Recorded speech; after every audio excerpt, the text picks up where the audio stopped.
bode well for you or for the rest of us, really. It just turns into a doubt, doesn't it? All she has, because she has not looked into who I am or what's gone on with. I don't need to look into. Well, look. Yesterday, where was it? It was yesterday. She turned around and said to me, "I need to research my enemy." Yeah.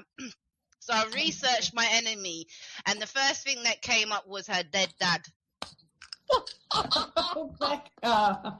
So, like, what do you want me to do? And I figured out why you're so obsessed with Danny, isn't it? Because your dad's name was Danny, isn't it, Voldemort? That's why you're obsessed with Danny. You got this weird obsession, like it's weird. But who are these 20? There's Millie. She's a brown girl. Millie who? Yeah. Millie Cowell. Millie Cow? Yes. Okay. So how do you know she's one of the 20 special children? Because I know, because she comes and they do sex to her. Mostly. A few moments ago, Who's Israel's they? defense minister has said his country The has attacked teachers, Iran the parents, and has declared the staff. a state of emergency. Israel has made the announcement. Every single teacher, there or were specific reports of thick teachers? smoke rising from what appeared to be an explosion in downtown Tehran. Iranian state television has acknowledged that blast, but it hasn't given any more details of it. Sirens have also been sounded across Israel at the same time. The Israeli military have said that the proactive alert was to prepare the public for the possibility of missiles being launched towards the state of Israel. And that this, of course, comes as tensions have been high between Iran and the United States over Tehran's nuclear program. We've just seen talks going on in Geneva just this week, which ended with some positive rhetoric from the Omanis who are mediating between the US and Iran, and also some positive noises from Iran themselves, but there was no comment from the US on that. And Donald Trump has been questioned overnight once again about his feelings about Iran, and he essentially said he hadn't made his mind up whether or not the US would press ahead with a strike on Iran. This, however, is a move from Israel. So Israel's defense minister saying that his country has attacked Iran and has declared a state of emergency. And let me just bring you some of the other lines that we're getting in as well. We understand by the Reuters news agency that Israeli airports, the airports authority there is saying that Israeli airspace has been closed to civilian flights. So the Ministry of Transport closing Israeli airspace to civilian flights. We've also heard that the public has been requested not to come to Israel's airports. As far as Iran itself is concerned, the Iranian media is reporting that an explosion has been heard in East Tehran. And the state media also saying 2 more explosions have likely occurred in the northern Sayed Kandan area of Tehran. And they're saying that it's possibly due to missile strikes. That's according to the state media, which is being picked up by the Reuters news agency. Well, let's bring in our Middle East correspondent, Adam Parsons, who joins us now. So, Adam, Israel's defense minister saying his country has attacked Iran. What more can you tell us? Yeah, I can tell you that officials have just confirmed that to Sky News, that the attack on Iran has begun. There are lots of things that are unclear at the moment that will become clearer, I'm sure, in the coming minutes and hours. You'll forgive me if I'm keeping an eye on my phone messages, as you might imagine at times like this are flying around. Let me tell you what's happened over the course of this morning. It's 9:15 here in Jerusalem. I was at home when an air raid siren was sounded across Jerusalem. And about that time, a message came out. There's an app on people's mobile phones here, telling Jerusalem residents, telling Israeli residents, that this was a preventative siren. In other words, that Israel was not under attack at that moment, but this was a preventative siren effectively to do 2 things. One is to check the system was working. The other one was to grab people's attention. Remember, it's Saturday morning here. It is Shabbat. That is effectively a very serious public holiday, particularly in a religious city such as Jerusalem. And people Adam, do not work on Shabbat at all. In fact, in the case of many people, many not even have their phone activated. So the siren sorry to interrupt. Sorry to just cut across you just for a second, Adam, just because we've got some new pictures in of Tehran. So we're just going to bring that in for viewers just while you talk us through it.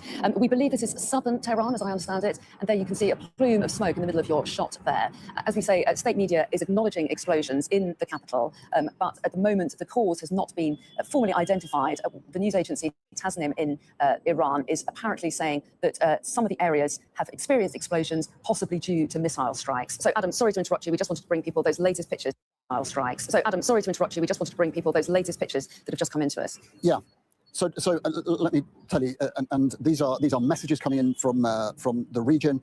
So this is not confirmed, but some of these targets, according to sources across this region, including in Iran, we're told southern Tehran, also eastern Tehran, and there are those in that area who are saying that one of the strikes, at least, is against the Iranian Ministry of Intelligence, possibly also a strike at the Mahabad airport in Tehran, and potentially one person is suggesting here, again, this is not corroborated by our source, but against political targets. To be honest, those are things you would expect. I would anticipate that this would target particularly people from the Revolutionary Guard, which is the apparatus of the state, which has been effectively enforcing the Iranian regime's control over Iran for many, many years. You can see there in the images we're getting from Tehran, those plumes of smoke rising up from the buildings. Tehran, of course, was targeted back in June when Israel attacked. And I think worth saying at that point that we do not know at the moment whether this was a joint attack by Israel and the United States, or whether or not this was an Israeli attack on its own. A quick reminder that the talks between the United States and Iran in Geneva came to what... Whoa. What's that? I just built a budgeting app in Base 44. Guys, Nina just... Next week. Now, the United States does have form in attacking when it has said it is going to continue talks with Iran. At the moment, we don't have any confirmation that the US was involved in this. I find it almost impossible to believe that Israel would have gone ahead with this attack without informing the US. Remember, no foreign head of state has visited Washington so regularly as Benjamin Netanyahu. Last time he was there, it was almost certain that he was talking about the potential of attacks on Iran. So why would this be happening? Well, the United States is very fearful of Iranian nuclear enrichment, but that is not why Israel would have attacked. Israel's fear is about Iran's ballistic missile battery. That is why the Israelis would have attacked, is that they are fearful that Iran is building up that battery of missiles in order to launch its own attack. Effectively, this is about getting your retaliation in first. Iran has shut down its airspace. That is, of course, as you would imagine. I was telling you a little earlier about the air raid sirens that went off here. Right now, Jerusalem is completely normal. It is wispy cloud, blue skies, but quiet because it's a Saturday and it is Shabbat. But let me just give you a couple of bits from the statement that was sent around by the IDF, the Israel Defense Forces. As part of the changes, this is about the statement at 0800 local, so it's now 10 to 9, so this is 50 minutes ago. It was decided to shift all areas of the country, so the whole of Israel, from what is called full activity to essential activity. In simple terms, it means a sort of lockdown because of military action. This says a prohibition of educational activities, gatherings and workplaces, except for essential sectors. The public is required to follow guidelines that are on the home front command. So what this is saying to people is stay at home. Israel, Jerusalem, a city that is very familiar with attacks. So many buildings here have bomb shelters, places where people can seek refuge in the event of attack. And they are being told now that they should not effectively go out. They shouldn't go out unless they have to. Clearly, there are exceptions to that rule. And I have to say, once again, even though Shabbat starts on a Friday evening and goes through Saturday, Israel does have a remarkable habit of launching this military activity during Shabbat. I think that they believe that it gives them the element of surprise, and that is what has happened here. And often, these attacks happen at night. This one is happening in daylight. It is happening now, and as we understand, a number of targets in Tehran have been attacked. We still, at this moment, and I stand to be corrected by information that's coming to you, are awaiting any confirmation from the United States as to the level of their involvement. I'm now being told that the Iranians have said 2 strikes have been carried out. The first of them at 9:30 Iranian time, the second at 10:05. So Iran is saying that there have been 2 strikes. And another line to give you, the US Embassy has putting shelters in place for its staff in Qatar. Yesterday, the US Embassy here in Jerusalem, the United States, the only country that has an embassy in Jerusalem, told its staff who were planning to go in the coming days, that they should get out quickly for fear of airspace being closed. It did not evacuate its staff. The UK Embassy evacuated its staff from Iran yesterday, but did not do the same here, although the UK Embassy in Tel Aviv has moved staff to a different location. To be blunt, a lot of people did not see this attack happening today. They didn't see it happening so quickly. This time yesterday, I was not alone in thinking that an attack was entirely possible in the coming days. But if you'd asked me last night, would it happen this morning? I don't think I would have predicted that at all. Yeah, and just to fill you in on some of the lines that are coming in, Adam, to us. Earlier, we heard reports by the Reuters news agency quoting state media in Iran, saying that there have been explosions heard in eastern Tehran. They're now reporting that east and west of Tehran, explosions have been heard at the Mehrabad airport, reportedly targeted. This, again, via state media in Iran, being quoted by the Reuters news agency. And also, they're saying that Iran's supreme leader, Khamenei, is not in Tehran and has been transferred to secure location. This is an official talking to the Reuters news agency, so not something that we can confirm, but the suggestion that the Iran supreme leader, Khamenei, is not in Tehran. I'm just being told that a new line has come in saying that an Israeli defense official has said that the Israeli operation in Iran was coordinated with the US. This is what you were talking to us about, Adam, that we had no acknowledgement to date about whether or not the US has been involved. This is an Israeli defense official quoted by the Reuters news agency saying that the Israeli operation in Iran coordinated with the US. They go on to say that it was planned for months and the launch date was decided weeks ago. So let's just bring in our security and defence analyst, Michael Clark. Adam, we'll be back to you shortly, but I just want to get Michael Clark's reaction to what we've heard so far. Michael, what do you make of what we're hearing? Yeah, I mean, as Adam said, it's a bit of a surprise in that the Israelis have gone first, but then we think about it, maybe not such a surprise. I mean, this is what happened last year, in June last year, when the United States was in the middle of negotiations with Iran, and the Israelis suddenly launched what became the 12-day war, and then America came in on the back of it and attacked the 3 nuclear plants. And so there may be an element in which the Israelis are trying to bounce the United States into action. But equally, when they say that this was coordinated with the United States, I'm not sure if it was coordinated, but the US must have known about it, because yesterday, Mike Huckabee, who's the American ambassador in Israel, his statement, which we saw yesterday afternoon, was almost quite panicky. It said to all the staff in the embassy, it said, get out as soon as you can and make your way back to Washington. It didn't say there'll be a plane here at 12 o'clock tomorrow and we want all non-essential staff to be on it to leave. It said just leave, get out now and go home as best you can. It was almost like an abandoned ship message, which indicates, I think, that the fear must have been that airspace was going to be closed and that they wouldn't then be able to get out after that. And I was intrigued by the tone of that message, which looked as if the Americans had been told something that may have alarmed them. It didn't look like a very well-planned message to me. So that's just a straw in the wind. But the other thing is, remember that the Americans have sent F-22 aircraft as part of their big military buildup. Now, the F-22, the Raptor, is a very, very capable aircraft. They won't sell it to anyone else. Nobody else other than the United States can ever operate an F-22.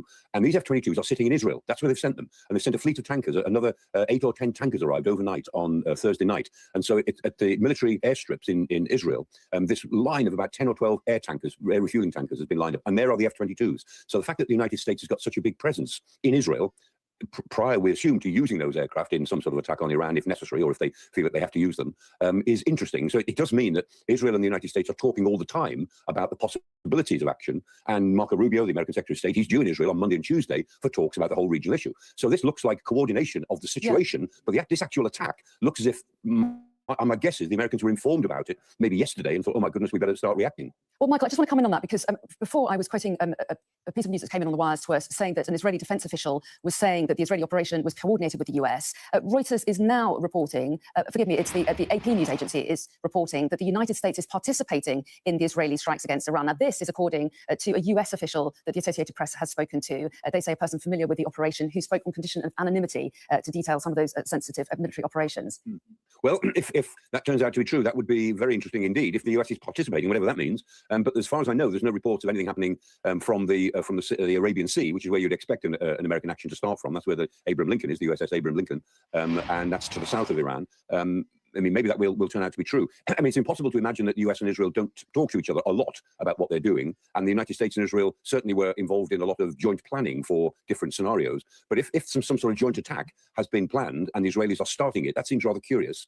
I don't know what the military logic for that would be, because you would assume that an attack on Iran would be a bigger affair than this in the first couple of hours. You would expect the Americans to go for air defense sites rather than central Tehran. They'd actually take down what's left of the Iranian air defense networks and then go for infrastructure sites in order to clear the airspace so that they can then go for Tehran much more easily. If the Israelis have launched some attacks on targets in Iran and in Tehran itself, it suggests that they're doing it without first, we're preparing the battlefield, without first of all taking down the air defense such as they now exist in Tehran itself. So it's a curious thing. I'll be very interested if there's a follow-up to the idea that this is all part of a joint operation. I suspect that the Americans certainly must have known about this yesterday. I'd be a bit surprised if they were now operationally involved in it, unless they're being bounced into it in some way. And what do you make of, I mean, it's very sketchy at the moment where might have been targeted. We have seen that there have been explosions. We've seen some pictures from Tehran, for example, of a plume of smoke and reports of explosions being heard in various parts of the city. What are the likely targets, do you think, Michael? And is there anything from what you've heard that can tell us whether or not particular targets have been struck? Well, again, it's very speculative. If the targets were obvious military targets, like an airbase or air defense sites or some obvious military installation, then we would know that reasonably quickly. If they're targets in the city that look as if they are in, let's say, residential parts of the city or non-military parts of the city, then the speculation would be that these are attempts to target individuals. So again, the Israelis are very good at decapitation strikes, where they're able to, because their intelligence is so good on the Iranians, that they know where key commanders are, and they think if they get the opportunity, yes, he's in that building, he's in this building, he's having a meeting in that building, and they go after it within an hour or so of the information being received. So it's possible that they're going after individuals. And the fact that the Iranians seem to have made a statement of saying Ali Khamenei is not in Tehran, I mean, that's not surprising. I mean, this man moves around a lot. He's survived many attempted assassinations, and they protect him by making sure that his whereabouts are never entirely clear. And so when they say he's not in Tehran, I think that's entirely plausible. But the Israelis may have felt that maybe they had a line on him or on other people. And so at the moment, unless we know that these are military targets, I think a reasonable assumption would be that these are, let's call them regime targets, people that the Israelis would like to try to kill, if they could, in what they are calling a preemptive strike. Preemptive is an interesting word here, that a preemptive strike is only legal if it is on the basis that there is an imminent threat that there is no other way of dealing with the threat, and all other means have been exhausted, and it's immediate in the sense of days. You can't have a preemptive strike against something that might happen in 6 months' time or next year. That's not legal. Preemptive means something that's very immediate, very obvious, and there's no other way of dealing with it. That doesn't look like the case here. Okay, Michael, back to you very shortly. But if you're just joining us, it's just gone 7 o'clock this morning.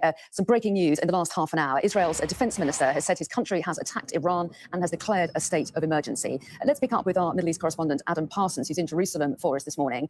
So some striking news this morning, Adam. Yeah, very significant. This operation, I'm told, is called the Shield of Judah, which effectively means the shield of the Jews. It has been launched by the Israeli military this morning. I understand there were 2 waves of attack on Iran. It is ongoing. So let's go through what we know and what we're not sure about. What we are not sure about, although, as you said, the Associated Press Agency has reported, we're not sure about the level of US support for this. AP is saying the US is participating. We don't know what that means, whether that means logistical support, whether that means active military participation. Certainly, we have seen refueling planes, which we understand are American, have been taking off from Ben Gurion Airport, reports of that. We know that talks between the US and Iran were supposed to continue next week about nuclear enrichment. We also know that Israel considered that Iran's build-up of ballistic missiles to be far, far more important, and that did not appear to be an American priority. What appears clear is that the focus of these attacks has been on Tehran, the Iranian capital, but I'm now receiving messages suggesting that other places have been attacked as well. Iranian airspace has been closed. I'm told that Iraqi airspace has also been closed. And notably, in terms of what might have been the motivation for this morning, Mossad, the Israeli secret agency, has set up a Telegram channel, a Persian Telegram channel that is asking Iranians to rise up against their regime and is asking them to send messages and images of their so-called resistance. So.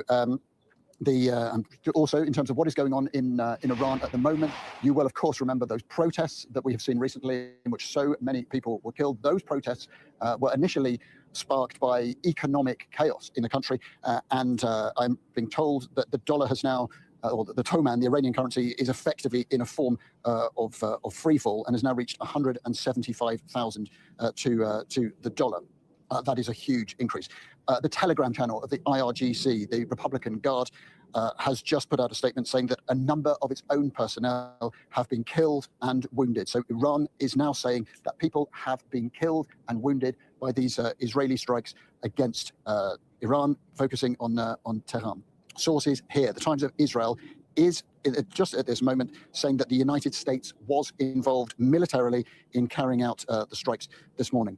Explosions, as we know, have been seen there. That fundamental question about whether or not the US was involved in this, the Times of Israel is saying that the US was involved. In terms of what is happening on the ground here, Jerusalem, Israel at the moment is peaceful, but an air siren was sounded at around 8 o'clock this morning as what was considered a preemptive warning to Israeli citizens that they could be attacked, and a form of sort of light touch lockdown, I suppose you might call it, has been put in place with Israelis told not to go out other than for essential reasons. And Adam, I should just cut in here at this point. We've been talking all morning about whether or not the level of involvement by the US. The Reuters news agency is now quoting a US official as saying that they have confirmed that US strikes on Iran are underway. US strikes on Iran are underway. So they're not named as official. It's just the Reuters news agency saying that at present. But they are saying a US official has confirmed that US strikes on Iran are underway.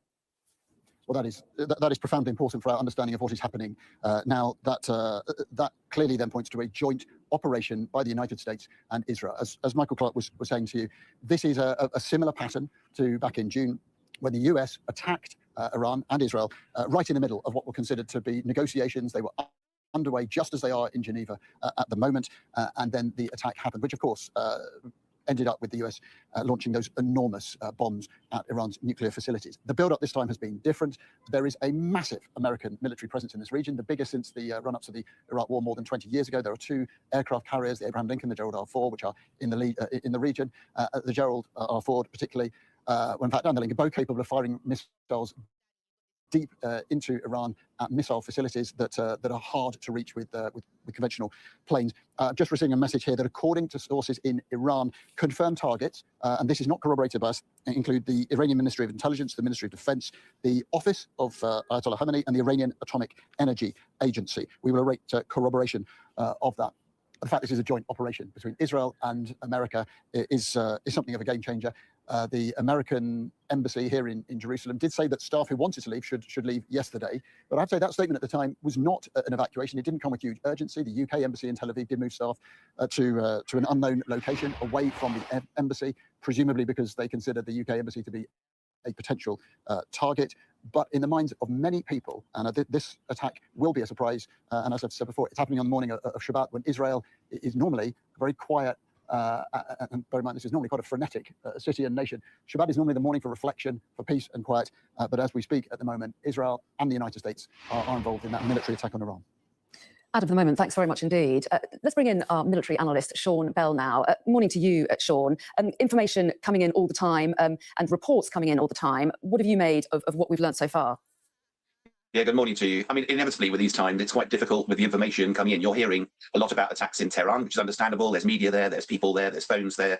As a military operation, generally, you'd be doing what they did last year, which is roll back the air defense systems because you want to be able to operate your fighter jets with impunity over Iran. So I wouldn't be at all surprised if they're also targeting some of the military bases around Iran and the air defense systems, which are often located pretty remotely, and therefore it's not likely you get pictures of those straight away. I think the other thing that's captured my thoughts is that, as you were alluding to earlier with Adam, you know, that we are middle of the way through talks here. One of the questions was always, does President Trump actually believe that Iran is just trying to string him along?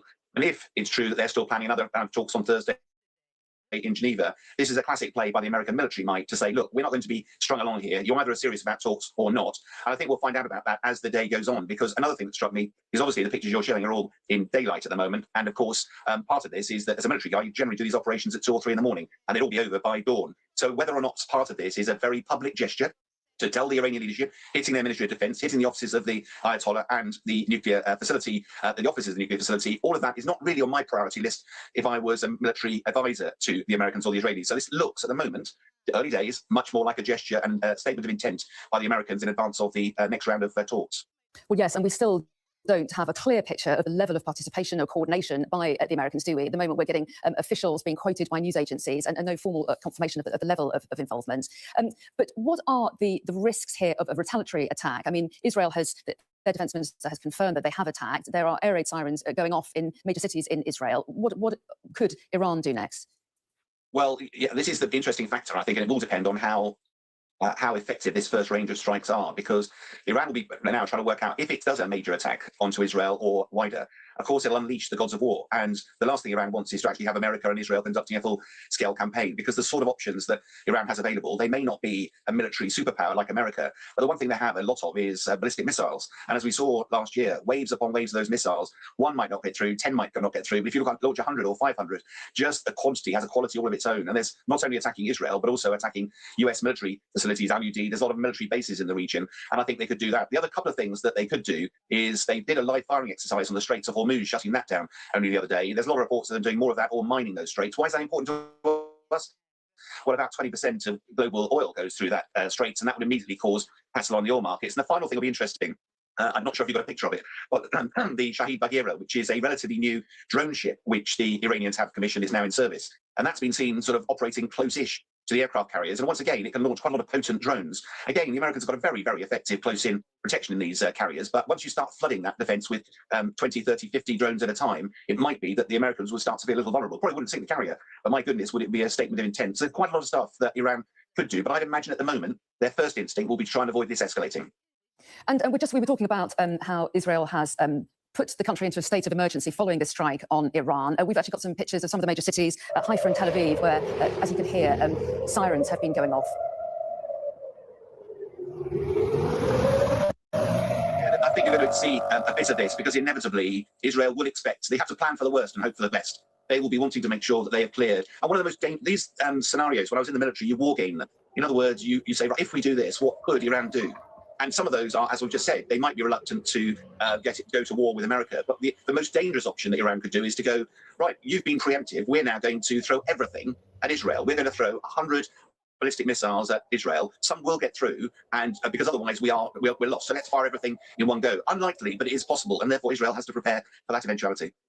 If I can also, we're getting a word in on the wires, quoting Iranian state media, talking about where some of the explosions have been heard. And I don't know if these sites will prompt a reaction in you if you know what's in them. There's a northwestern Iranian city of Tabriz, according to the IRNA.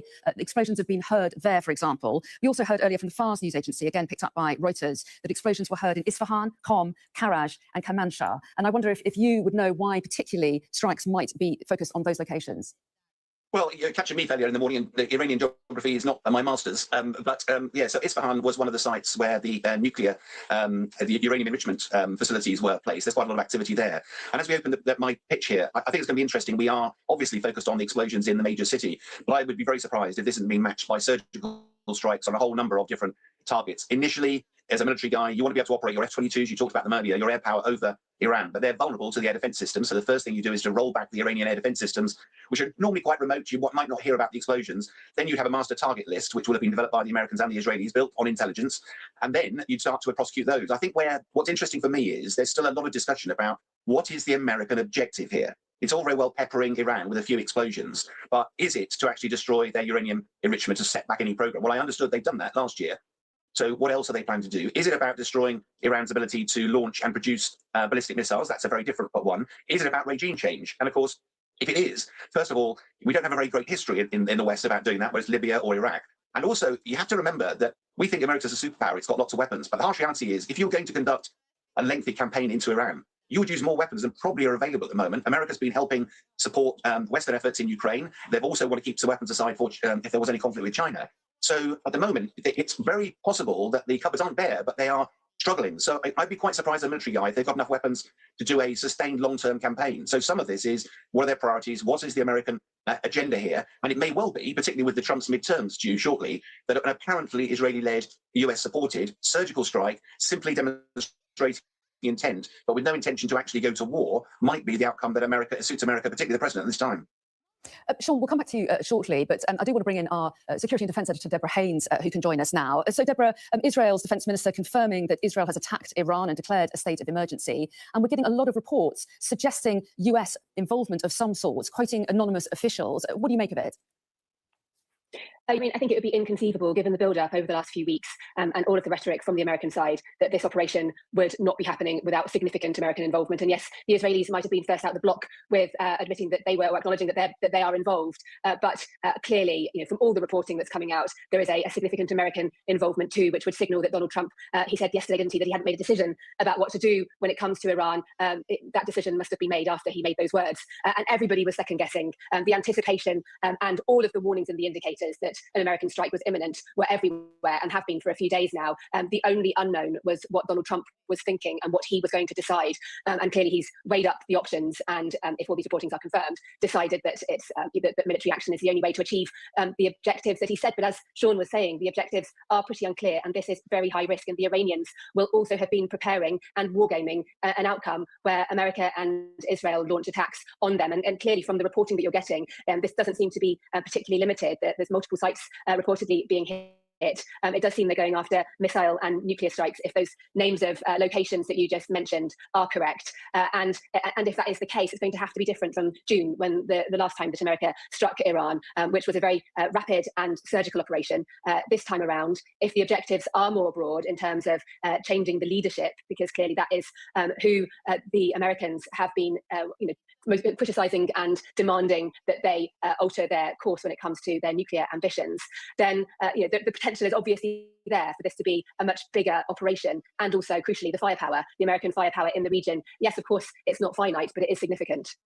And in fact, exactly corresponding to what you've just been saying, we've just had Reuters report an Iranian official telling them that Tehran is preparing for retaliation, and they go on to say the response will be crushing. And I think that is absolutely the thing to look for now. Of course, Iran is going to say that the response is going to be overwhelming. They have to say that. The key indicator will be exactly how far they go and how far they can go, because their military has been under significant attack in the different waves of attacks that obviously you've had the very overt operations that the Americans previously conducted. And in the run up to that as well, the Israelis have launched a number of raids into Iran, degrading their air defense systems and going after their ability to launch ballistic missiles. But we do know, of course, that Iran has a significant stockpile of of ballistic and cruise missiles and drones. It has the ability to cause significant harm. And the key will be to what extent the regime sees this as existential, and therefore it goes all out in terms of its response. To what extent, if that is the case, it's able to do that in terms of its stockpiles and its ability to attack, given the...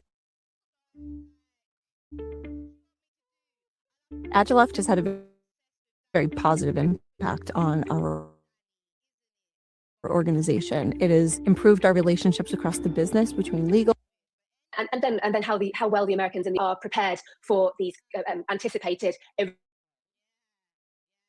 Iranian counterattacks. For example, the UK British military, they forward deployed F-35 warplanes, which are our most advanced fighter jets, to the RAF base in Cyprus. There have also been Typhoon jets deployed to Qatar, again in more of a, we've been told, a defensive role for now. But if Iran is going to counterattack and is going to not just go after the US and Israeli targets, but target wider allies in the region, then clearly the UK could well be drawn into this.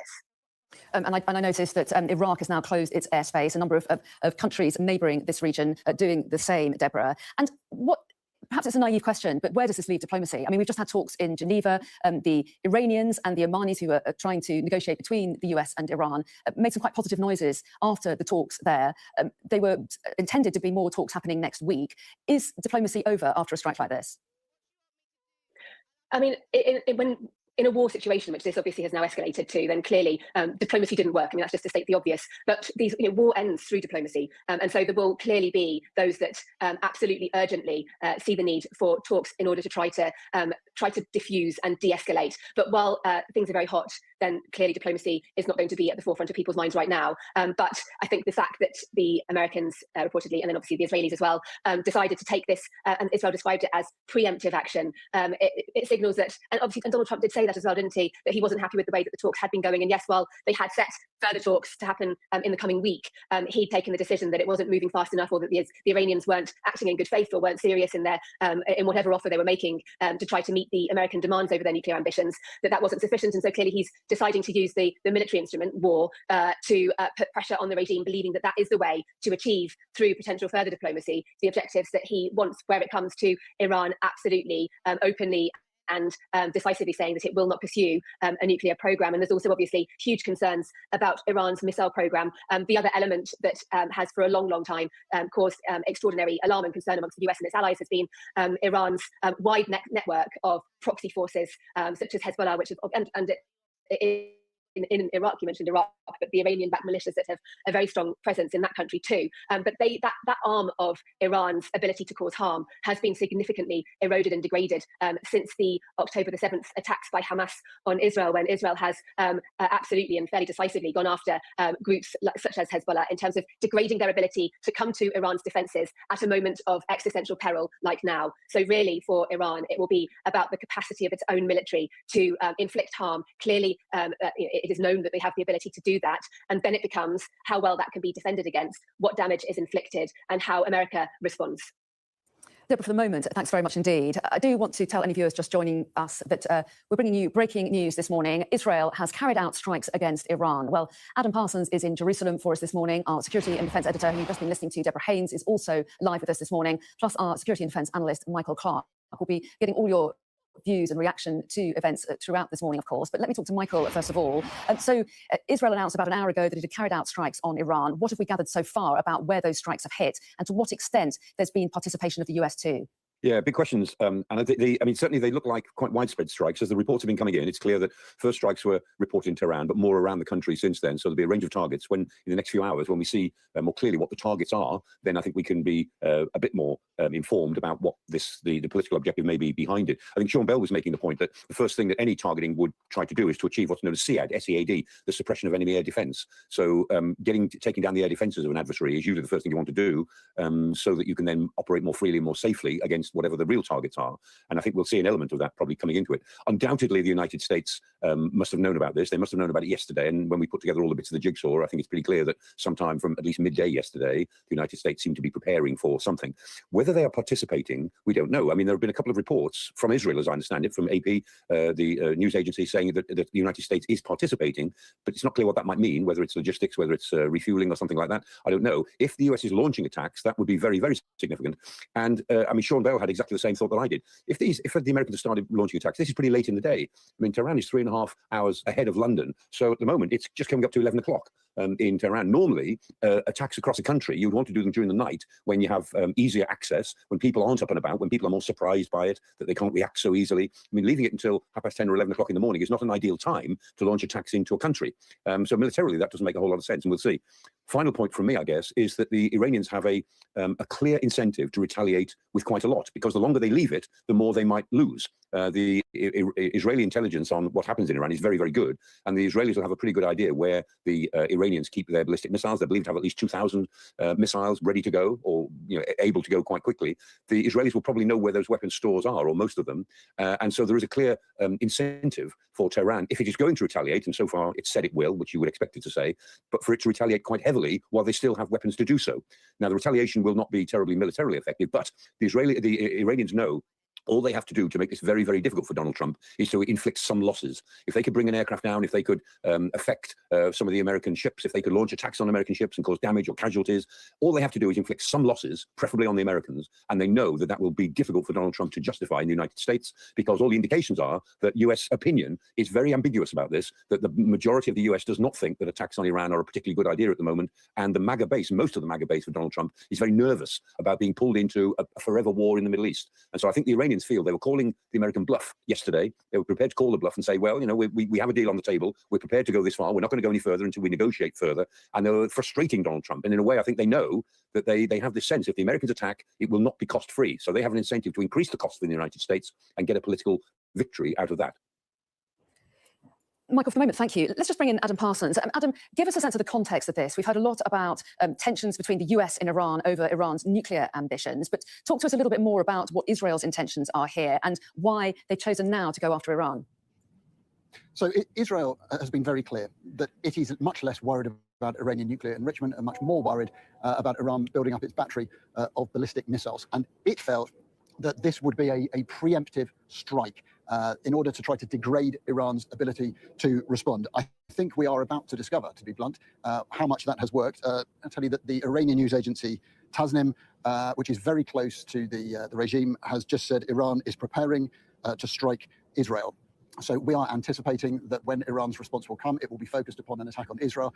I would imagine that that is very likely to mean, among other places, an attack on Tel Aviv. Israel and Iran, of course, traded missiles back in June of last year. And some interesting parallels, really, is that at that time, negotiations were also going on involving the United States, and that attack happened while negotiations were happening. I'm just going to break away, because I think I'm just seeing that Donald Trump has apparently put out a statement. You may be in a better position to pick this up in a moment, because he's put out a video statement. Yes, certainly. I've got a few. My phone in front of the camera. No, don't worry. I've got some lines from it, Adam. Donald Trump has said a short time ago, US began major combat operations in Iran. Our objective is to defend the American people by eliminating imminent threats from the Iranian regime. A short time ago, US military began major combat operations in Iran, as I was just saying. I'm sorry, it's coming in different wires here, but essentially Donald Trump going on to say Iran can never have a nuclear weapon. So we'll get that full statement for our viewers. It's coming in snaps at the moment, Adam, but essentially Donald Trump confirming that the US is involved in this operation on Iran.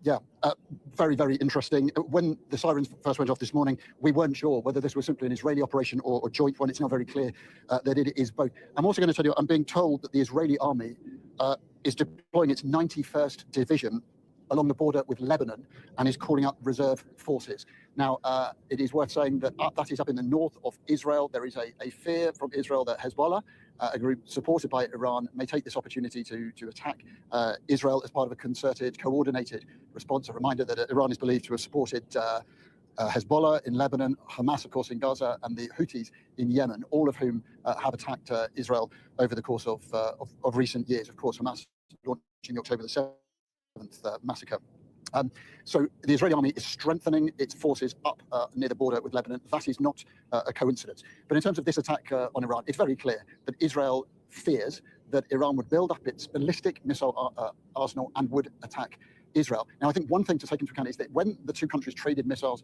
back in June, at the end of that exchange, there were a lot of people who said, right, well, effectively, you know, Israel has beaten Iran. It has now become apparent that Israel's reserves of air defense missiles, the so-called Iron Dome that defends this country, were beginning to run low. That was a pretty close call. And that is why Israel is so jittery about Iran rearming itself.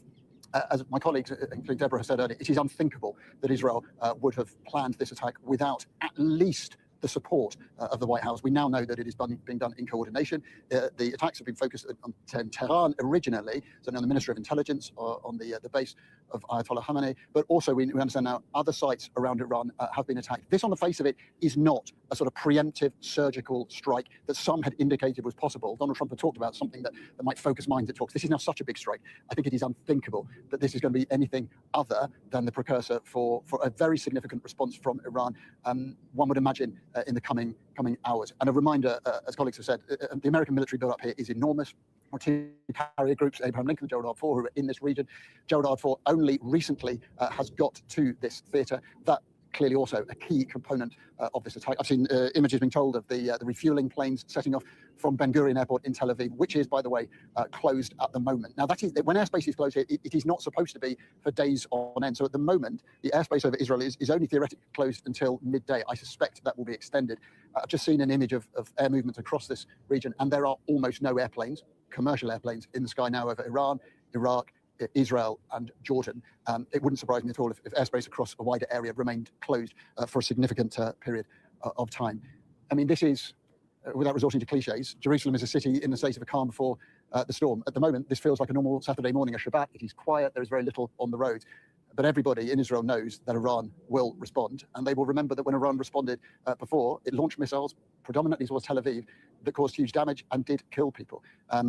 The IRGC has already said that people have been killed in Iran. So this is a significant escalation. And I just want to remind you that as an indication of Israel's motives for this operation, which we're told is called Shield of Judah, they have created, so Mossad, the intelligence agency, has created a Persian language Telegram channel. Telegram, a very important medium of communication in this area. I want to read to you what they have put on that channel. This is from Mossad, the Israeli agency. My Iranian brothers and sisters, you are not alone. We have set up a very secure and special Telegram channel for you. Together, we will return Iran to its glorious days. Share your photos and videos of the fight for justice with us. And most importantly, take care of yourself. There will be those who think there is a certain irony in saying take care of yourself when Israel and America have just started bombing Iran. But I think that the message there is absolutely clear. Israel is setting up a channel to try to foment the protest, to try to set up a path that leads to regime change. That is quite clearly what Israel wants, and it may well be what America wants. We've now got the video that Donald Trump has posted on Truth Social. Let's play what he said. A short time ago, the United States military began major combat operations in Iran. Our objective is to defend the American people by eliminating imminent threats from the Iranian regime, a vicious group of very hard, terrible people. Its menacing activities directly endanger the United States, our troops, our bases overseas, and our allies throughout the world. For 47 years, the Iranian regime has chanted death to America and waged an unending campaign of bloodshed and mass murder, targeting the United States, our troops, and the innocent people in many, many countries. Among the regime's very first acts was to back a violent takeover of the U.S. Embassy in Tehran, holding dozens of American hostages for 444 days. In 1983, Iran's proxies carried out the Marine barracks bombing in Beirut that killed 241 American military personnel. In 2000, they knew and were probably involved with the attack on the USS Cole. Many died. Iranian forces killed and maimed hundreds of American service members in Iraq. The regime's proxies have continued to launch countless attacks against American forces stationed in the Middle East in recent years, as well as U.S. naval and commercial vessels and international shipping lanes. It's been mass terror, and we're not going to put up with it any longer. From Lebanon to Yemen and Syria to Iraq, the regime has armed, trained, and funded terrorist militias that have soaked the earth with blood and guts. And it was Iran's proxy, Hamas, that launched the monstrous October 7th attacks on Israel, slaughtering more than 1,000 innocent people, including 46 Americans, while taking 12 of our citizens hostage. It was brutal, something like the world has never seen before. Iran is the world's #1 state sponsor of terror, and just recently killed tens of thousands of its own citizens on the street as they protested. It has always been the policy of the United States, in particular, my administration, that this terrorist regime can never have a nuclear weapon. I'll say it again, they can never have a nuclear weapon. That is why in Operation Midnight Hammer last June, we obliterated the regime's nuclear program at Fordow, Natanz, and Isfahan. After that attack, we warned them never to resume their malicious pursuit of nuclear weapons, and we sought repeatedly to make a deal. We tried. They wanted to do it. They didn't want to do it. Again, they wanted to do it. They didn't want to do it. They didn't know what was happening. They just wanted to practice evil. But Iran refused, just as it has for decades and decades. They rejected every opportunity to renounce their nuclear ambitions, and we can't take it anymore. Instead, they attempted to rebuild their nuclear program and to continue developing long-range missiles that can now threaten our very good friends and allies in Europe, our troops stationed overseas, and could soon reach the American homeland. Just imagine how emboldened this regime would be if they ever had and actually were armed with nuclear weapons as a means to deliver their message.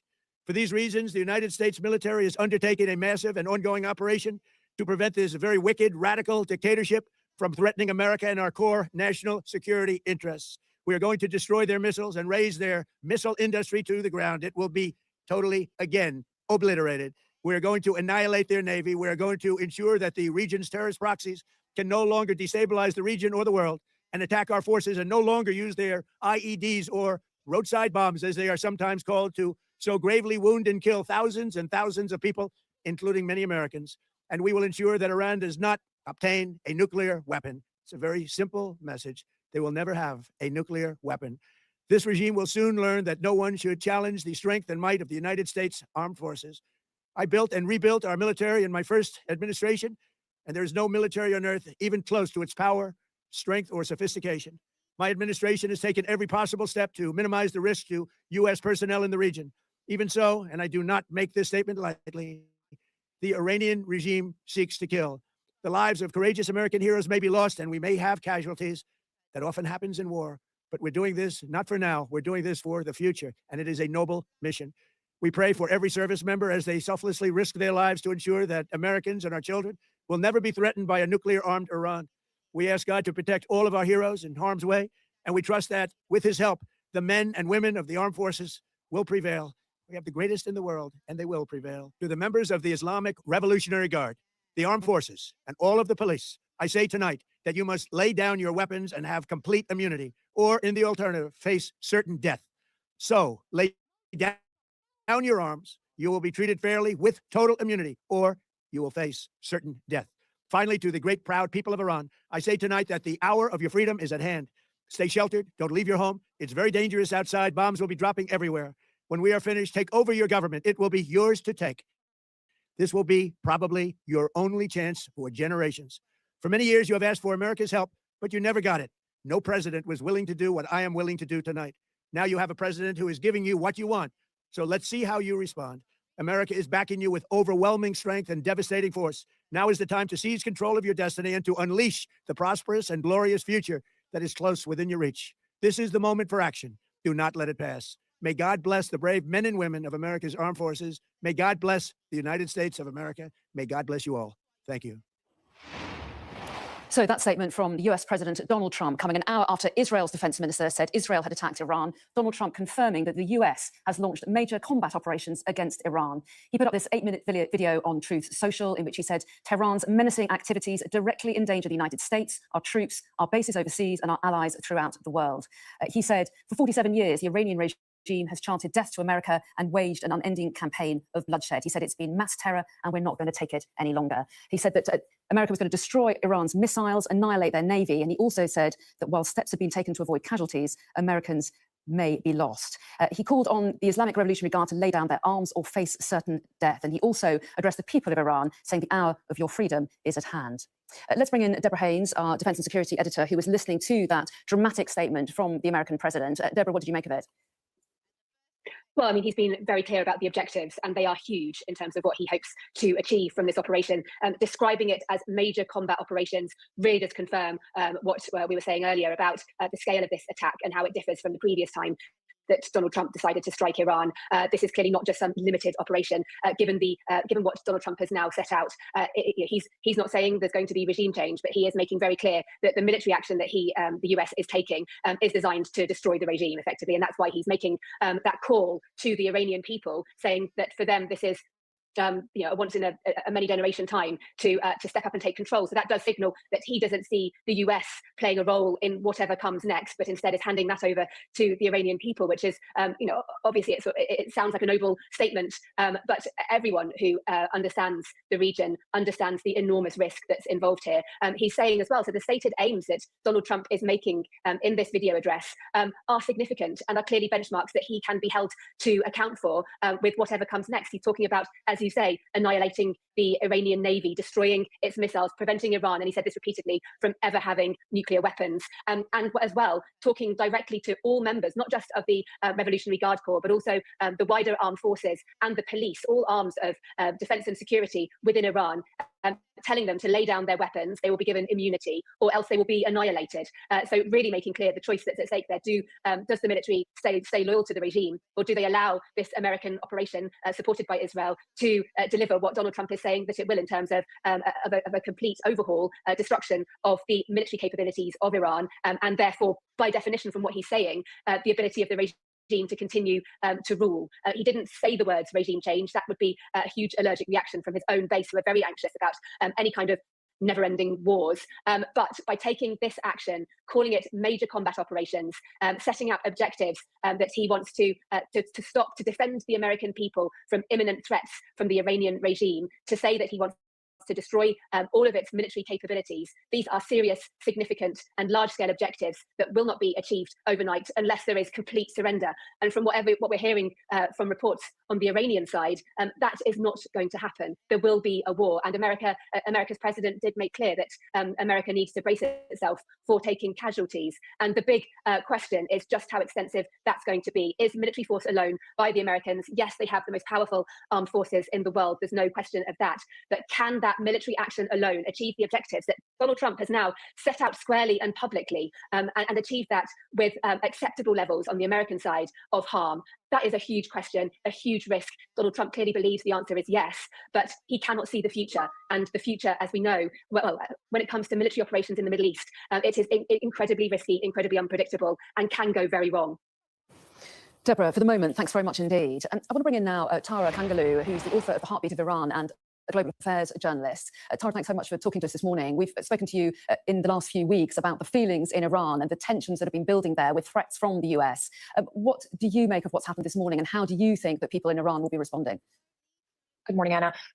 This is a fast-moving story, and just speaking to some folks in Tehran this morning, people are on the edge. Saturday today is the first day of the week in Iran, and people are, in the offices, back to school, back at work, and so you have a situation in the city where life is normal, moving forward, but then all of a sudden in the morning, you see multiple areas hit, as you've been saying on the program, the Pastor complex that houses the presidential palace, as well as the house of the supreme leader, and multiple government offices, an extremely important area, is reportedly hit. Multiple news sites, Iranian news sites, have been hacked. And again, speaking to folks, people are on the edge, but many expected this because it's just like June, as the US and Iran were negotiating, Israel hit, and then the United States continued a week later. But this seems to be a joint effort by Israel and the United States. But right now, people in Iran are holding their breath. They are unclear what's going to happen next. All the while, the resentment toward the regime is intact. At the same time, they have no idea what's in store for them. Yes, and in the meantime, the Iranian regime has hit back and said that they will retaliate, a crushing retaliation, they say. In the meantime, Donald Trump is appealing to the Islamic Revolutionary Guard to lay down their arms or face certain death. What do you expect the response of the regime to be? I think there's a contrast between what we hear from the Islamic regime, and this has been proven historically, and their action over the last, not just the summer conflict, the 12-day conflict, but even previous rounds of retaliation. Iran's strikes have been, in some ways, completely coordinated and surgical, with no casualties, no American casualties, and Israeli casualties have been limited during the 12-day war. So I wonder if that's what we're going to see. Some form of a coordinated attack, just so that Iran can say we retaliated, save face among its base of supporters domestically, but also contain, again, the casualties on the side of Israel and the United States, because the Islamic regime is very well aware that a military as mighty as that of the United States and Israel combined, if fully gone in, that would be to the detriment of the regime in its entirety. But at the same time, some argue that when the regime is faced with such threats, that it has nothing to lose and it might go all in. And I do believe that would be quite catastrophic, also regionally, because as you know, there are Iran's proxies in Yemen, in Lebanon, in Iraq, and at any moment they might be activated because they are also aware that a destroyed Iranian regime would mean their destruction as well. So this might be a moment for all those proxies to unite and come in full force. So a lot of unknown, but what we do know is, once again, we're at a situation, we're in the middle of a negotiation that, by the way, the Omani foreign minister yesterday on the record, this man does not make a lot of media statements and go public, said talks are productive and we have made breakthrough. But once again, as talks are going on, Israel strikes Iran and so much is yet to be seen. Tara Kendall, we really appreciate your time this morning and giving us your response to these developments, dramatic developments in Iran this morning. Thanks very much indeed. Well, it's now 8 o'clock. Let's just run you through our breaking news this morning. The US and Israel have launched coordinated strikes on Iran. As the attack began just before 10 o'clock local time, plumes of smoke were seen rising over the Iranian capital, Tehran. Explosions have also been heard in other cities across the country, according to Iranian media. A US official has confirmed to Reuters that strikes are being launched by air and by sea. Well, the attack came hours after US President Donald Trump had said he wasn't happy with the latest negotiations with Iran over its nuclear program. Well, let's now bring in Sally Lockwood, who joins us now from the region. Sally, good morning to you. Give us your reaction where you are to these dramatic developments this morning. Good morning to you, Anna. Well, it's fair to say this is something that we've been watching very closely and been very concerned about since the middle of January, after Donald Trump warned that he was sending this armada, as he called it, to the Middle East, which is now in place. And when he told Iranian protesters that he was coming to their rescue, that the American military were on their way. It's been very unclear since exactly what was going to happen, but today we now do have an answer that this military operation being carried out by Israel with America is now happening as we speak. Donald Trump confirming that it is a very significant operation and also speaking directly to the protesters that this is your moment for action, do not let it pass. So we now also know that Donald Trump's objective here is potentially regime change, if you listen closely to what he was saying to Iranian protesters in that video message. And there is a lot of concern here about how Iran is going to respond. It's already warned that an attack by America would result in regional conflict. It would result in potentially an attack on an American warship, of which there are many now here in the Gulf. And I am hearing from a military source at the moment that Al Udeid Air Base in Qatar is being evacuated of military personnel, except for a skeleton team that is going to be left behind, that they received orders this morning to leave the base with their protective equipment and with enough items for 72 hours. We're also hearing that the US Embassy in Doha has a shelter-in-place order at the moment, but not the British Embassy. A member, someone from the UK who lives in Doha contacted me earlier to say there's no shelter-in-place order for the British Embassy at the moment. Now, of course, this is all very reminiscent of last summer when there were negotiations underway, when there were talks underway, and we felt like there was some sort of diplomatic progress potentially being made between Iran and the US. And then there was that 12-day war launched by Israel, targeting nuclear facilities in Iran. And then America joined. And then that resulted in an attack by Iran on Qatar, on Al Udeid Air Base. But what's different this time is that back in June, it was a coordinated response. The back channels were open and the official lines knew that that response was coming from the Iranians. No one was killed in that response and there was limited damage. This time, it's very, very unpredictable and it's much more concerning because this attack on Iran doesn't have targeted objectives in terms of nuclear facilities. It could be that the actual regime is being targeted. And I'm already hearing from a source inside Iran that a senior member of the Iranian regime has been killed, unconfirmed, just heard from a source. I'm not sure if you're hearing anything more on that. And certainly in terms of the Iranian response here, if this is an attack on the Iranian regime and regime change is the objective here, then their response is very unpredictable indeed, because this is about survival. This is potentially existential for the Iranian regime. And certainly neighboring countries like the UAE, where I am, are very concerned about what this could mean in terms of the region. Could this result in regional conflict? There are American air bases in neighboring countries such as Saudi, Qatar, here in the UAE, Bahrain, and the UAE made clear, along with Saudi, a few weeks ago in public statements, that no strikes on Iran were to be carried out from their territory, airspace, or waters, because they are so concerned about how Iran could respond. And I'm also hearing from another military source that America is taking precautions and has set up a separate command center in the region. It would normally be in Al Udeid in Qatar, but I'm hearing that there is a separate command center that's being set up in a neighboring country. I won't reveal which one for security reasons, but it's not the UAE. And it does seem that what is happening here is very significant. I was also told that F-22 fighter jets were flown into an airbase in Israel from America. They're not normally based in the region, and it is America's most capable air-to-air fighter jet. And the source said to me, if they've been brought in, then this really is a big deal. It does feel like we're still obviously, we're going to have to wait to see how this all unfolds today, but it does feel like it could be a very big day indeed. Well, yes, indeed, Sally. And given what Donald Trump said about the scale of his ambitions, or hinted was the scale of his ambitions, perhaps no surprise that a US official has told Reuters in the last few minutes that the US military is expected to carry out a multi-day operation against Iran. Sally, for the moment, thanks very much indeed. Thank you. Well, let's hear more then from Donald Trump, who put this statement out on his Truth Social platform in the last few minutes. A short time ago, the United States military began major combat operations in Iran. Our objective is to defend the American people by eliminating imminent threats from the Iranian regime, a vicious group of very hard, terrible people. Its menacing activities directly endanger the United States, our troops, our bases overseas, and our allies throughout the world. For 47 years, the Iranian regime has chanted death to America and waged an unending campaign of bloodshed and mass murder, targeting the United States, our troops, and the innocent people in many, many countries. Among the regime's very first acts was to back a violent takeover of the U.S. Embassy in Tehran, holding dozens of American hostages for 444 days. In 1983, Iran's proxies carried out the Marine barracks bombing in Beirut that killed 241 American military personnel. In 2000, they knew and were probably involved with the attack on the USS Logan. Many died. Iranian forces killed and maimed hundreds of American service members in Iraq.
At Kaylee, ain't ya? And don't get me wrong, we've all had a little dig at Kaylee, unfortunately. Sorry, Kaylee. It is true. Everyone's had a row with you. Until they actually understand what she's fucking saying. It took me a while with Kaylee. Took me a while, I'm not going to lie. But that's probably because of the duress that you cunts all put her under. That's right, the propagandists. Because they'd started on her a good fucking couple of years before they started on any of us. You see, A1000, because A1000 was over there on her own, it was a lot easier for me to decipher that she had something that she wanted to get out, that something had happened and that she needed to get it out. I could understand it with A1000. I could take my time, just listen, because there wasn't that much interference. But you see, with Kaylee, there was so much interference around her, wasn't there? You bastards. Should be ashamed of yourself what you did to that woman as well. Another woman you wanted to destroy, didn't you, you propagandists?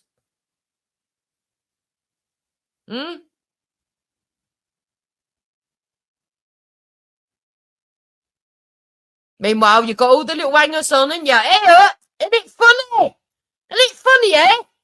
Let's pick on another woman.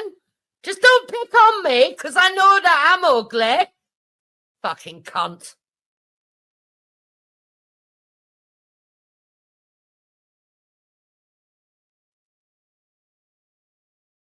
Bag of cunts, that's what you are. You don't care about kids. You don't care about women. You don't even care about yourself. You've got no self-respect, none of you. You've got no standards. And then you want to try and have the cheek to tell me that I can't maintain mine. Well, I can. And I will.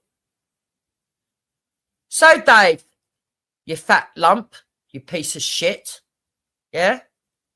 And I don't care how much weight you've lost. We'll all remember you as the drunken, fucking, alcoholic, cunt that came on here and was abusive to everybody. And the one person that reached out a hand to you, Dave, was me. That's right, Dave. And you're never, ever going to be able to rewrite that piece of history.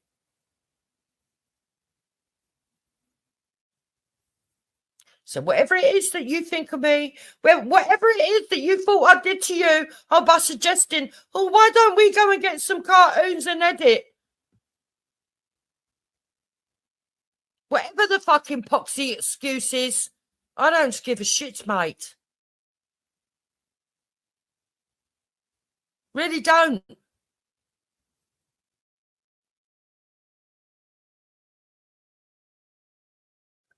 Enjoy your fuck up. Sitting with the wrong uns. The minions that assist that propagationist group. Enjoy it. Because I don't know how many times Katie's going to try and explain it to you. Or Den's going to try and explain it to you.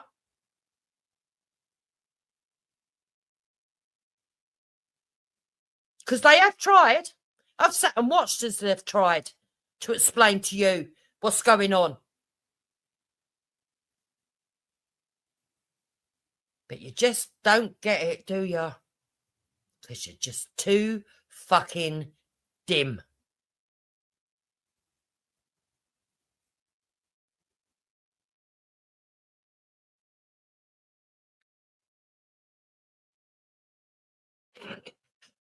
Fox, sometimes you can be so annoying, and sometimes you can be so fucking to the point.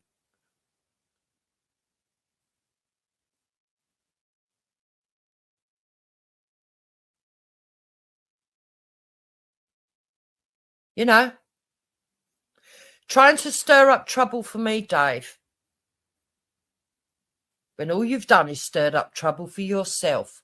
Consistently, persistently, since you have been on these panels. For the rest of us, really, it turns into a shouting match. All she has, because she has not looked into who I am or what's gone on with. I don't need to look into. Well, look. Yesterday, where was it? It was yesterday. She turned around and said to me, "I need to research my enemy." Yeah. So I researched my enemy, and the first thing that came up was her dead dad. Becca. So, like, what do you want me to do? And I figured out why you're so obsessed with Danny, isn't it? Because your dad's name was Danny, isn't it, Voldemort? That's why you're obsessed with Danny. You've got this weird obsession, like, it's weird. But anyway... I didn't know that. Yeah. Ah, right, okay. Yeah. But let me keep the smoke for later. With my children, she's jumped on a bandwagon with paedophiles, knows she's fucked up, and now all she does is go to my dead dad and kids. I mean, I know what's going on, they know what's going on, and it's really not affecting me, but this is how sick it is, because like with all the other things, I'm supposed to be going mad at this because of the amount of money they're using my name for clickbait, knowing that they've shut down every avenue all the time of my own income. They mock anything I ever do, yet they pay him like this using my name, expecting it's going to drive me absolutely mental. It's supposed to drive me mental, isn't it? I don't give a flying fucks, it's just this is clear to me what's going on. And obviously money is not what it's about for me, ultimately, and what they're doing is showing exactly how much of a tool it really is, without having any effect on me at all. This makes everything so much easier. Can you see how clear it is? This is actually using my name. I get kicked off. I told him not allowed on. He actually had the gall to tell me I had to pay him if I wanted to speak. And then they're trying to say that they're not being bought to shut us up. Did you make it up? Yeah, like, fuck. None of us have ever done anything to the levels of what ESO have done. Yet you're obsessed with us. ESO, on the other hand, you're terrified of, aren't you? You are terrified of ESO. On that note, big up in the super chat. Another 1999 from Arafina. She put, "We are family. Hey, hey, hey, hey, hey, hey. Hogshead trolls." Oh, wait, let me think that through. Slow it now, you can do it now. We are family. Hey, hey, hey, hey. We've got all the Hogshead trolls with me. No, that doesn't fit. We are family. Hey, hey, hey, hey. I've got Hogshead trolls all with me. No, one more time. I bet she's lying, mate. I think she's lying. If she's lying, she's fucking insane. I've got all Hogshead. No. She's live. I've got Hogshead. I'm not even bullshitting. I've got Cunt's live. Hogshead trolls with me. That cunt is live. Hogshead trolls with me. That works. We are family. Hey, hey, hey, hey. I've got all Hogshead trolls with me. Hey, hey, hey, hey. Fucking finally, big up. Getting dry mouth there. Are you going live tonight then? Because I'll come live when I come back in. Possibly to wind up a bit. Just like it's just. Are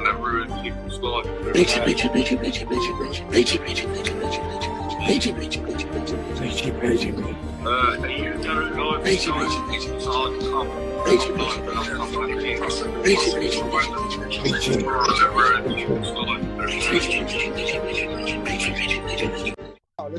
Right, is that Eric? I've just realised who your voice is. Sorry, I'm in bed because I'm not very well. I'm not very well. What are you doing? I don't give a fuck if you're not very well.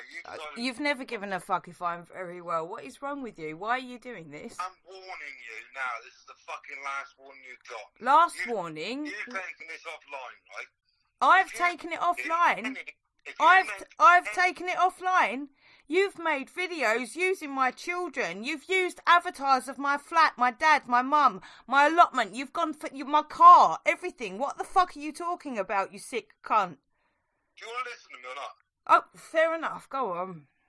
Right, you decided to take this offline, right? No, I've not decided. You decided to come into my life. Don't fucking make some shit up.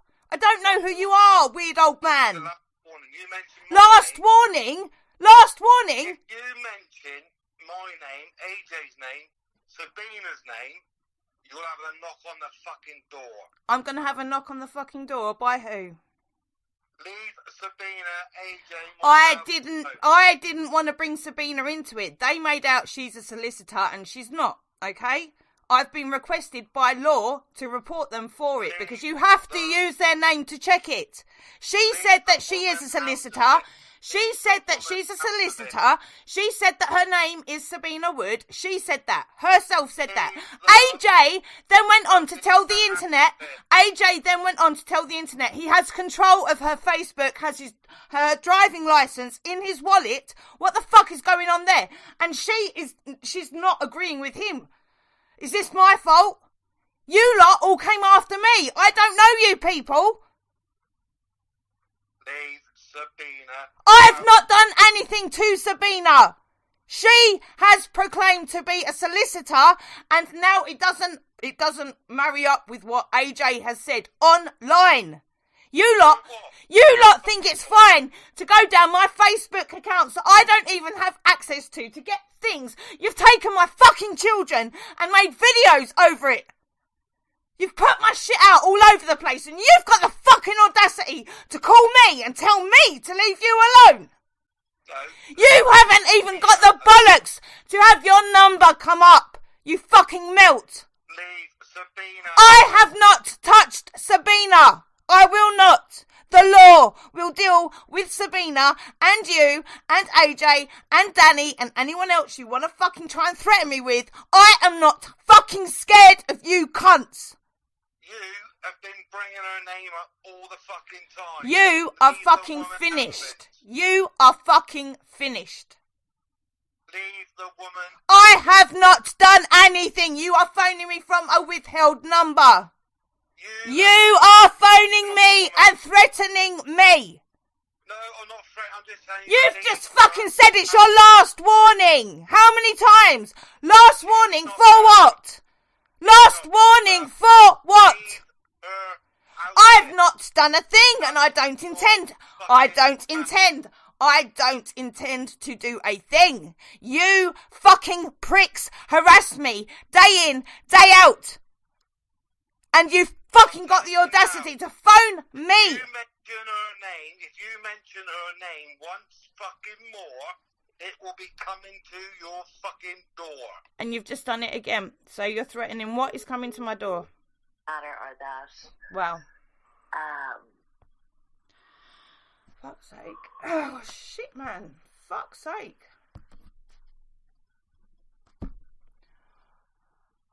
Christ.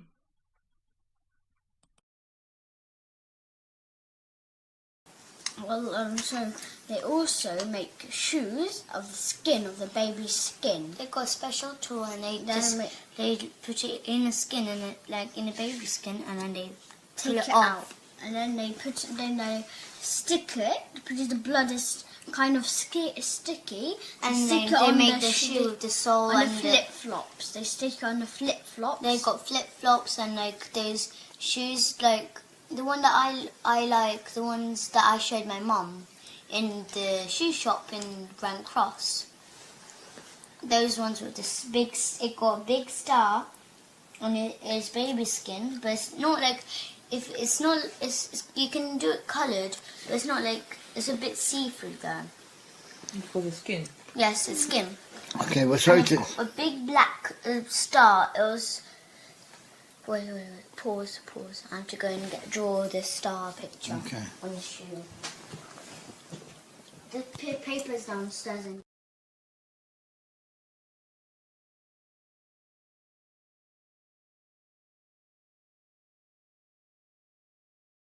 Who are these 20 special children? There's Millie, she's a brown girl. Millie who? Millie Cowell. Millie Cow? Yes. Okay. So how do you know she's one of the 20 special children? Because I know, because she comes and they do sex to her, mostly. Who's they? The teachers, the parents, the staff. News coming in of various embassies around the Every region. single teacher, or specific teachers? Putting in shelter-in-place orders the whole for their school personnel does it. there. How nervous is the region? The whole school, and we've got our own church. Yeah. Too, so because they do that, because after, as I said, we kill babies, we drink the blood, we eat them. It's a very big day. But then after, the social services who are in it, it's very unpredictable and it's very concerning. They go to families. And certainly Gulf states like the UAE, where I am, have been very concerned. They have a policy of de-escalation, of diplomacy, because as much as they don't like the Iranian regime, they don't either want to look at potentially the prospect of what it could mean trying to overthrow the regime, because this is an existential threat for the regime and we don't know how they're going to respond. This is about survival, and their response is very unpredictable. They've already warned that American assets in the Middle East would be legitimate targets in the event of war with Iran. And certainly at the moment, Qatar and the UAE are already taking precautions in terms of the US embassies in both countries, which now have shelter-in-place orders. So there's an embassy in Abu Dhabi here in the UAE. There's a shelter-in-place order for the American embassy there at the moment. They also have a consulate here in Dubai, where a shelter-in-place order is also in place. And they're warning Americans in the country to also take shelter. In Qatar, we heard a few hours ago that they issued a shelter-in-place order for the embassy there. The British embassy, I've been told, currently doesn't have that precaution. And I also heard from a military source this morning that Al Udeid Air Base in Qatar, that's America's largest air base in the region, is also being evacuated of non-essential personnel who were warned this morning to leave the airbase with their protective equipment and with enough items for 72 hours. I'm also hearing first reports of travel disruption to the region. We're keeping quite a close eye on it. The airspace remains open here in the UAE and in Qatar at the moment. It's now closed over Iran, Iraq and Israel, and it looks like Syria may now also have a similar closure. There's no aircraft, or very, very few aircraft appearing over Syrian airspace at the moment. And Germany's Lufthansa airline is suspending flights to and from Tel Aviv, Beirut and Oman until March the 7th. That update from Germany's major carrier Lufthansa. They're also suspending flights to and from Dubai for today and tomorrow. 2 Malaysian airline flights have also been diverted. One has been turned back to Kuala Lumpur that was bound for Doha, and there was another flight bound for Jeddah in Saudi Arabia, which has been diverted to India. I've just spoken to someone in Italy who's about to board a flight coming to the UAE with Emirates, and at the moment they've been told that it's business as usual, but certainly the region is on high alert, and it has been for a number of weeks, but today is the day that we have been waiting for, and many here in the region were dreading. There's certainly a very, very tense atmosphere here today.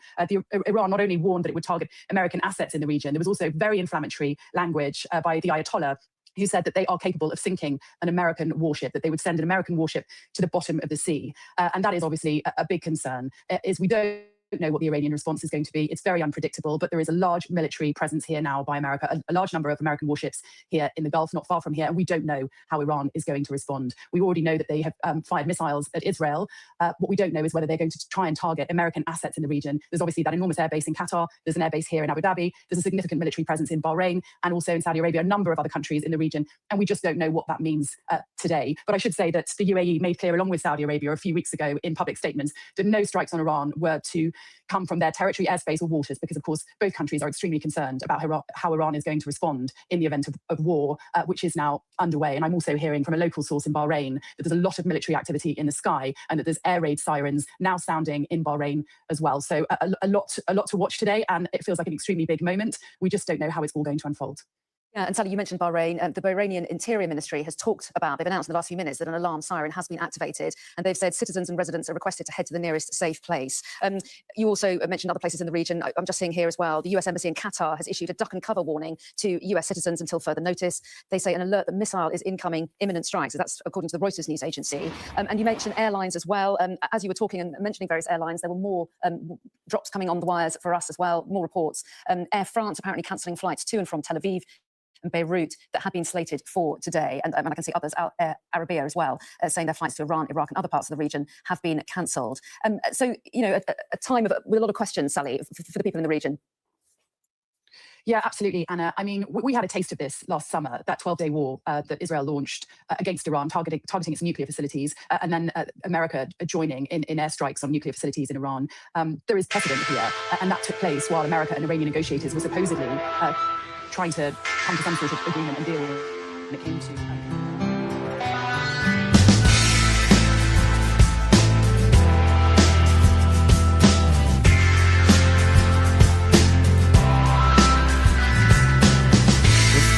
teaches you to be alone, the present to be afraid and cold. So if I can't shoot rabbits, then I can't shoot fascists.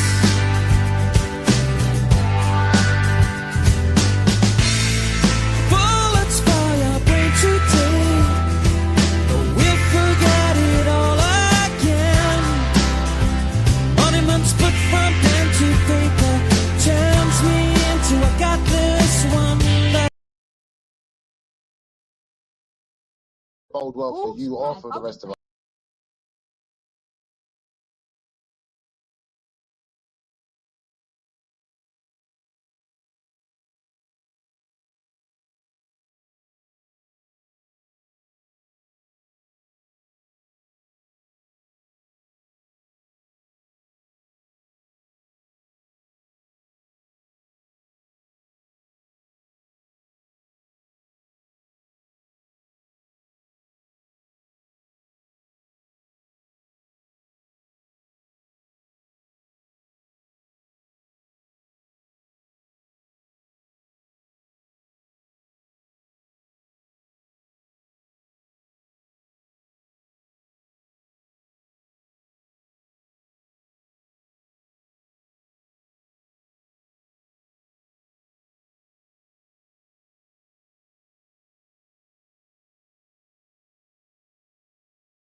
children and made videos over it.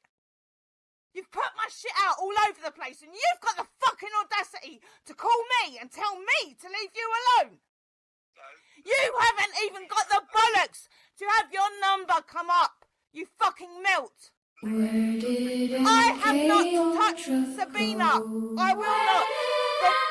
The law will deal with Sabina and you and AJ and Danny and anyone else you want to try and threaten me with. I am not fucking scared of you cunts. On the World Wide Web, lurking on the World Wide Web, lurking on the World Wide Web and trolling. I have not done anything. You are phoning me from a withheld number. You are phoning me and threatening me.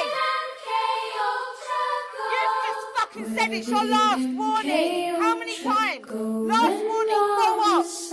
Last warning for what? I've not done a thing and I don't intend. I don't intend. I don't intend. You fucking pricks harass me day in, day out. And you've fucking got the audacity to phone me. Where did MK Ultra go? Where did MK Ultra go and all the psychopaths lurking on the World Wide Web, lurking on the World Wide Web, lurking on the World Wide Web and trolling folk en masse. Where did MK Ultra go? Where did MK Ultra go and all the psychopaths lurking on the World Wide Web, lurking on the World Wide Web, lurking on the World Wide Web and trolling folk en masse. Where did MK Ultra go? Where did MK Ultra go and all the psychopaths lurking on the World Wide Web, lurking on the World Wide Web, lurking on the World Wide Web and trolling folk en masse. Where did MK Ultra go? Where did MK Ultra go and all the psychopaths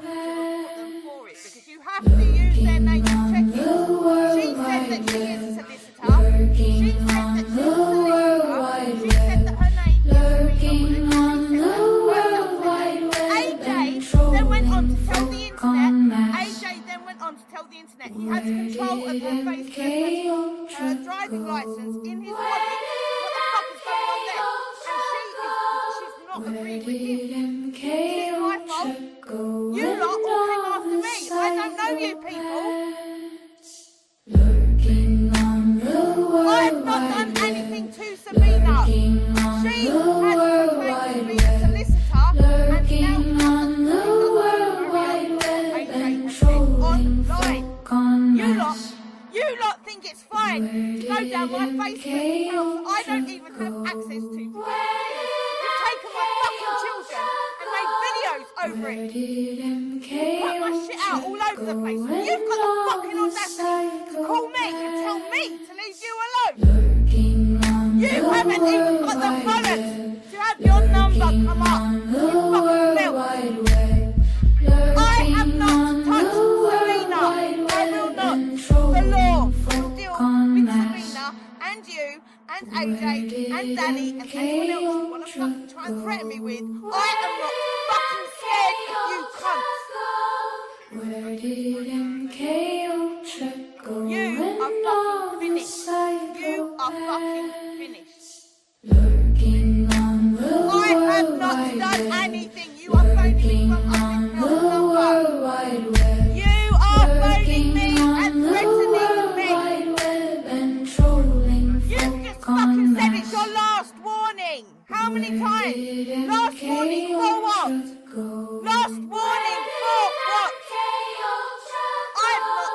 thing, and I don't intend to do a thing. You fucking pricks harass me day in, day out. And you've fucking got the audacity to phone me. Where did all the nonsense go? Where did all the nonsense go? You've done it again. So you're threatening what is coming to my door. Where did all the nonsense go? In 1984. Lurking on the World Wide Web. Lurking on the World Wide Web. Lurking on the World Wide Web. Waiting to open our kids' door.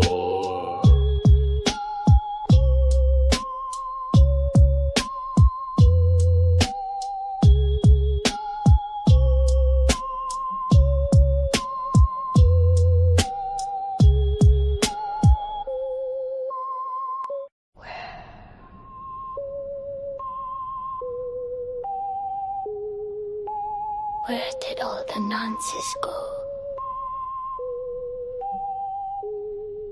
Where did all the nonsense go?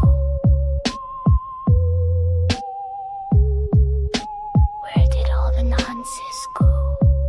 In 1984. Lurking on the World Wide Web. Lurking on the World Wide Web. Lurking on the World Wide Web. Waiting to open our kids' door.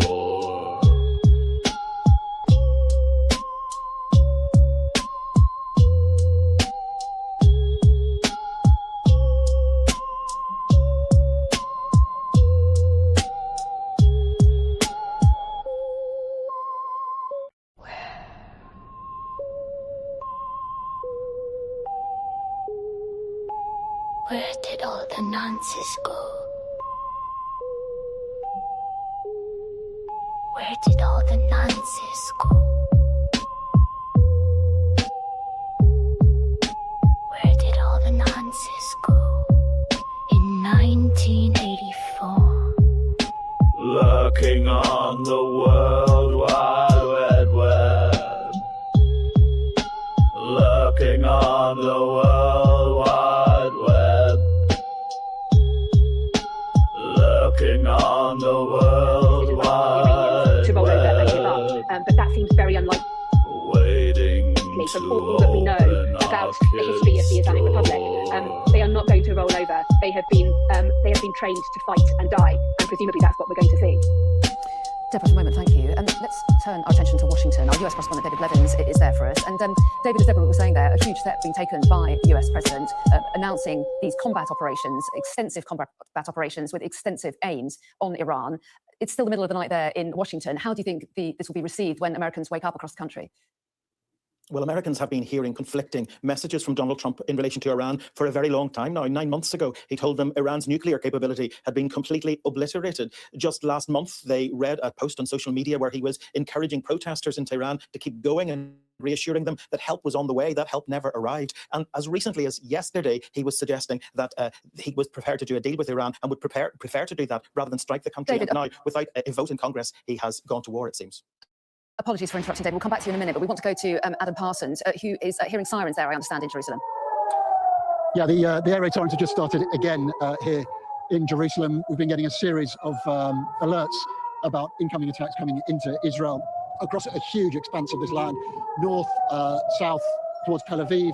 I've just had a message saying missiles reported on their way into the West Bank of Israel, which is, of course, occupied territory, Palestine, as seen by most governments. Now, about 25 minutes ago, we saw a series of intercepts in the sky above Jerusalem, booms. We just had a large boom coming from over in that direction. And these sirens suggest that they feel that there are missiles coming over in this direction. Now, generally, Iran would not be targeting Jerusalem for the reason that area over there, the Al-Aqsa Mosque, is one of the holiest sites in Islam.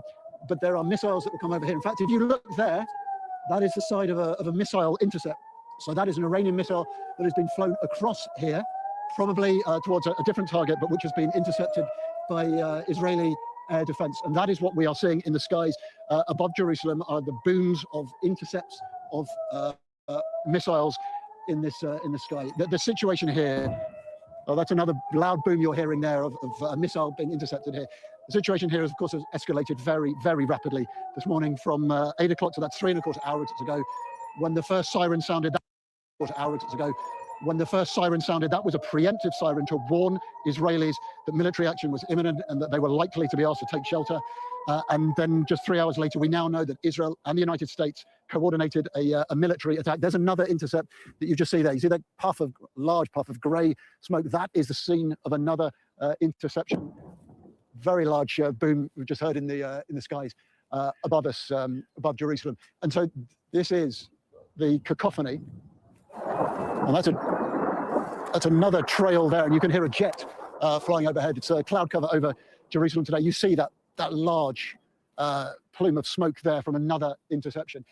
This is the soundtrack to Israel at the moment, and that's another element to it. Just that chiming sound you can hear is the alert that is now played out on mobile phones and devices across this country. That is a warning that is sent out on apps on people's phones and other devices, warning them of incoming missiles and telling them to take shelter. As you can see, my team and I are all in protective equipment. That's a very, very loud intercept there. That doesn't feel as if that one is too far away. These are some of the loudest booms and interceptions that we've heard so far this morning. And Israel is a tense country right now. In fact, I'm looking there. There is a plume of smoke that is just rising from a scene just, well, that is not far away from us at all. The smoke that you can see rising there, we don't know what has caused that, but that is a venue down there which is used as a concert venue over the course of summer here in the heart of Jerusalem, and there is now smoke pouring out from that. That is just in the shadow of the old city of Jerusalem. That is extraordinarily near to some of the holiest sites in Christianity and Islam. We'll find out what has happened there, but that is smoke pouring out from there, and that followed on, as you heard, from the sound of intercepts here in the skies above Jerusalem. Well, you'll be well aware that that is an air raid siren that is being activated once again. So we're looking around us all the time to see what is happening in these skies. Let me tell you that also Israeli military sent forces up to the border with Lebanon to preempt Hezbollah potentially joining this attack, but forces in Syria as well. And clearly, as we know, what has preempted all of this is a coordinated attack by Israeli and American forces on Iran. Iran always said that it would respond. It said that it would that there would be a regional conflict if it were attacked. And we are receiving reports of attacks not just on Israel, but also reports of in Bahrain, the UAE, and other places in the region. So at the moment, this feels as if things are escalating extremely quickly. There's still traffic moving on the roads along there. I don't see any emergency response yet to that, but we can certainly also hear we can hear the alerts going off on phones as we speak. More thuds in the distance, more sounds of intercepts in the skies above us. Maybe you can hear those thuds beyond the cloud cover at the moment, because the clouds are relatively low. You can't necessarily see those interceptions. What you then see is sometimes the smoke after them. What I can tell you is you're beginning to feel a smell in the air, slightly acrid, burning smell, which may be coming from over there, maybe as a result of these intercepts. The streets around us here in Jerusalem are, as you would imagine, deserted. People have been told to take shelter here and across so much of Israel as they wait to see the extent of this Iranian response. Adam, you must say if you need to take cover, we really appreciate this reporting some extraordinary scenes there. Just while you were talking, I was just looking at the latest statement from the IDF. It's lengthy, but just to pick out a few bits of it for our audience, they basically talk about the military action that they've undertaken with the US. They call it a joint, broad and powerful operation to fundamentally harm the Iranian terrorist regime. That's how they put it. They say it included an attack on dozens of military targets as part of a broad, coordinated and joint attack. They talk as well about the months leading up to the attack. They say close joint planning was carried out between the IDF and the US Army, which enabled this broad attack to be carried out, they say, with maximum synchronization and the coordination between the armies. It is lengthy. I'm just picking out out individual bits. They talk about continue to act to eliminate any emerging threat against the citizens of the state of Israel anywhere and at any time. So the IDF there putting out their statement off the back of Benjamin Netanyahu explaining his aims and the decisions behind it. But some interesting detail there on the level of coordination with the US, Adam. Yeah, I mean, I think this is an extraordinary moment, because this is also not just a coordinated activity by Israel and the United States, but it is apparent that the two nations have come together to try to precipitate regime change in Iran. It's something that they've talked about for so long. It's been whispered as being something they want. We saw the protests, of course, recently on the streets of Iran, where thousands of people were killed, but which did not lead to the fall of the regime. And then the talks that we saw in Geneva. It seemed as if America's real interest was in thwarting Iran's nuclear ambitions. Israel, we know, was much more focused on trying to persuade the Americans to push for a reduction in Iran's ballistic missile arsenal. And yet now what we're seeing is effectively a full frontal assault on the Iranian regime.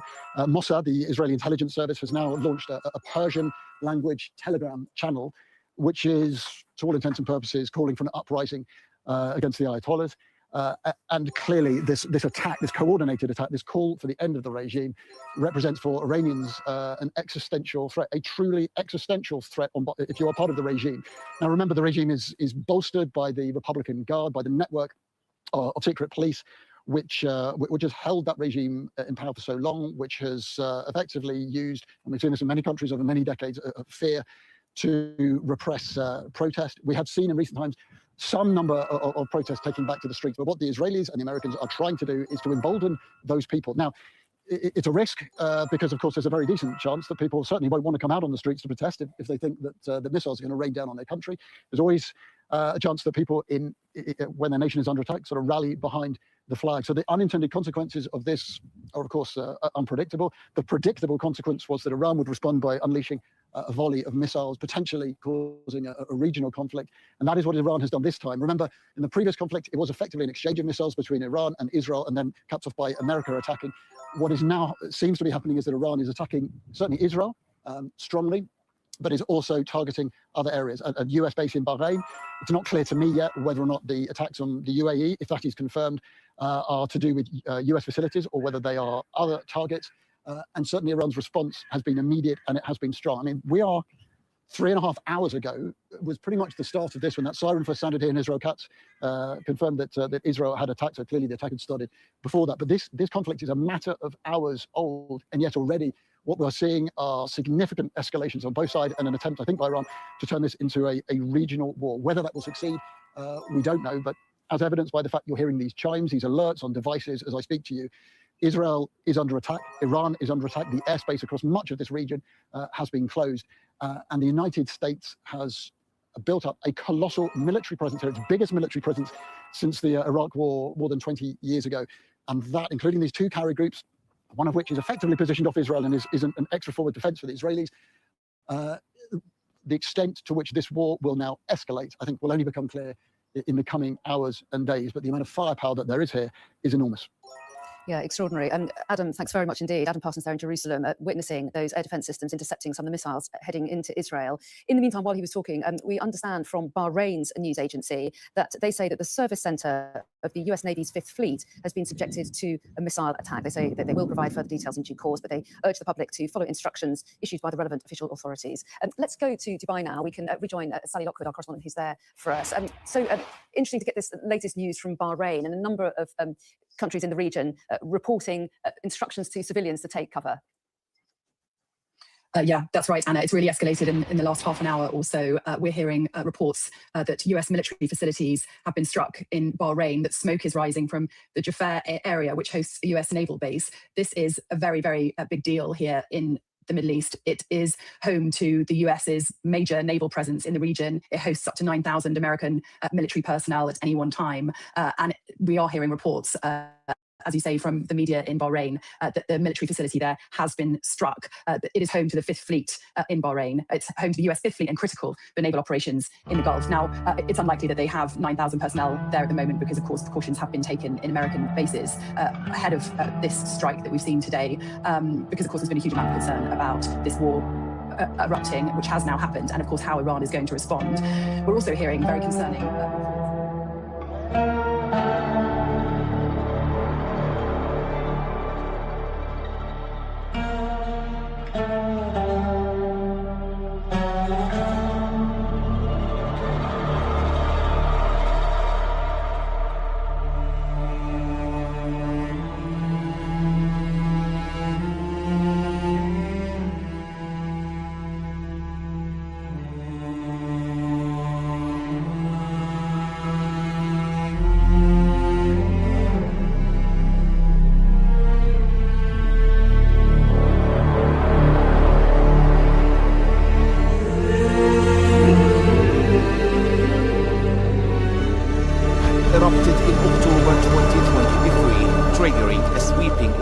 military offensive that has since reshaped Gaza through displacement, destruction, and division. Around 2.13 million people live in Gaza. Nearly 1.9 million have been uprooted, close to 90% of the population. Entire communities have been forced from the north and east, pushed toward the central and southern areas. Deir el-Balah, Khan Yunis, and Rafah. More than 70,000 people have been killed. Around 320,000 homes across Gaza have been damaged or destroyed. Up to 90% of schools are no longer intact. Only about half of Gaza's 36 hospitals remain partially functional, most operating at minimal capacity.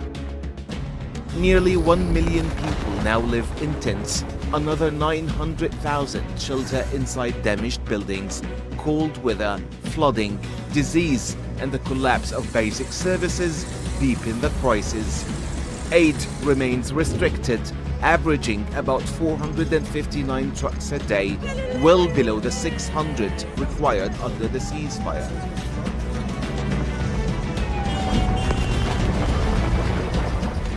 Israel has established a de facto boundary known as the Yellow Line. Approaching it can be fatal.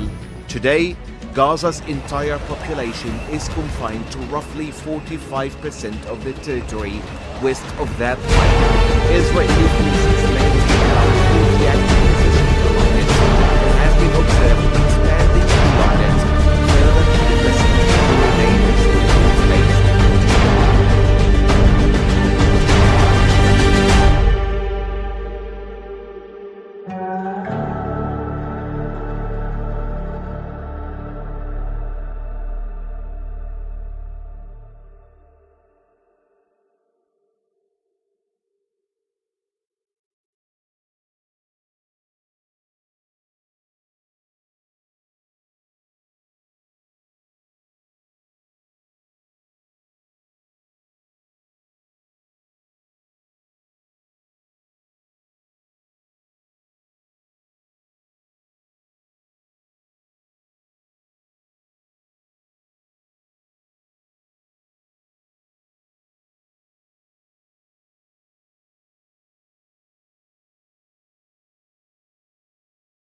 Bode well for you or for the rest of us, really. It just turns into a shouting match. All she has, because she has not looked into who I am or what's gone on with. I don't need to look into. Well, look. Yesterday, where was it? It was yesterday. She turned around and said to me, "I need to research my enemy." Yeah. So I researched my enemy, and the first thing that came up was her dead dad. So, like, what do you want me to do? And I figured out why you're so obsessed with Danny, isn't it? Because your dad's name was Danny, isn't it, Voldemort? That's why you're obsessed with Danny. You got this weird obsession, like it's weird. But anyway, I didn't know that. Yeah. Right, okay. Yeah. But let me keep the smoke for later. Preživší prvé jméno Alžbeta priezvisko pri narodení Grossmanová Grossmannová, priezvisko v súčasnosti Meisl MEISL, moderátor Víra Skákalová, VIERA SKAKALOVA, mesto Trenčianske Teplice, štát Slovensko, jazyk slovenský. Volám sa Víra Skákalová, dnes je 25. máj 1998. Rozhovor natáčame s paní Alžbetou Meisl v meste Trenčianske Teplice na Slovensku. Pani Meisl, ja by som vás poprosila, keby ste sa predstavili, povedali dátum narodenia, miesto narodenia a váš vek. Ja som Alžbeta Meisl, narodená 21.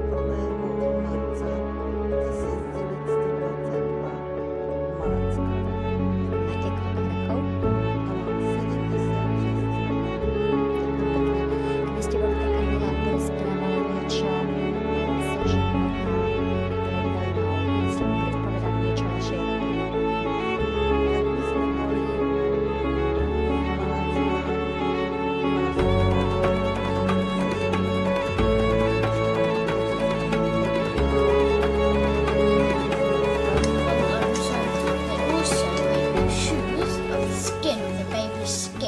special tool and they put it in a skin and it, like in a baby skin, and then they pull it off and then they stick it because the blood is kind of sticky, and then they make the shoe with the sole and the flip flops. They stick on the flip flop. They got flip flops and like those shoes, like the one that I like, the ones that I showed my mum in the shoe shop in Grand Cross. Those ones with this big, it got a big star on it's baby skin, but it's not like, if it's not, it's you can do it coloured, but it's not like, it's a bit see-through there. Skin? Yes, it's skin. Okay, well, sorry to... A big black star, it was... Wait, pause. I have to go and draw the star picture. Okay. The paper's downstairs. A odišiel. Tak sme sa nasťahovali k starým rodičom do toho domu pri knihtlačiarni. Tam sme mali príjemné detstvo. Otca sme nepostrádali, lebo nám nebola ani pripustená myšlienka spýtať sa na ňo. Mamička tiež potom pracovala v tej tlačiarni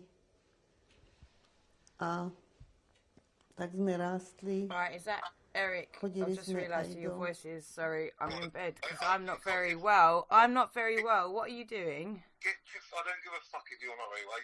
You've never given a fuck if I'm very well. What is wrong with you? Why are you doing this? I'm warning you now. This is the fucking last warning you've got. Warning? You've taken this offline, right? I've taken it offline. I've taken it offline. You've made videos using my children. You've used avatars of my flat, my dad, my mum, my allotment. You've gone for my car, everything. What the fuck are you talking about, you sick cunt? Do you want to listen to me or not? Oh, fair enough. Go on.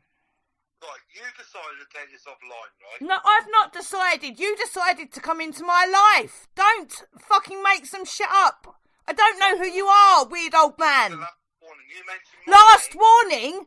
Last warning? If you mention my name, AJ's name, Sabina's name, you'll have a knock on the fucking door. I'm going to have a knock on the fucking door. By who? Leave Sabina, AJ... I didn't want to bring Sabina into it. They made out she's a solicitor and she's not, okay? I've been requested by law to report them for it because you have to use their name to check it. She said that she is a solicitor. She said that she's a solicitor. She said that her name is Sabina Wood. She said that. Herself said that. AJ then went on to tell the internet. He has control of her Facebook, has her driving license in his wallet. What the fuck is going on there? And she's not agreeing with him. Is this my fault? You lot all came after me. I don't know you people. Leave Sabina I've not done anything to Sabina. She has proclaimed to be a solicitor, and now it doesn't marry up with what AJ has said online. You lot think it's fine to go down my Facebook accounts that I don't even have access to get things. You've taken my fucking children and made videos over it. You've put my shit out all over the place, and you've got the fucking audacity to call me and tell me to leave you alone. You haven't even got the bollocks to have your number come up. You fucking melt. Leave Sabina. I have not touched Sabina. I will not. The law will deal with Sabina and you and AJ and Danny and anyone else you want to fucking try and threaten me with. I am not fucking scared of you cunts. You have been bringing her name up all the fucking time. You are fucking finished. You are fucking finished. Leave the woman. I have not done anything. You are phoning me from a withheld number. You are phoning me and threatening me. No, I'm not threatening. I'm just saying. You've just fucking said it's your last warning. How many times? Last warning for what? Last warning for what? I've not done a thing, and I don't intend. I don't intend to do a thing. You fucking pricks harass me day in, day out. Millie who? And you fucking got the audacity to phone me. So how do you know she's one of the 20 special children? Because I know, because she comes and they do sex to her, mostly. And you've Who's they? Who's they? The teachers, the parents, the staff. Countries in the region. Every single teacher, or specific teacher? No, every single, the whole school does it. Yeah, that's right, Anna. It's really escalated. The whole school, and we've got our own church. We're hearing reports too, because they do that. Because after, as I said, we kill babies, we drink their blood, we eat them. But then after, the social services who are in it, they go to families. Up to 9,000 American military personnel at any one time. And we are hearing reports, as you say, from the media in Bahrain, that the military facility there has been struck. It is home to the 5th Fleet in Bahrain. It's home to the US 5th Fleet and critical for naval operations in the Gulf. Now, it's unlikely that they have 9,000 personnel there at the moment because, of course, precautions have been taken in American bases ahead of this strike that we've seen today. Because, of course, there's been a huge amount of concern about this war erupting, which has now happened, and of course how Iran is going to respond. We're also hearing very concerning reports of missiles flying over the United Arab Emirates, where I am, and that has come from the British Embassy here in the UAE, which put out a post not long ago saying, we are aware of missiles flying over the United Arab Emirates following escalating regional tensions. British nationals are advised to shelter in place. Now, I heard from a local source in Abu Dhabi that they've heard loud explosions there, that families and children are absolutely terrified. The UAE prides itself, along with Qatar, of being one of the safest places to live in the world. It's home to a lot of British nationals who choose to live here. And one of the reasons many of them do is because of safety. They feel like it's a very safe place to live. It's a very safe place to bring up families. And today it feels very different. War has now erupted in the Middle East. America has launched war against Iran. And we don't know yet the extent of Iran's response, but we're hearing explosions also in Kuwait. I'm hearing from a local source there that there've been explosions heard by the Avenues Mall in Kuwait, again, another neighboring country, home to American military assets. And of course, Qatar as well, home to Al-Udeid Air Base, America's biggest airbase in the region. Qatari officials have confirmed to Sky News that missiles over Qatar have been intercepted by air defences in the last hour or so. The US Embassy has shelter-in-place orders for Qatar, Bahrain, the UAE, Jordan, Israel. They're also warning their citizens to shelter in place as well if they're in those countries. We're already seeing a huge amount of travel disruption, airlines cancelling flights, aircraft that are in the air being turned around and rerouted. And the UAE has temporarily, it says, closed its airspace. And I've been looking on flight radar in the last few minutes. It looks like Qatar's airspace is also now closed. We heard this from the UAE's General Civil Aviation Authority, that it's temporarily closed its airspace, it says, as a precautionary measure. And the UAE Interior Ministry is saying it's taking all precautionary measures to maintain the safety of people here. But certainly this is the moment many in this region have been absolutely dreading, because the Iranian regime has warned that any attack by America would result in regional conflict, that American military assets in the region would be legitimate targets. And of course, there's going to be potentially huge economic impact as well. We don't yet know the extent of Iran's response. It's much less predictable and it's much more concerning than last year, because last year, during that 12-day war between Israel and Iran that America joined, there were very clear targeted objectives. They were going for nuclear facilities. This time, it seems that they're also going for the Iranian regime. So the Iranian regime are fighting for their very survival. This is existential, and essentially they have nothing to lose. So we're all now bracing ourselves to see exactly the extent of the Iranian response and how long this is all going to last. But it's certainly very interesting that a member of the Iranian regime has posted today saying, "We warned you. Now you've started down a path whose end is no longer in your hands." I think that's the concern here, is that Donald Trump seemingly wants to see regime change through this war, and it's a big gamble. We don't know how it's going to end. Sally Lockwood, thanks very much indeed for getting us up to date with all the latest from where you are. For those just joining us, let's recap our breaking news this morning. The US and Israel have launched coordinated strikes on Iran.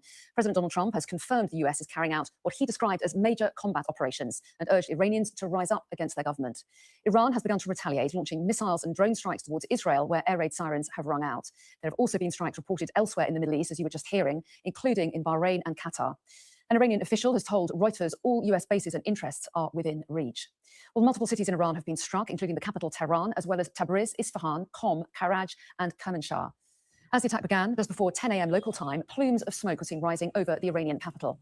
The first strike happened near the offices of Supreme Leader Ayatollah Ali Khamenei. This is what we heard from Donald Trump in a post on Truth Social shortly after the strikes began. To the members of the Islamic Revolutionary Guard, the armed forces, and all of the police, I say tonight that you must lay down your weapons and have complete immunity, or in the alternative, face certain death. So, lay down your arms. You will be treated fairly with total immunity, or fairly with total immunity, or you will face certain death. Finally, to the great proud people of Iran, I say tonight that the hour of your freedom is at hand. Stay sheltered. Don't leave your home. It's very dangerous outside. Bombs will be dropping everywhere. When we are finished, take over your government. Into who I am or what's gone on with. I don't need to look into. Well, look. Yesterday, where was it? It was yesterday. She turned around and said to me, "I need to research my enemy." Yeah. So I researched my enemy, and the first thing that came up was her dead dad. So, like, what do you want me to do? And I figured out why you're so obsessed with Danny, isn't it? Because your dad's name was Danny, isn't it, Voldemort? That's why you're obsessed with Danny. You got this weird obsession, like it's weird. But anyway, I didn't know that. Yeah. Ah, right, okay. Yeah. But let me keep the smoke for later. To the members of the Islamic Revolutionary Guard, the armed forces, Zeres, Balox, now all she does is go to my dead dad. own hands, and have complete immunity, or in the alternative, face certain death. So, lay down your arms. You will be treated fairly with total immunity, or you will face certain death. Finally, to the great proud people of Iran, I say tonight that the hour of your freedom is at hand. Stay sheltered. Don't leave your home. It's very dangerous outside. Bombs will be dropping everywhere. When we are finished, take over your government. It will be yours to take. This will be probably your only chance for generations. Well, Iran has begun to retaliate, with the Israeli Air Force saying it's attempting to intercept strikes towards Israeli territory. Air raids are ringing out across several cities, including Jerusalem and Tel Aviv. Well, Iran's Islamic Revolutionary Guard Corps announced the counter-attack on Telegram, saying, in an answer to the hostile and criminal enemy assault to the Islamic Republic of Iran, the first broad wave of missile and drone attacks of the Islamic Republic of Iran towards the occupied land has begun. Well, a short time ago, we heard from Israel's President Benjamin Netanyahu. A short while ago, Israel and the United States launched a joint campaign, Operation Lion's Roar. The objective of the operation is to put an end to the threat from the Ayatollah regime in Iran. At this time, the IDF is attacking targets of the oppressive regime, facilities of the Revolutionary Guard, along with the United States military, targeting ballistic missile sites that threaten both Israel and US forces. This operation will continue as long as necessary. In recent months, the tyrants in Iran have been plotting to rebuild their nuclear and missile capabilities and to bury them underground, where we won't be able to strike them. If we don't stop them now, they will become invulnerable. To that end, their representatives in negotiations are trying to buy time, attempting to buy time in fruitless and deceitful negotiations with our American friends. Therefore, we have now launched Operation Lion's Roar, an action that is much more powerful than Operation Rising Lions, which was very powerful. We are much more powerful than Operation Rising Lions, which was very powerful. We are doing this in full cooperation with our friends in the United States under the brave leadership of President Trump. Together with the United States, we will strike hard at the terror regime and create conditions that will allow the brave Iranian people to rid themselves of this murderous regime. Whoever lays down their weapon, including among the regime forces, will ensure their safety and secure their future. The Iranian people in all their diversity, Persians, Kurds, Azeris, Balochs, Abkhazians, and all other citizens of this wonderful nation. This is your opportunity to establish a new and free Iran. Take your destiny into your own hands. Let's take you live to Washington now. Our US correspondent David Blevins joins us. David, a huge step by Benjamin Netanyahu and the US president. It is, and I have to tell you, Anna, in the last few minutes, our colleagues at NBC here in the United States are reporting that Iran is retaliating against multiple US military facilities in the Middle East. Let me just repeat that. They say Iran is retaliating against what they describe as multiple US military facilities in the Middle East, and they are citing a US official. Nothing from the Pentagon so far on those reports from Bahrain that the US Fifth Fleet base there has been targeted. We know that that base also houses the US Naval Forces Central Command, so a very strategic base indeed. But of course, all of this is reminiscent of the Iran reprisal on the Al Udeid air base in Qatar after Trump launched strikes against their nuclear capabilities about 9 months ago. Now, on that occasion, the ballistic missiles were intercepted, most of them at least, and that prevented a wider escalation. But there is clearly now potential for that. And I think President Trump indicated his awareness of the potential for a wider war and a longer war when he told Americans during that address from his estate in Florida that Americans may be lost in this. So this is a huge gamble for him, a huge risk for the president, especially when he knows his own base is very skeptical about foreign wars, prefers him to focus on domestic matters here in the United States, and that it is a midterm election year. Of course, for a very long time, Americans have been hearing conflicting signals from Donald Trump about Iran. 9 months ago, he told them the nation's nuclear capability had been, in his words, obliterated. He told them just last month that he was going to send help to protesters in Tehran. That help never arrived. Just yesterday, he was suggesting he was prepared to still do a deal with Iran, would prefer not to strike them. And now, without the authority of Congress, there hasn't even been a debate on the issue of Iran there. He has effectively declared war. And there will be many questions being asked on this side of the Atlantic when people waken in the coming hours.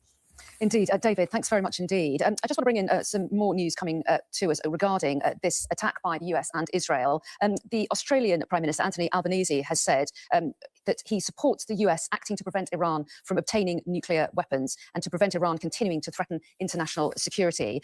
He also says that Australian officials are closely monitoring what he describes as an evolving situation. And he says our ability to provide consular assistance in Iran is extremely limited, and that they've upgraded Australia's travel advice for Israel and Lebanon to do not travel. Also, in the last few moments, Iran's foreign ministry, according to the AP news agency, has said the time has come to defend the homeland after those joint US-Israeli strikes. Well, let's get the view now on what's been a significant morning of events. We can speak now to Dr. Sanam Vakil, who's director of the Middle East and North Africa programme at Chatham House now. Very good morning to you. Thanks so much for talking to us this morning. What do you make of the action that's been announced and what we've seen on our television screens already this morning? Well, good morning, and thank you for having me. This is, by all accounts, and taken directly from President Trump, a regime change operation in Iran that is expected to last not days, but perhaps even weeks. President Trump tried to make the case, I think, albeit a bit late, to the American people that he is trying to address a long-standing, over 4-decade regional, international, and global threat for the American people. And quite interestingly, Israel is playing junior partner in this campaign. There are a few things that I expect to see in the weeks and months ahead. One, of course, Iran has quite quickly launched a counterstrike. All of the Gulf states practically have been hit. Abu Dhabi, Bahrain, reports of missiles on Qatar, and there are some suggestions that strikes have been launched towards Saudi Arabia. The Iranians are also counter-striking against Israel as well. Iran has no choice but to take this war in a very serious way. It's existential. This is about regime change, and their only strategy is to export this instability and this conflict to the region writ large. That's their only survival strategy right now. So talk us through what the capabilities of each side are. The US and Israel have outlined their aims. They include, as you say, perhaps they haven't spelled it out in so many words, but it's clear they want the regime to fall. How likely is that to happen? Are they capable of achieving that? Well, first of all, I think they have made the case for regime change in both of their messages. Prime Minister Netanyahu also choreographed a message alongside President Trump's, and they were explicit that this operation is designed to bring an end to the Islamic Republic and its dangerous behavior. They are finishing the job that they didn't quite finish last summer during the 12-day war. And why we know this, in addition to the fact that the campaign is underway and they are hitting Iranian leadership offices in Tehran, but also military facilities around the country, is they've also called on the Iranian people to, at the end of this military operation, take back the country. So we have to call it as it is, and we have to also call it out as an illegal war. Yeah, you say you think it's an illegal war. It was clear that Donald Trump was justifying the action, saying that Iran was a threat to the American people. He sort of billed it as a defensive move, essentially, didn't he? What do you make of the justification? You think it's illegal? Explain why.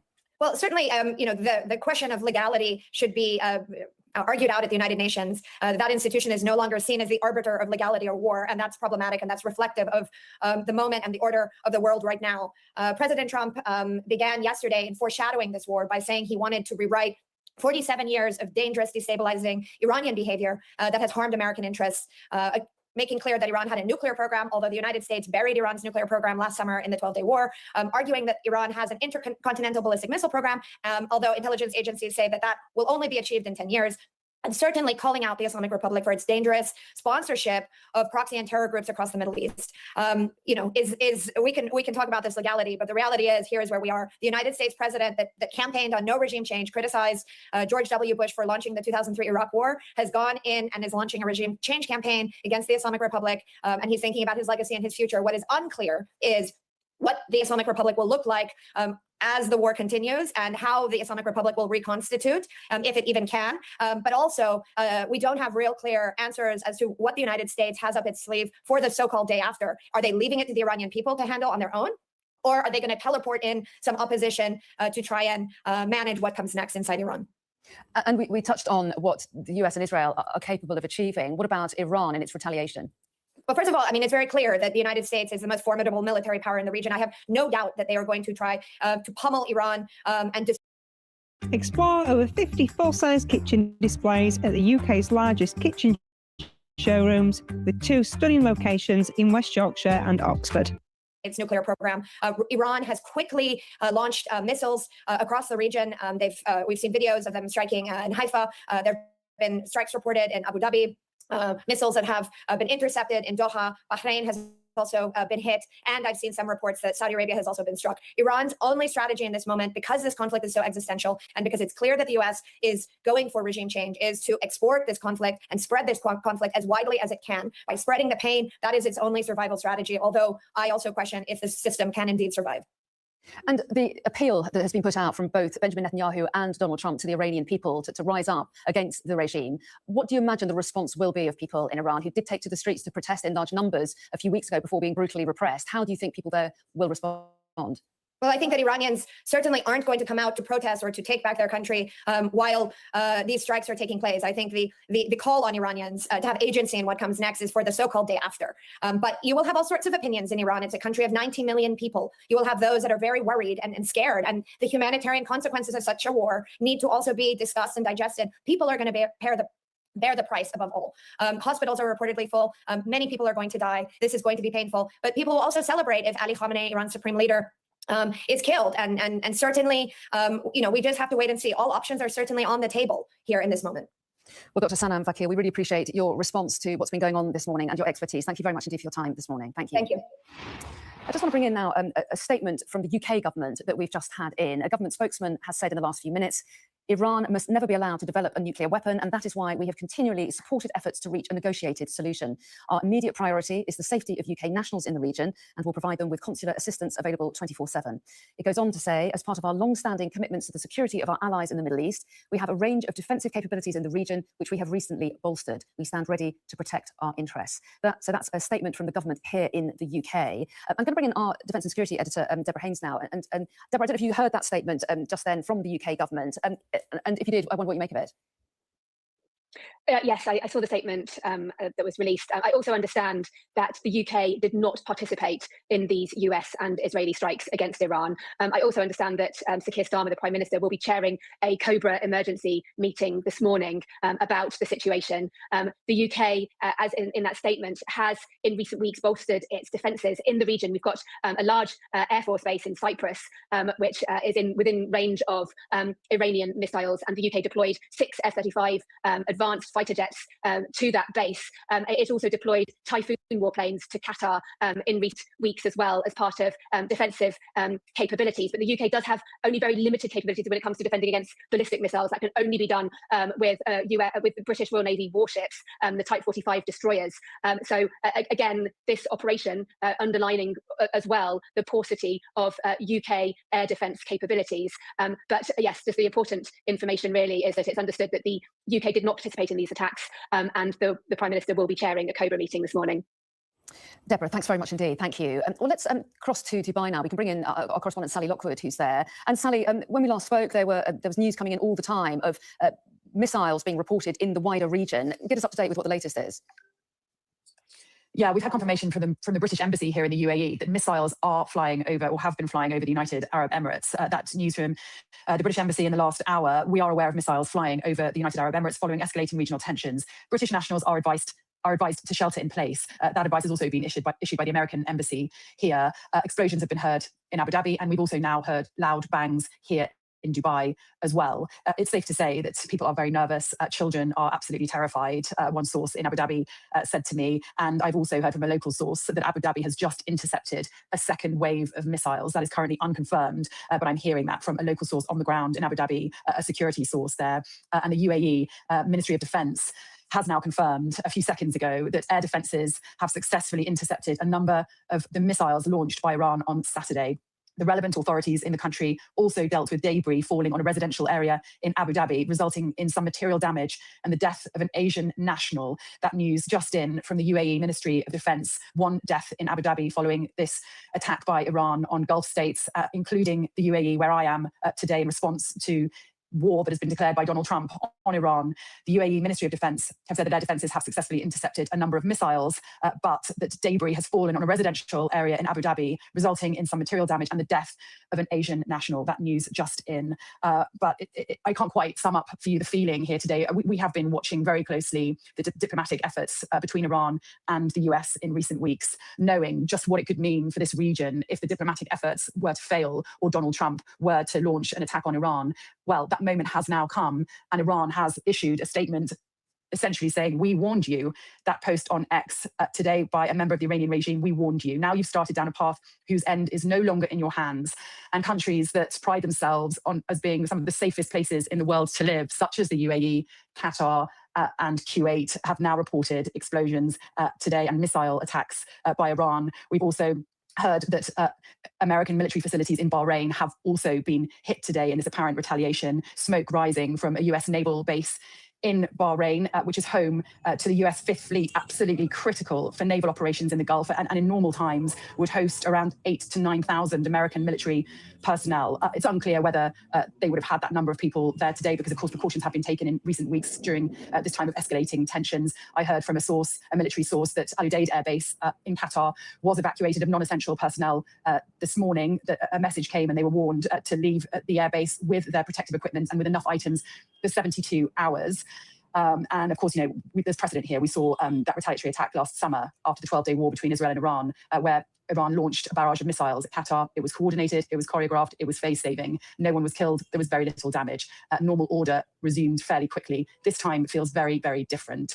And the Iranian regime did warn, Donald Trump did warn America, that if they were to launch an attack, if they were to start a war, then essentially it could result in regional conflict, that all American military assets in the region would be legitimate targets. The supreme leader warned that they had the missile capability to sink US warships. And we are now indeed seeing what Iran has been preparing in terms of a response to war. And it's very unclear how long this is going to last and just how significant it's going to be. But certainly here in the UAE today, it's a very, very tense atmosphere indeed. People have been seen running in the streets in Dubai after the sound of loud bangs. This is something that would be unthinkable normally. People are sheltering indoors. And people are very, very nervous. We're going to have to see what today holds, what tonight holds, and certainly it feels like this is a turning point, and we're entering a very new phase in terms of security in this region. Yep, Sally, thank you very much indeed. It's Mark Austin here now with what is turning into a very major story. And if you doubted that word from the Israeli military in the last few moments, that they are attacking targets across Iran, including Western Iran. They've already attacked targets in Tehran, and they're now saying we are hoping to call up 70,000 reservists in the coming days, most of whom the Israelis are saying will work on aerial defense, because quite clearly the response from Iran will be key in all this.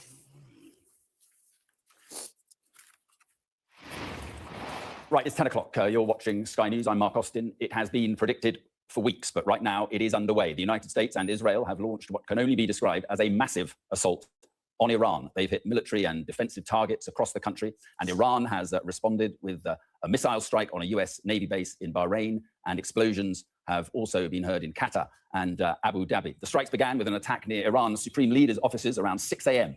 UK time. Since then, There have been strikes right across the country, with the Israeli military saying its operations against military targets in Western Iran are continuing as we speak. This is the scene at the US naval base at Al Jafer in Bahrain, one of the locations targeted by Iran in retaliatory strikes. Elsewhere, the UAE says one person has been killed in Abu Dhabi after it intercepted several Iranian missiles, and Qatar has closed its airspace, as many countries have after explosions have been reported there. A number of major airlines are now cancelling flights to the region, some turning around in midair amid the threat of, well, quite clearly, a major war, a widening conflict. Air raid sirens are sounding across Israel pretty much continuously this morning. This was the scene as we spoke to Adam Parsons in Jerusalem just a little earlier. At a very, very loud intercept there. That doesn't feel as if that one is too far away. These are some of the loudest booms and interceptions that we've heard so far this morning. And Israel is a tense country right now. In fact, I'm looking there. There is a plume of smoke that is just rising from a scene just, well, that is not far away from us at all. The smoke that you can see rising there, we don't know what has caused that, but that is a venue down there which is used as a concert venue over the course of summer here in the heart of Jerusalem, and there is now smoke pouring out from that. That is just in the shadow of the old city of Jerusalem. That is extraordinarily near to some of the holiest sites in Christianity and Islam. We'll find out what has happened there, but that is smoke pouring out from there. Well, President Trump, as I was saying, addressed the American people in the early hours of the morning, confirming a major combat operation was underway, and he urged the Iranian people to rise up against their government. He stopped short of saying the aim was regime change, but really left little doubt that that was his goal. Let's take a listen. A short time ago, the United States military began major combat operations in Iran. Our objective is to defend the American people by eliminating imminent threats from the Iranian regime, a vicious group of very hard, terrible people. Its menacing activities directly endanger the United States, our troops, our bases overseas, and our allies throughout the world. For 47 years, the Iranian regime has chanted death to America and waged an unending campaign of bloodshed and mass murder, targeting the United States, our troops, and the innocent people in many, many countries. Among the regime's very first acts was to back a violent takeover of the U.S. Embassy in Tehran, holding dozens of American hostages for 444 days. In 1983, Iran's proxies carried out the Marine barracks bombing in Beirut that killed 241 American military personnel. In 2000, they knew and were probably involved with the attack on the USS Cole. Many died. Iranian forces killed and maimed hundreds of American service members in Iraq. The regime's proxies have continued to launch countless attacks against American forces stationed in the Middle East in recent years, as well as U.S. naval and commercial vessels and international shipping lanes. It's been mass terror, and we're not going to put up with it any longer. From Lebanon to Yemen and Syria to Iraq, the regime has armed, trained, and funded terrorist militias that have soaked the earth with blood and guts. And it was Iran's proxy, Hamas, that launched the monstrous October 7th attacks on Israel, slaughtering more than 1,000 innocent people, including 46 Americans, while taking 12 of our citizens hostage. It was brutal, something like the world has never seen before. Iran is the world's #1 state sponsor of terror, and just recently killed tens of thousands of its own citizens on the street as they protested. It has always been the policy of the United States, in particular, my administration, that this terrorist regime can never have a nuclear weapon. I'll say it again, they can never have a nuclear weapon. That is why in Operation Midnight Hammer last June, we obliterated the regime's nuclear program at Fordow, Natanz, and Isfahan.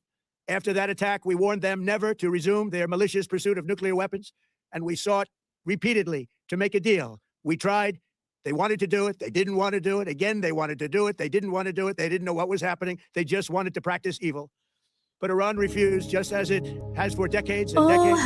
They rejected every opportunity to renounce their nuclear ambitions, and we can't take it anymore. Instead, they attempted to rebuild their nuclear program and to continue developing long-range missiles that can now threaten our very good friends and allies in Europe, our troops stationed overseas, and could soon reach the American homeland.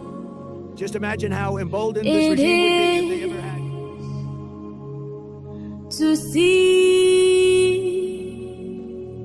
you move, you've poured out your spirit on every heart. You sent forth your word. Also attacks on a place called Parchin, and which is it's an important military facility, What our which, fathers I and think I'm right in saying is on mothers the outskirts of Tehran, but multiple sites clearly attacked by the Israelis and the US, and not just in Tehran. These are countrywide attacks. This is a massive assault on Iran, and how long it goes on for is anybody's guess. We don't know what is in the mind of Donald Trump or Benjamin Netanyahu. We don't know what is in the mind of Iran's supreme leader.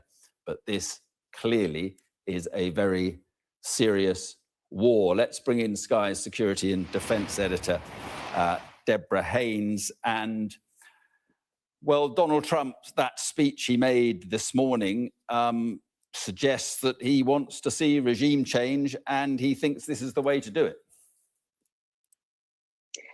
Yes, I totally agree with how you interpreted that, as in calling for regime change in all but name, talking about the desire to take out Iran's ability to launch missiles. Iran must never have a nuclear weapon. He's going to annihilate, in his words, the Iranian Navy, and that ultimatum that he delivered, didn't he, to everyone from the Republican Guard down to the Iranian police, telling them to lay down their weapons or face certain death. But there is a huge question. This is a massive gamble, and can he do this with military means alone, and not just military means alone, but military means alone from a distance? You can't imagine that he is preparing to send ground troops, for example, into Iran to achieve these stated goals. He talks about how the US has overpowering military strength, the biggest and strongest military in the world, and there is no question about the Americans' military might. It has those long-range weapons that it can use.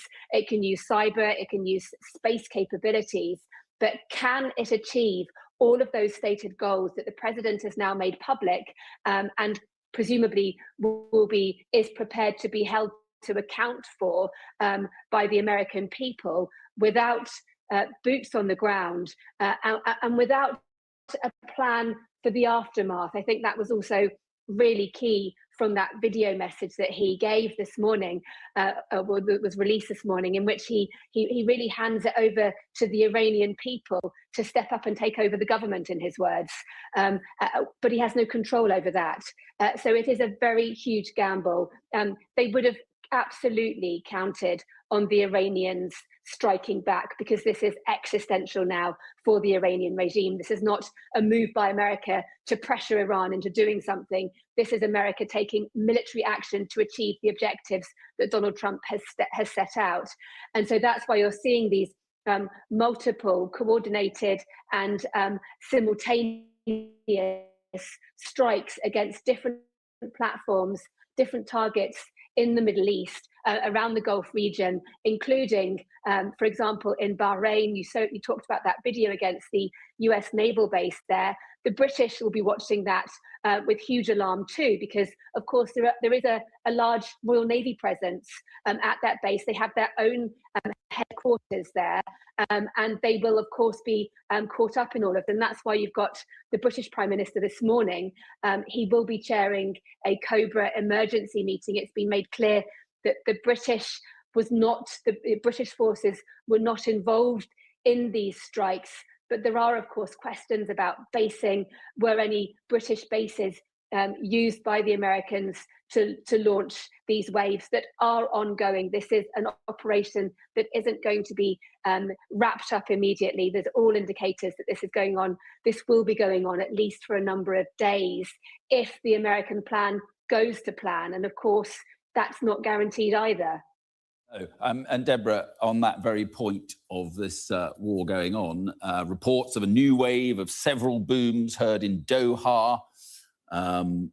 Bahrain successfully dealing, we're told from the news agency there, dealing with missiles in its airspace, and several explosions heard in Abu Dhabi near the city's main airport. So clearly Iran, and just finally Iran hitting back. And just finally, Deborah, this point about, trying to do regime change from the air, it is very difficult. So they are relying on the people of Iran rising up in a way that they failed to do when Netanyahu asked them to do that. When was it? Last June. Yeah, it's an extraordinary gamble. I'd say it's the biggest foreign policy gamble by any American president since George Bush launched the invasion of Iraq back in 2003, and that didn't go to plan either. Of course, in that operation, America used ground forces. It does still, and today, have the overwhelming military advantage when it comes to the firepower. But to be able to achieve the aims that Donald Trump has set out by launching strikes from the sea and the air, and presumably cyber and space alone, that hasn't been done before. Obviously he'll be looking at the Venezuela example, but that was just very, very different, extraordinarily different. This is a much larger scale challenge. The operation itself is far, far bigger, and the risks involved are significantly greater. Deborah, thank you very much indeed. We'll talk to you a little later. Just a quick word on the UK's involvement or lack of involvement in this. Prime Minister Starmer saying the UK was not involved in the strikes on Iran. Sky News now understands that UK bases were not used by the US for strikes on Iran. There's been this row over whether Diego Garcia... Has this happened before? We have to get out of here. We have to get out of here. Take it easy. You take it easy. Quiet.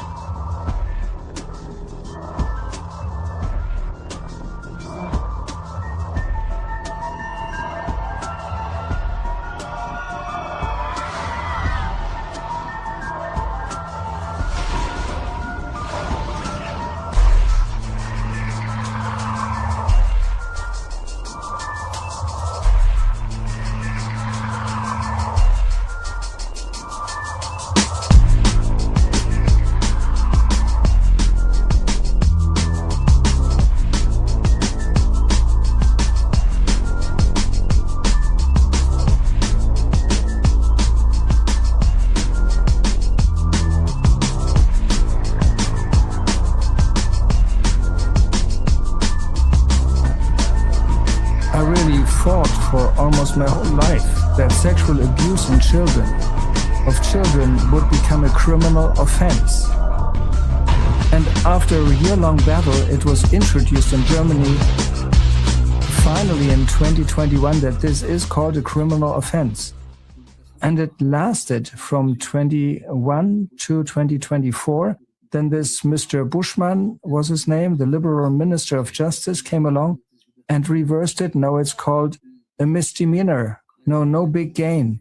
In my point of view, all the formulations that the Ministry of Justice explained why they reversed it is a shame.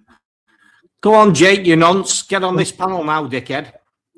I only made negative experiences in this field. I really fought for almost my whole life that sexual abuse of children would become a criminal offense.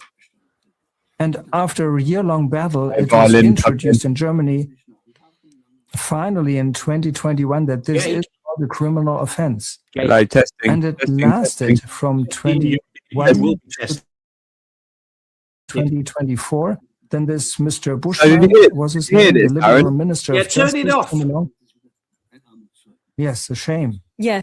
So sexual abuse only just became an illegal offence for particular... You were the sexual abuser, yes, Jake. It's really a shame. Thank Not you so only do you much. do that, You take you've got so much somebody action for the claiming children, to be especially for abused, bringing these survivor, grievances to public who won't go attention. and That is report. so important. Excuse me, if we could just hear, if we could just hear the end of this. Doing more Yeah, damage. thank you for taking this And time. you think that's Even upon me? while you're traveling right now. This is how Your twisted statements you really are. helped You're us the one that to get started a clear picture of this problem. after he got We caught wish with you all those well images. for your work. Everything the best. You're the one that's Even in your charged by the retirement, you're police now. taking action. Yeah. Thank you for your great You're the one educational that's work. We banned from being love around anybody you. under the age of 18, and you got sectioned because Thank you, Lois. I'm looking like forward to join you here again children. when I come in This is person. what you are.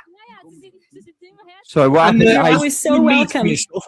You want to put the record know. straight. You want to find out who I am. You want to put an end to all this and come and hand myself in at the police.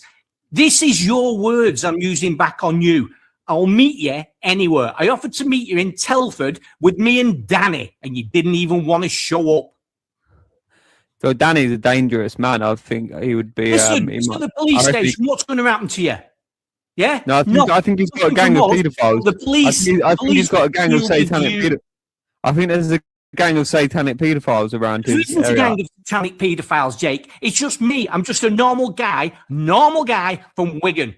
Not Chester, Danny not West, in the Danny West, army, Danny- not the other stuff, but me Lyndon. and you, if you don't turn yourself in and you don't turn at the police station, one day I'm coming through your front door.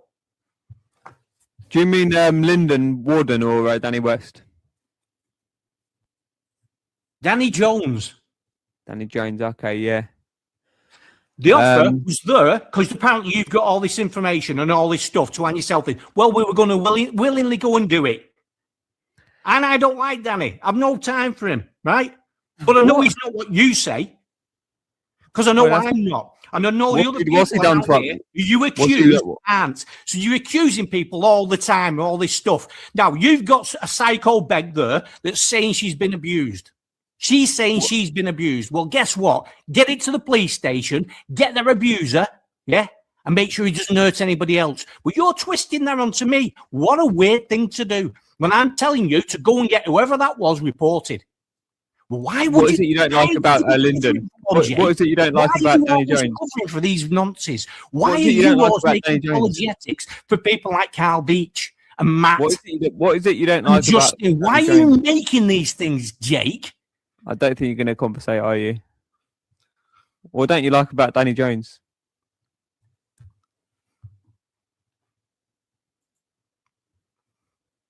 We'll listen to someone just as brave and fearless, a fighter in the battle of child abduction, ritual abuse, and child trafficking.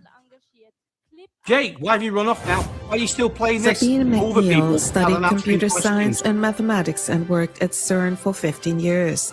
She then worked as an event organizer, software designer, web publisher, and I'm telling you, mathematical Jake, if you artist. carry on with this, In London, give me- she give me the volunteered address, as a I'll meet you at McKinsey your home. friend, I'll come which to your is the house, mate. equivalent of How's a about that legal one? advisor. I'm sure you maybe I would. will. yeah. I'll tell you now, Process, I she will came turn into up. contact with victims Me of and you, sexual the eye abuse to eye, and mate, child face to face. abduction I don't want to who have a were not problem with helped you by the looking justice into my system face but or harmed. showing me ID, and I'll Sabine knock the McNeil living daylights out of you. No, you probably come round with some sort of No, I won't firearm. come round with anything, mate. I'll come round and knock your teeth down your throat. You child abusing piece of shit. Oh, mate, you're sweating No, my mate, outfit. about it, mate. Done with you and your nonsense and your bullshit. You're shitting I it, am bruv. telling you now, Jake, I am going to hurt you. Brother, calm. No, calm. none of this nonsense. I am sick to death of your bullshit.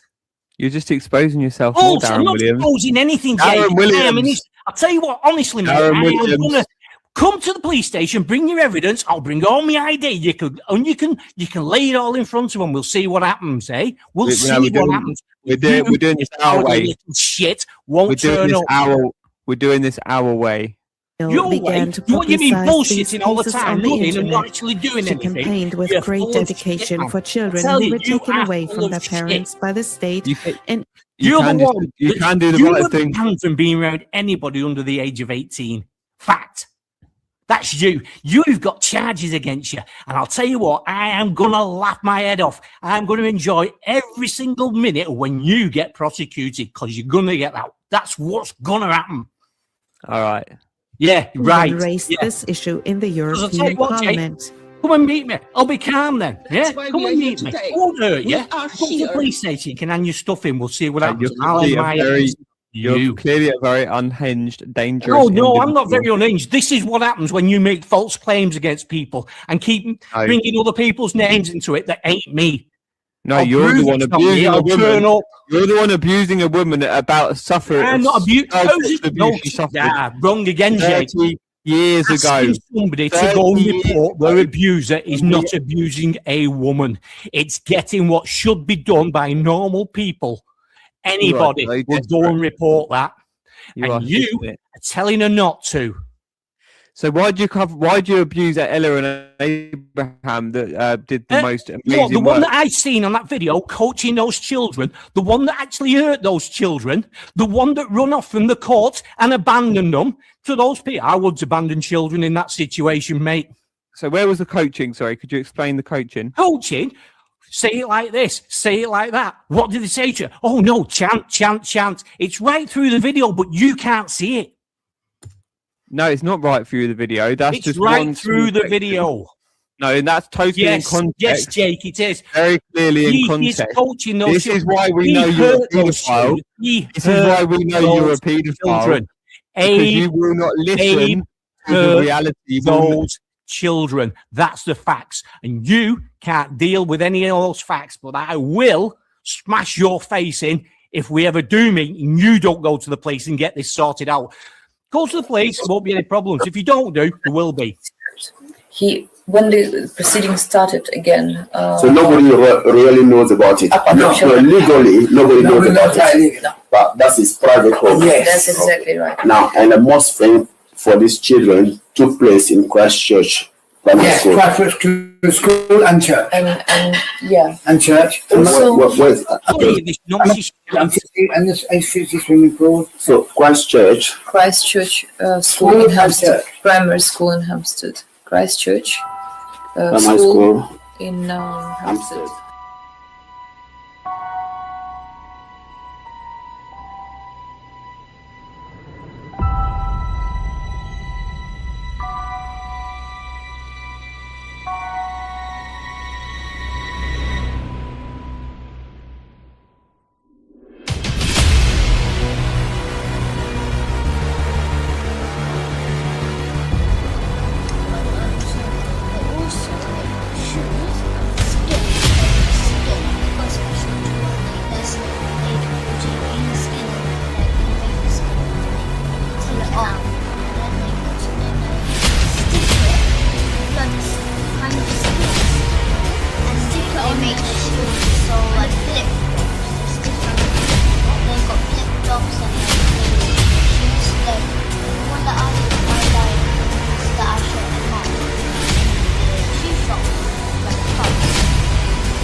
For a full decade, Lady Gaga has flat out the moment.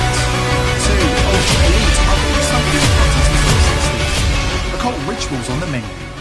Child meat served to the chosen few. Credible witnesses, including Jeffrey Epstein victims, have named her, placed her at the table, described the depravity in chilling detail. For a full decade, Lady Gaga has flat out denied it. 2. Ultra elite Upper East Side dinner parties in 2016. Occult rituals on the menu. Child meat served to the chosen few. Credible witnesses, including Jeffrey Epstein victims, have named her, placed her at the table, described the depravity in chilling detail. She branded them all liars. The media always circled the wagons around their precious star, shutting down every accusation and calling the victims crazy. But the Epstein files just blew the whole cover wide open. No more hiding, because the truth is out. Investigators have exposed the code words, cross-checked dates, locations, logs, and I'm here to tell you, everything lines up. Lady Gaga wasn't just there. The documents nail it in black and white. She ate ground fetus. No suggestions, no innuendo. Cold, hard proof. Her denials? Dust. This is the reckoning the world has demanded. Before we dive in, subscribe to the channel if you haven't already, and join the People's Voice Locals community to join our incredible community, support the channel, and gain access to exclusive and uncensored content. For years, she's hidden in plain sight, right under the world's glare, communing with confirmed Satanists, including close friend Marina Abramovich, casting spells on stage for millions to see, tasting human flesh at those shadowed elite tables, all while waving it away as just art, performance, provocation. The excuses were polished. The media bought them. The fans cheered louder. Yeah, well, sometimes they don't want to, and they're, Gaga, we can't get, the frequency's weird, and, it's sounding a little bit strange, and I'm like, if you don't get this right now, I swear to Lucifer, I'm gonna, I get a little bit mad. But the veil is thinning. Those occult hand signs weren't metaphors. Those adrenochrome videos weren't metaphors. And the flesh? Witnesses aren't being bullied into silence by the mainstream media anymore. For the last 10 years, Jeffrey Epstein victims, credible witnesses, have openly accused Lady Gaga of attending at least 2 dinner parties, organized by the elite's favorite sex trafficker. Social gatherings where human flesh was consumed in Luciferian rituals, and children were abused in the ancient occult style. I was there in that creepy Upper East Side townhouse back in 2016. The second you walked in, the vibe hit different. Thick incense hanging in the air, mixed with that sharp metallic smell of blood. Heavy, wrong. You couldn't shake it. At the time, I didn't even think of myself as a victim. I was young, scared, but trying so hard to fit in. They'd groomed me for years, promised modeling gigs, big connections, a ticket into that world. Same story so many of us got sold. So there I was, dressed up, heart pounding, telling myself this was my shot. Everyone's acting all fancy at first. Clinking glasses, fake laughs echoing off the walls. Jeff's at the head like he owns the place, smirking. That pop star's right next to him, all smiles, chatting like it's normal. Politicians, Hollywood types, they're all there, toasting like it's just another night. But then the food comes out. This lasagna, everyone's losing their minds over. So tender, they're saying. Best I've ever had.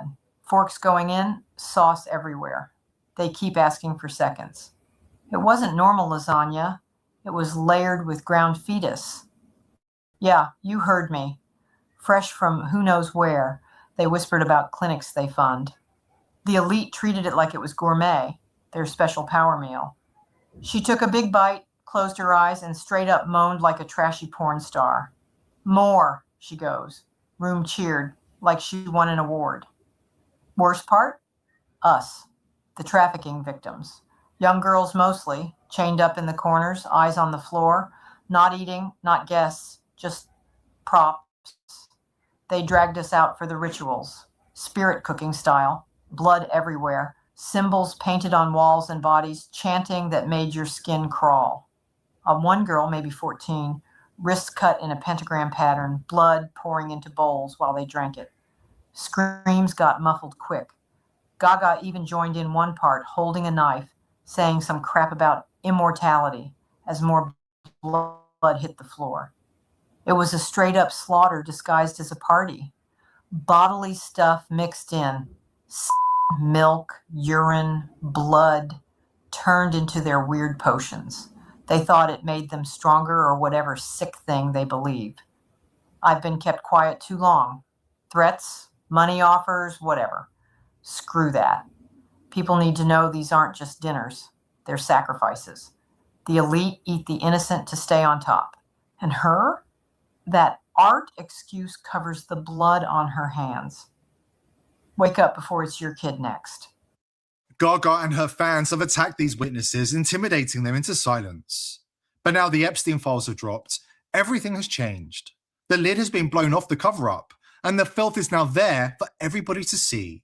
Lady Gaga's stone-cold denials about attending dinner parties with Jeffrey Epstein and Deepak Chopra, they aren't good enough anymore. Because in the Epstein files, we have numerous emails from Chopra describing Gaga as a close friend, and organising dinner parties with Epstein, Gaga, and confirmed cannibal Woody Allen.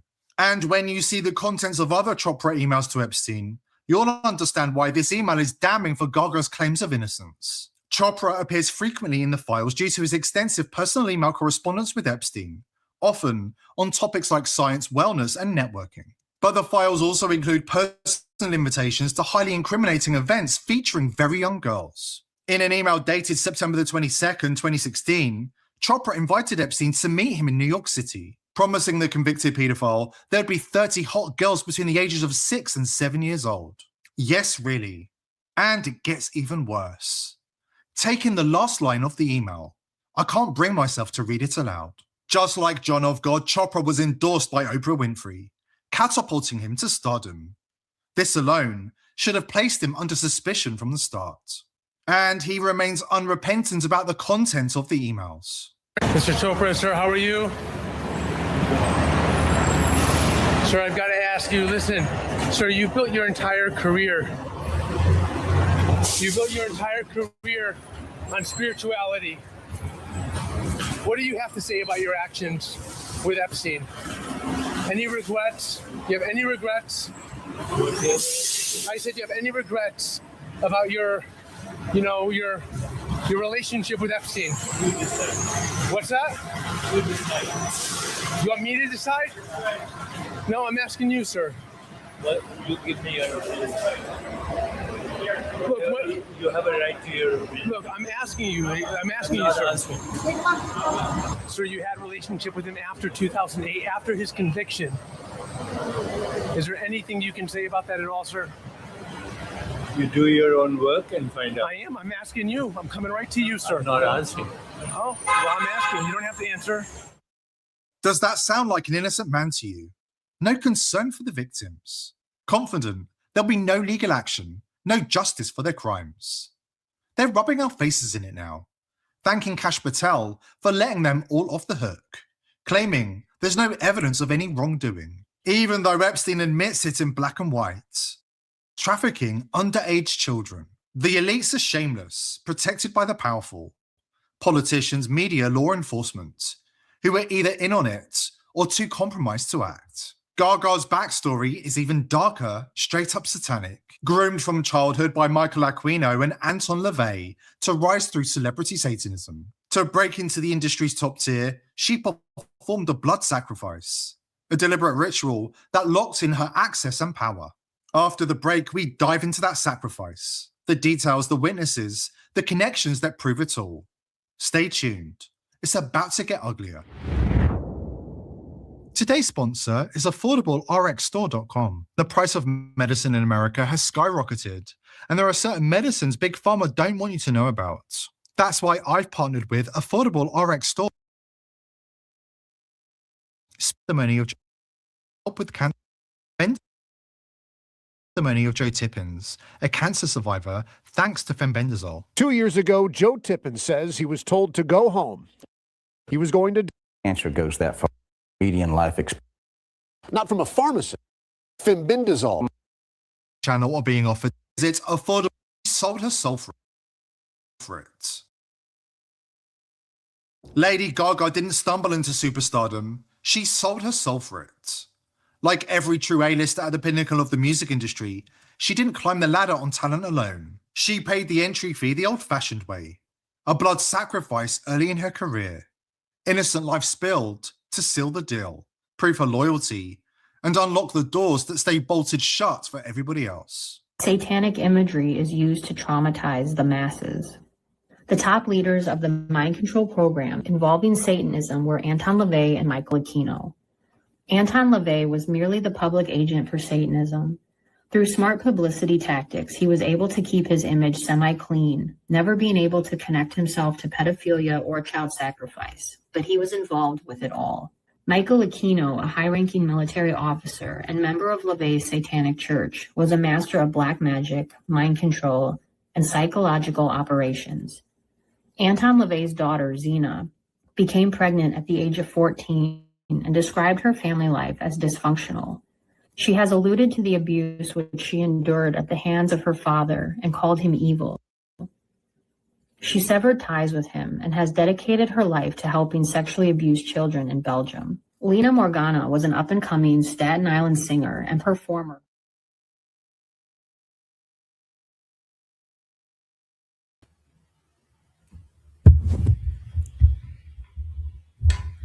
This is where you're really going to come unstuck, you thick cunt.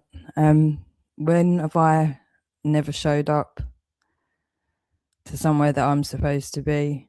You fucking moron. You've got no ID. You fucked cunt. You're going to be identified. Do you think I'd have a fucking... You're so pathetic. What a stupid fucked little cunt. Do you think that's going to impress people? If I knew where you were and you were serious, you think I'd have any problem confronting you, you fucking moron? You think, oh my God, this is what's so ridiculous. You don't know me, you stupid cunt. You need to speak to people that do know me, that have seen what I do in real life, in real situations. They're the people you want to get your fucking information about me from, you stupid cunt. Or the police even. Ask them what I do under pressure. Ask them how many it takes. I know my fucking strength, you fucked cunt. And when I've got nothing to lose, what the fuck do you think is going to be holding me back from you, you stupid prick? The only thing holding me back is you're a fucking internet paedophile sat behind a fucking screen with a balaclava on, pretending that you're fucking hard somehow by stalking a fucking woman, you nonce. What a pathetic cunt. And how much more shit do you want to bring to Rebecca Elizabeth Penman, Michaela Oniavosa, Cleon Millwood, and the fucking rest? Keep going, you dead cunt, Pip. You're going to be identified very shortly, okay? And I think probably most of the police just wouldn't see or hear anything at this point. How much worse do you want to make it for everyone else and yourself, you thick fuck? You're going to be ID'd really soon, you dead cunt. Dead cunt. Keep going, type like you're a fucking hard man. Keep bringing more shit to everybody else who really fucked up. TikTok, you fucked nonce.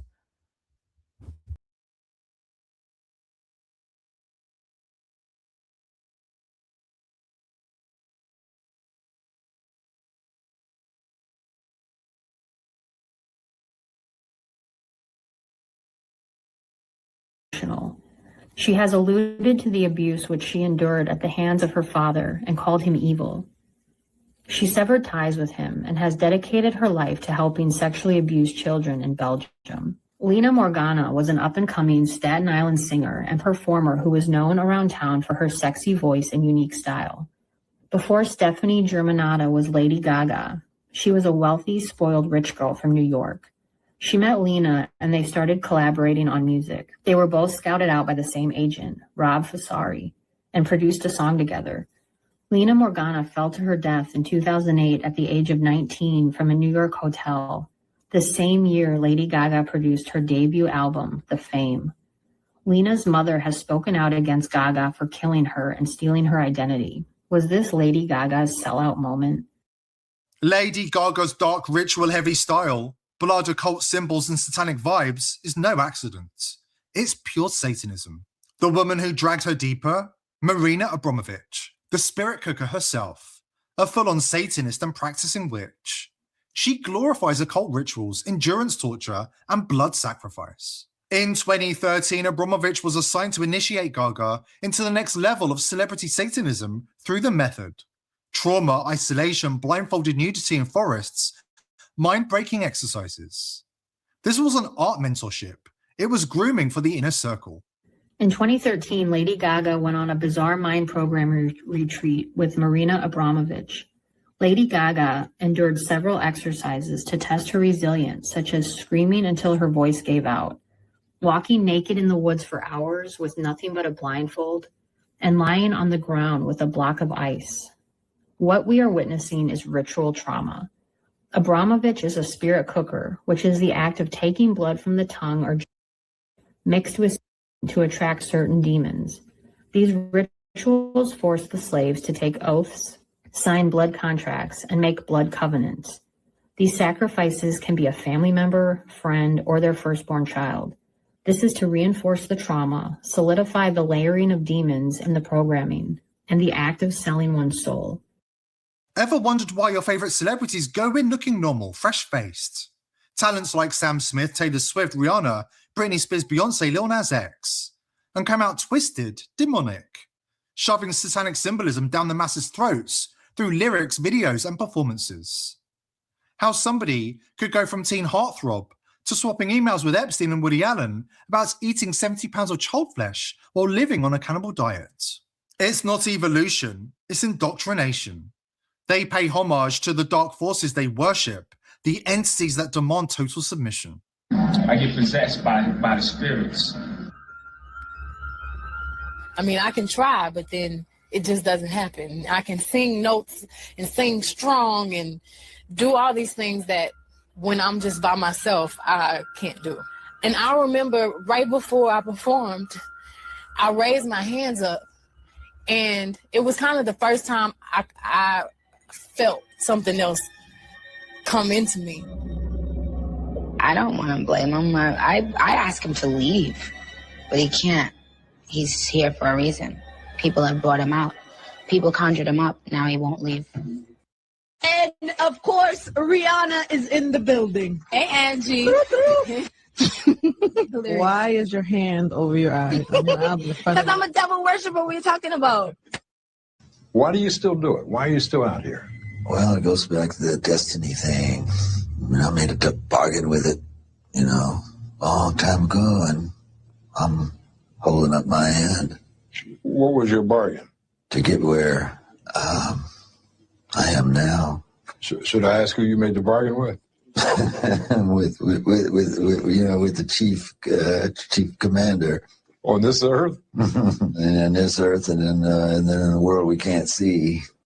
And for anyone who refuses to sign that contract with the devil, they get destroyed, no exceptions. Doesn't matter how insanely talented you are. It doesn't matter how much the world loves you. The second you step out of line, speak your own mind, call out the evil, or try to break free, they crush you. What has it done to my career? What has it done to your career? In what way? How has it impacted my touring, record album's sales? #1 all over the world.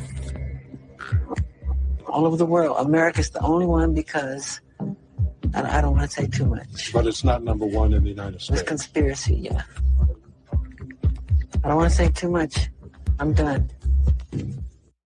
These are the facts that don't just get censored. They get hard drives erased, servers firebombed, and truth tellers suicided faster than you can say cover up. If you're doing your own research and digging into dangerous topics online, you need to protect yourself. Legacy VPNs? Forget it. Proton? It's literally funded by the WFNDU. Let that sink in. Express, Nord, Surfshark? They all keep logs, they all cave to warrants. They're all headquartered in 5 949 countries that will hand your IP over faster than you can blink. You need something that cannot betray you. That's VP.net, the world's first trustless VPN.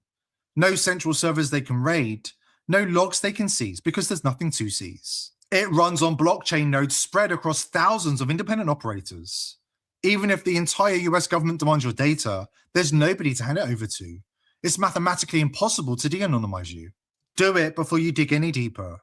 That's all it takes to keep your searches, your fingerprints, your passwords, your downloads, and your late.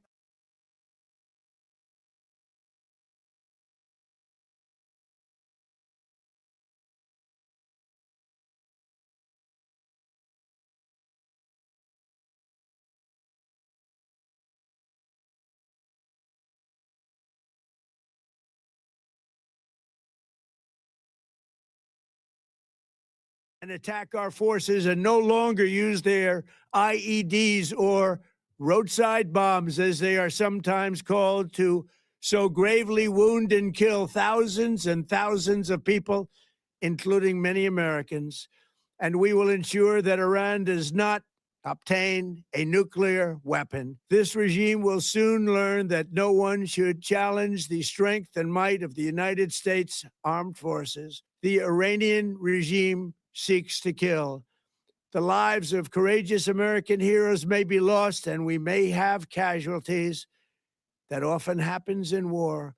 But we're doing this not for now. We're doing this for the future. Lay down your arms. You will be treated fairly with total immunity, or you will face certain death.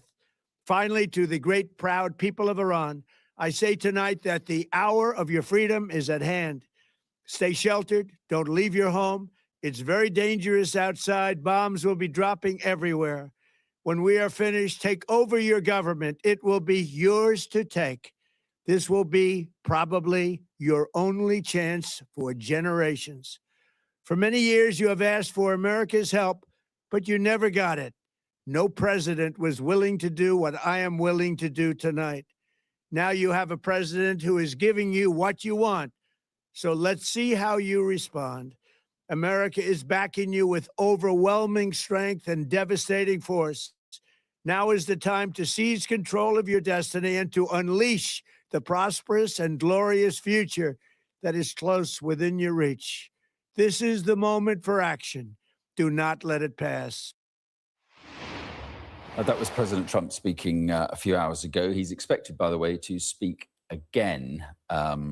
He will address the nation, we're told, sometime in the next few hours. Statement from the Russian Foreign Ministry on the strikes on Iran. Russia demands that the situation be immediately returned to the path of political and diplomatic settlement. Certain irony to that. Clearly, a short time ago, we heard from Israel's Prime Minister Benjamin Netanyahu said the attack on Iran will continue for as long as necessary. A short while ago, Israel and the United States launched a joint campaign, Operation Lion's Roar. The objective of the operation is to put an end to the threat from the Ayatollah regime in Iran. At this time, the IDF is attacking targets of the oppressive regime, facilities of the Revolutionary Guard, along with the United States military, targeting ballistic missile sites that threaten both Israel and US forces. This operation will continue as long as necessary. In recent months, the tyrants in Iran have been plotting to rebuild their nuclear and missile capabilities and to bury them underground, where we won't be able to strike them. If we don't stop them now, they will become invulnerable. To that end, their representatives in negotiations are trying to buy time, attempting to buy time in fruitless and deceitful negotiations with our American friends. Therefore, we have now launched Operation Lion's Roar, an action that is much more powerful than Operation Rising Lions, which was very powerful. We are doing this in full cooperation with our friends in the United States under the brave leadership of President Trump. Together with the United States, we will strike hard at the terror regime and create conditions that will allow the brave Iranian people to rid themselves of this murderous regime. Whoever lays down their weapon, including among the regime forces, will ensure their safety and secure their future. The Iranian people in all their diversity, Persians, Kurds, Azeris, Balochs, Abkhazians, and all other citizens of this wonderful nation. This is your opportunity to establish a new and free Iran. Take your destiny into your own hands.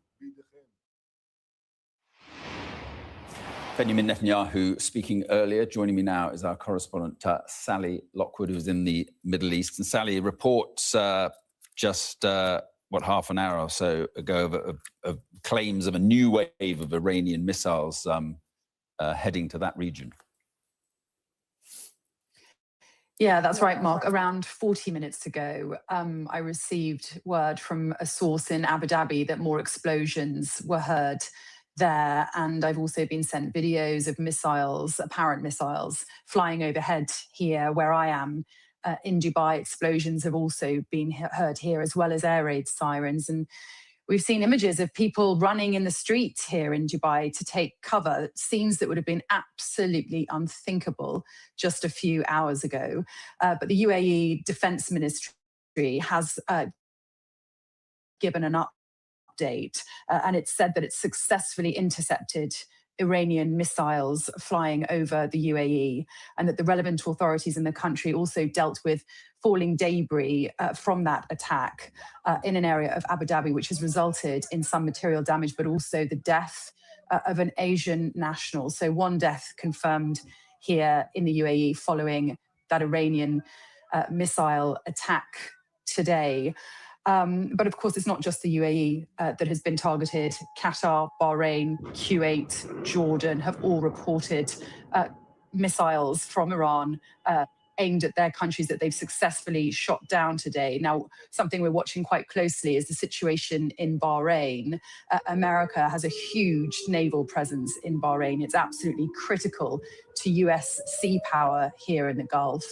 And it's been confirmed that the US Fifth Fleet, which is based in Bahrain, has been targeted today. The Iranian state news is reporting that it successfully made contact and did strike the US Fifth Fleet, but we're still awaiting confirmation on that and still awaiting details as to exactly the extent of that attack. We've also received an update from Qatar that's also been attacked by Iranian missiles today, missiles successfully shot down by British Typhoon jets. We're hearing that from British officials that Typhoon fighter jets based in Qatar have been part of the air defences there today. And we've also heard that, well, of course, we've also heard from British officials and from the British Prime Minister has made it very clear that British jets were not involved in any attacks on Iran, but they have been operational today in a defensive capacity in Qatar, that the RAF Joint Squadron with Qatar intercepted missiles by Iran on Qatar. That, according to British officials, that RAF Typhoon fighter jets were involved in a defensive role today. I should say that this isn't just resulting in an enormous amount of concern and tension here in the UAE and the wider region. It's also resulting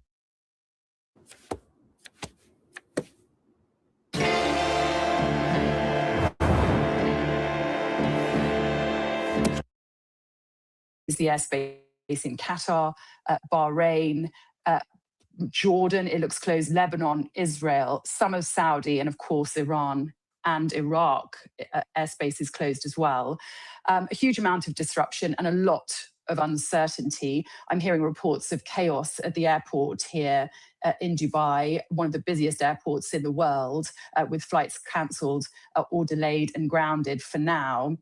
And I've also heard reports from Heathrow of packed airliners for Qatar Airways on the tarmac, taxiing, and then turned around during taxiing at Heathrow as these attacks began to unfold. Now, we're also hearing that the Iranian Foreign Minister, Abbas Araghchi, has held a phone call today with his Iraqi counterpart, and he's warned that Iran will continue to defend itself, targeting US military bases in the region as part of its right to self-defense. Now, the Iranian regime, of course, did warn of these retaliatory attacks, and we are now beginning to learn exactly what that looks like. They have been firing missiles at a number of Gulf states here in the region, of course, as well as the UAE, where I am. And it's not clear how long this could go on for or the extent of their retaliation. But at the moment, we are just sitting tight. A lot of people are sheltering indoors, and we're just waiting to see exactly what this means for the region. But it's something that a lot of people have been very concerned about. And of course, we've seen that military buildup here in the last few weeks, 2 aircraft strike carrier groups now in the region, as well as a huge number of American air assets. And we're just waiting to see whether this is going to turn into a weeks-long campaign. Now, a military source did tell me that the US military appears to have set up an alternative command center. It would normally have been out of Al Udeid in Qatar. I understand that provisions have been made and senior members of the military have been flown into another country, not the UAE. I won't reveal the country that I'm hearing for security reasons, but it does seem that they have set up a separate command center to carry out this war that we are now seeing unfold, a war that we understand is now targeting the Iranian regime and the threats that the Iranian regime has made in terms of retaliatory attacks. Well, we're still waiting to see the full extent of that and exactly what that means for security here in the Middle East. Sally, thank you very much indeed. More loud bangs heard in Abu Dhabi. That's coming in to us right now. Let's bring in our international correspondent, John Sparks, and military analyst, Sean Bell. And John, I want to speak in a moment about who is being targeted in the Iranian regime, Ayatollah Khamenei, and clearly, I mean, that's been acknowledged. But just first of all, you know, deep breath, big picture. This is a huge and significant assault on Iran. It is, and I think most of us were expecting that the talks have been going on. If you remember last year, I think there were 5 or 6 rounds of talks. They didn't go anywhere, and eventually Midnight Hammer. I think we've just done the 3rd round of talks. There was some, right, let's have a short, sharp shock, demonstrate that America is serious about this and carry on talking. One of the reasons why what's actually happened, which looks well beyond that, is very worrying, is we used to war game some of these options, and you'd always look at what's the most likely course of action and what's the most dangerous. The most dangerous for Iran is if they feel an existential threat to their existence and they press the button and throw everything at America. And Trump's words around this were not ambiguous at all. It was to even be involved and to be requesting or demanding that I don't allow children's testimony to be heard. I mean, what's wrong with you calling me disgusting? It's children's affidavit of truth of their abuse. You weird, weird woman. You're the weird woman. Go on, AJ. I've had enough of this fucking cunt. Does it take 2 people to make a child, Kaylee? Yeah. I think you know the answer to that. Well, Babs has answered. Go on, answer it, Kaylee. I'm not walking into any of your stupid... to answer it, Kaylee. See if well, I'm not here. I'm not here to be your toy. I should never have been, for any amount of time whatsoever, ever been fodder for any of your bullshits. You're certainly. Why can't you answer a basic question, Kaylee? Why have you got any right to start making demands of something you're going to try and clip into something? Why would I do that? Why would I even give you anything? Something? No, I'm asking a basic question, Kaylee. Yeah, and you've got no right to demand anything from me, especially in my own space. You've got no right to demand anything from anyone, Kaylee. You're in my space, Adam Ashbrook. I don't know who that is, but still. Answer the question, Kaylee.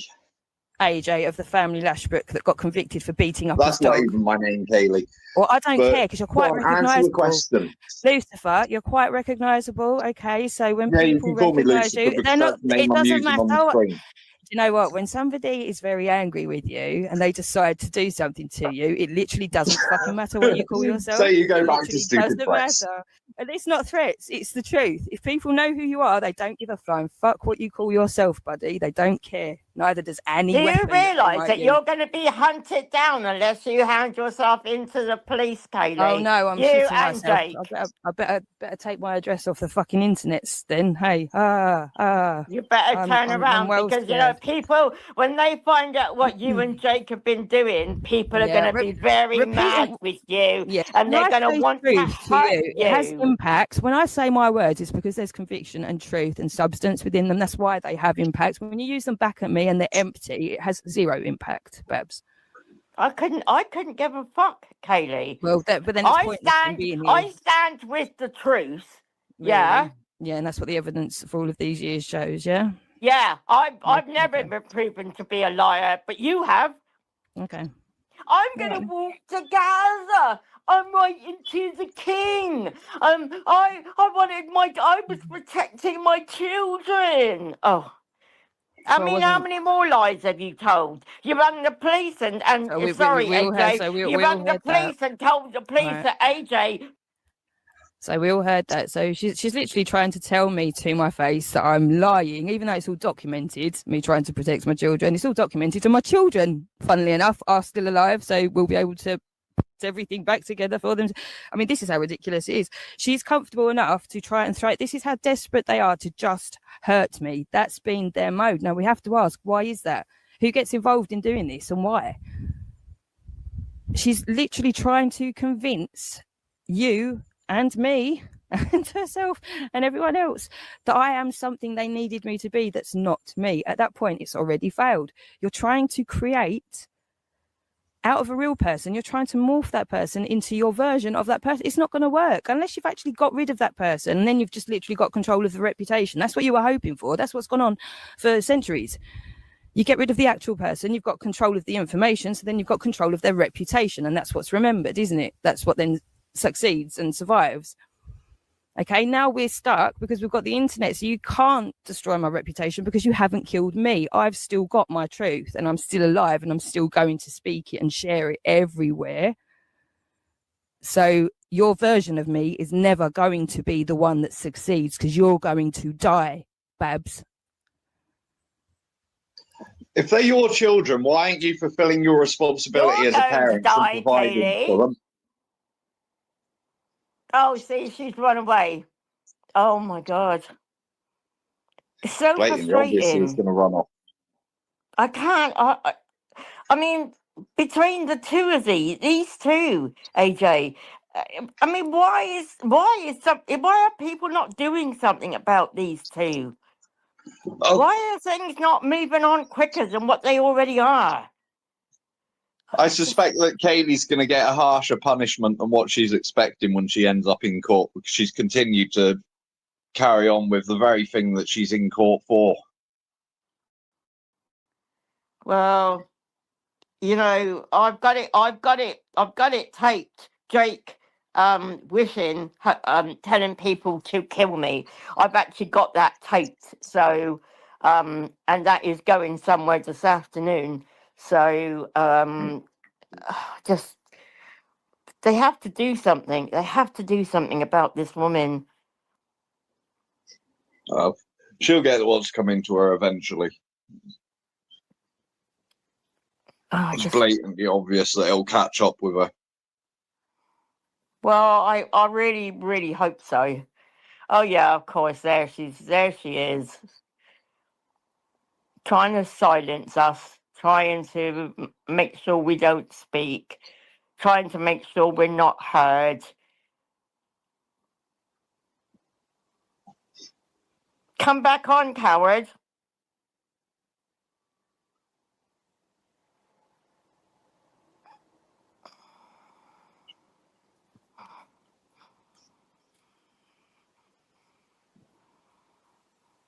Why don't you come tell us why you can't be bothered to provide for your own children, Kaylee?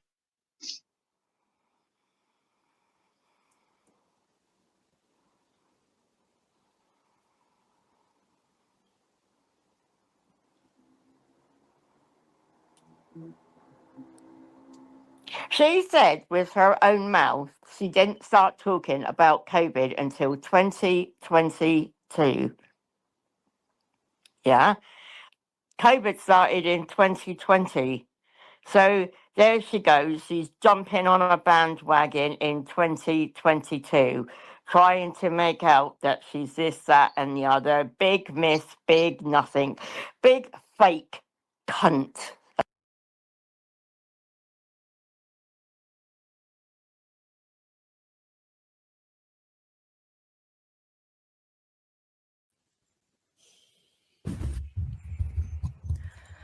I mean, I'm not even going to try. Oh.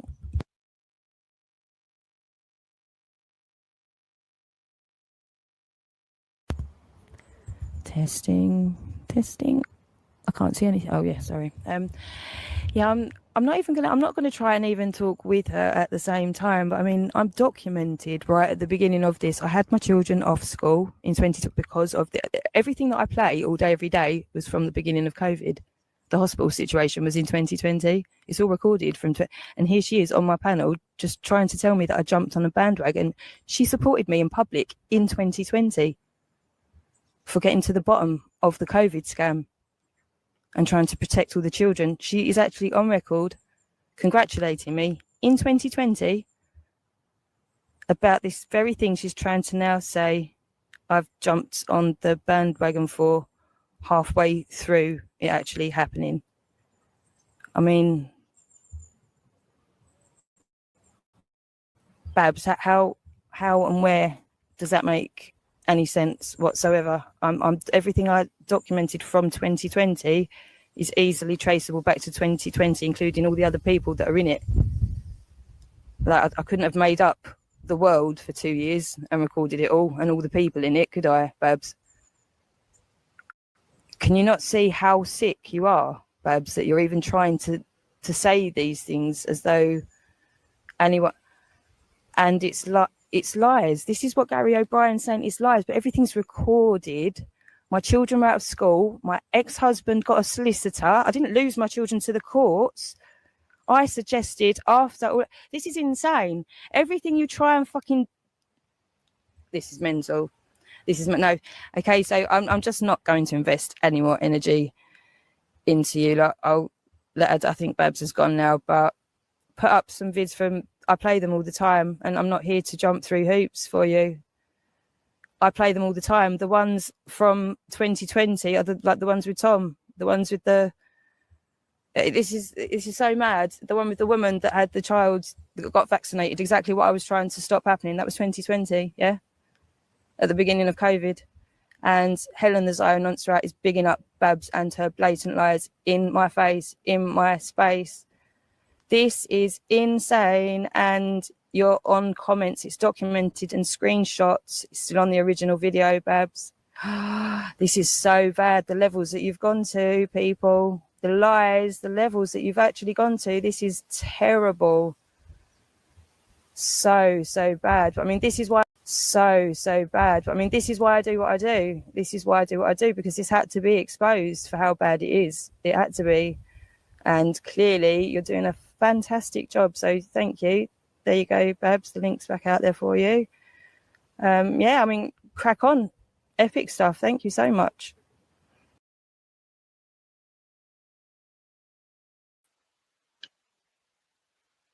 You're exposing that you're a shit mother, Kaylee. Oh, there we go again.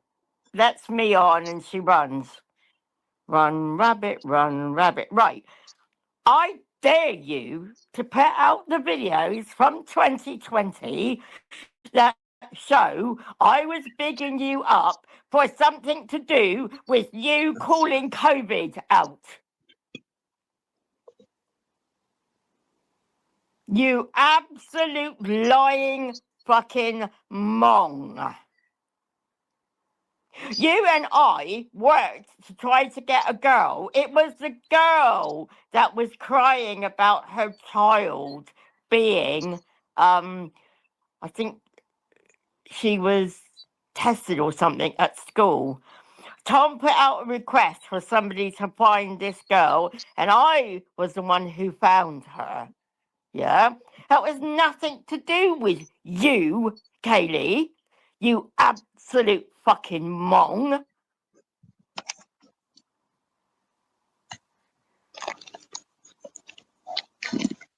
I never said in 2020, oh, Kaylee, you've called out COVID. You're so good. None of us knew anything about it. You're the one that opened our eyes.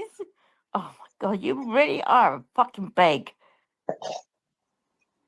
You actually really are a fucking pathetic beg.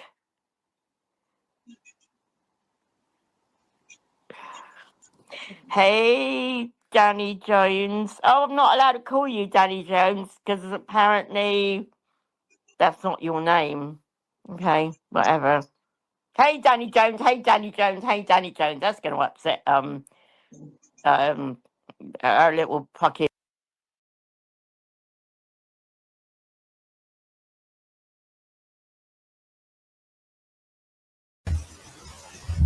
Well, for the sake of truth, Gary O'Brien, seeing as you want to keep bringing him into it, they were wrong, weren't they? I was keeping my children home from school for a reason that turned out to be correct, and that's why it's really awkward now. But they wanted the children to go back into school and be put at risk, just like Babs is confirming. It was actually 2022, and it was very much to do with me. It was on the back of what I was doing. He actually mentions that, Babs.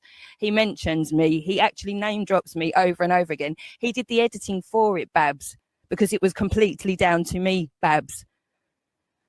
You are off your rocker. But yeah, they got a solicitor because they wanted the children in school. So rather than go through all of that with the solicitor, I then conceded, and Justin Ormrod will be able to confirm this, but he won't, obviously, but he would be able to because he knows very well. It was my suggestion.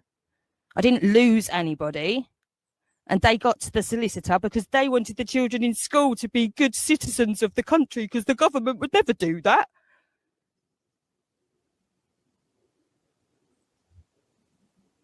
This bit, what? So there, right. So that was slightly further into it. What, 2021 maybe? You fucking this is insane. This is insane. It started in 2020, so they were out of school. So you're grilling me over what's documented anyway, and you think you're because I've got 50 different questions going on at the same time, and I shouldn't have to explain anything to anybody anyway. And I'm getting called a fucking Mongo by Linda Morden. This is how fucking ridiculous. You're just all disgusting scumbag pedophiles, and you're all going to get absolutely fucking annihilated in real life. And I can't wait to hear. I cannot wait.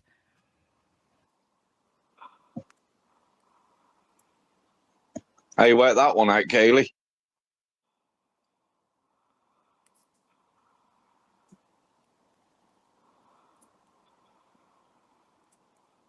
Oh, come on.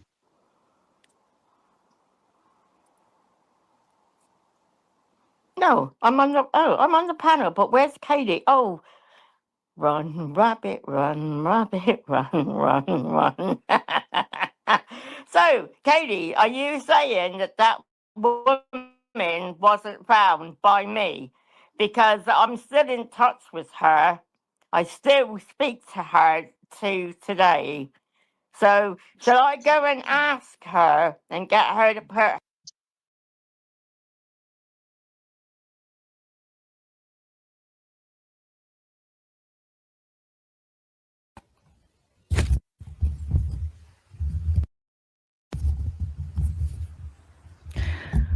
Right, you need to think really carefully now about what you're doing, because this isn't the first time you've done this, you cunt, and I will fucking come and find you myself. I will fucking come and find you myself over this one, you scumbag. Now you can fucking tell the police I will come and fucking find you myself. My younger children did not have any fucking jabs, and I have had this confirmed by their fucking guardians for the moment. Now, if you're telling me that they have been jabbed, Lyndon Warden, do you want to confirm? Because people are going to fucking pay for it if that's happened. Now that's coming from you. So you're telling the world that my children have had injections, yeah, and that their fathers lied, yeah. Is that what you're saying now, Lyndon Warden? Is it? Is that what you're saying, Lyndon Warden? Where have you got this from? Do you talk to kids? Do ya, Lyndon Warden? Do you talk to Tom? Has Tom been lying, Lyndon Warden, again? Because Tom lied a lot. Tom lied a fucking lot, and it's all going to come out. Do you want to keep putting my children through this? Did they get injected and then their daddy lied about it? Is that what's gone on, Lyndon Warden?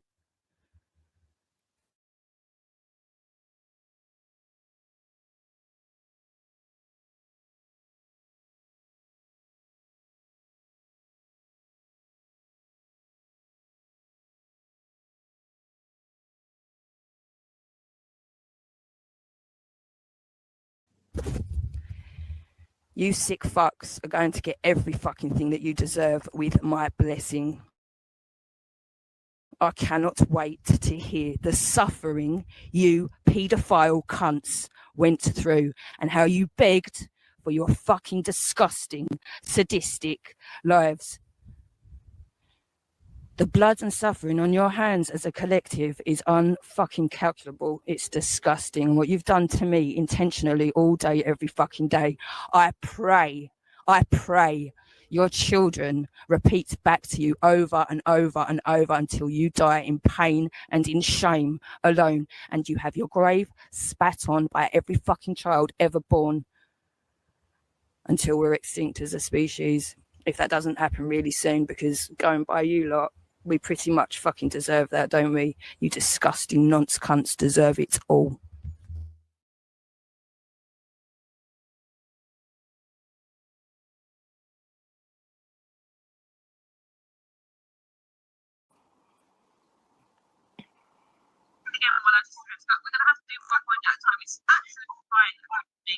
Right, AJ, yes, do you know what I did do? I stupidly said to Jason, I'm actually considering this. People Who are these 20 special children? There's Millie, she's a brown girl. Millie who? Millie Cowell. Millie Cow? Yes. Okay. So how do you know she's one of the 20 special children? Because I know, because she comes and they do sex to her, mostly. Who's they? Who's they? The teachers, the parents, the staff. Every single teacher or specific teachers? No, the whole school does it. The whole school, and we got our own church too. So because they do that, because after, as I said, we kill babies, we drink their blood, we eat them. Okay. But then after so the social services who are in it, they go to families or.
bode well for you or for the rest of us, really. It just turns into a shouting match.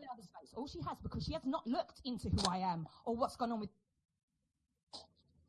I don't need to look into. Well, look. Yesterday, where was it? It was yesterday. She turned around and said to me, "I need to research my enemy." Yeah. So I researched my enemy, and the first thing that came up was her dead dad. Oh, Becca. So, like, what do you want me to do? And I figured out why you're so obsessed with Danny, isn't it? Because your dad's name was Danny, isn't it, Voldemort? That's why you're obsessed with Danny. You got this weird obsession, like it's weird. But anyway, I didn't know that. Yeah. Right. Okay. Yeah. Yeah, but let me keep the smoke for later. With my children, she's jumped on a bandwagon with paedophiles, knows she's fucked up, and now all she does is go to my dead dad and kids.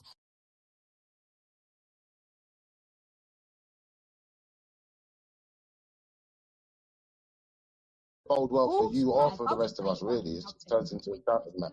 All she has, because she has not looked into who I am or what's gone on with. I don't need to look into. Well, look. Yesterday, where was it? It was yesterday. She turned around and said to me, "I need to research my enemy." Yeah.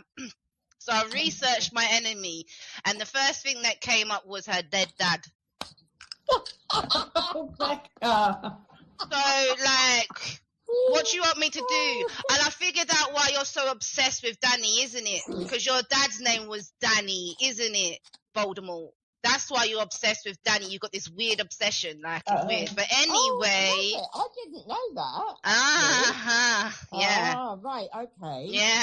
Yeah. But let me keep the smoke for later. With my children, she's jumped on a bandwagon with paedophiles, knows she's fucked up, and now all she does is go to my dead dad and kids.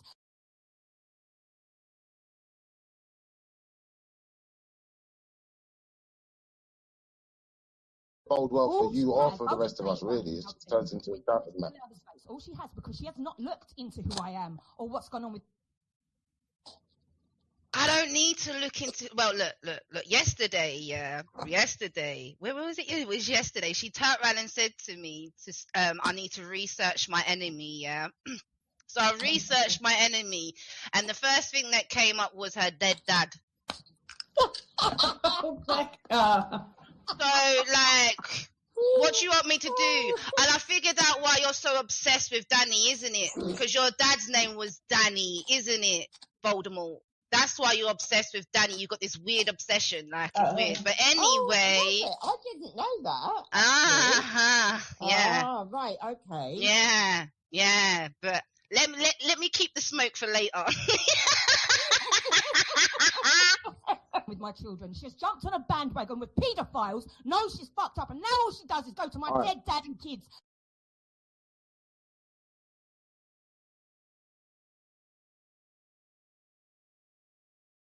Bode well for you or for the rest of us, really. It just turns into a doubted man.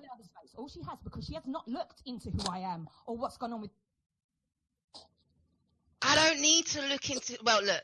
Yesterday, where was it? It was yesterday. She turned around and said to me, "I need to research my enemy." Yeah. So I researched my enemy, and the first thing that came up was her dead dad. So, like, what do you want me to do? And I figured out why you're so obsessed with Danny, isn't it? Because your dad's name was Danny, isn't it, Voldemort? That's why you're obsessed with Danny. You've got this weird obsession, like it's weird. But anyway, I didn't know that. Yeah. Ah, right, okay. Yeah. But let me keep the smoke for later. With my children, she's jumped on a bandwagon with paedophiles, knows she's fucked up, and now all she does is go to my dead dad and kids.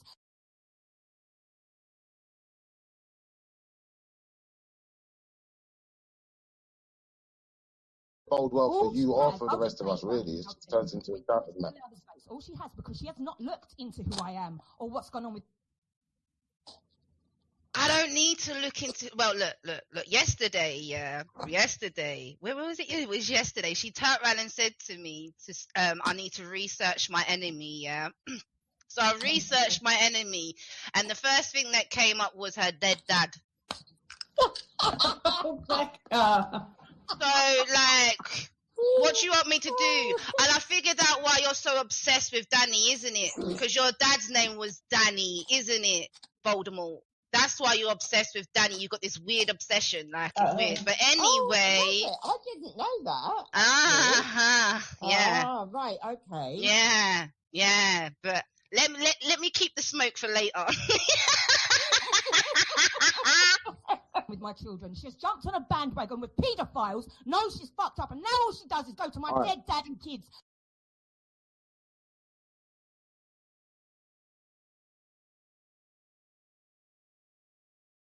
bode well for you or for the rest of us, really. It just turns into a shouting match. All she has, because she has not looked into who I am or what's gone on with. I don't need to look into. Well, look. Yesterday, where was it? It was yesterday. She turned around and said to me, I need to research my enemy. Yeah. So I researched my enemy, and the first thing that came up was her dead dad. Oh, Becca.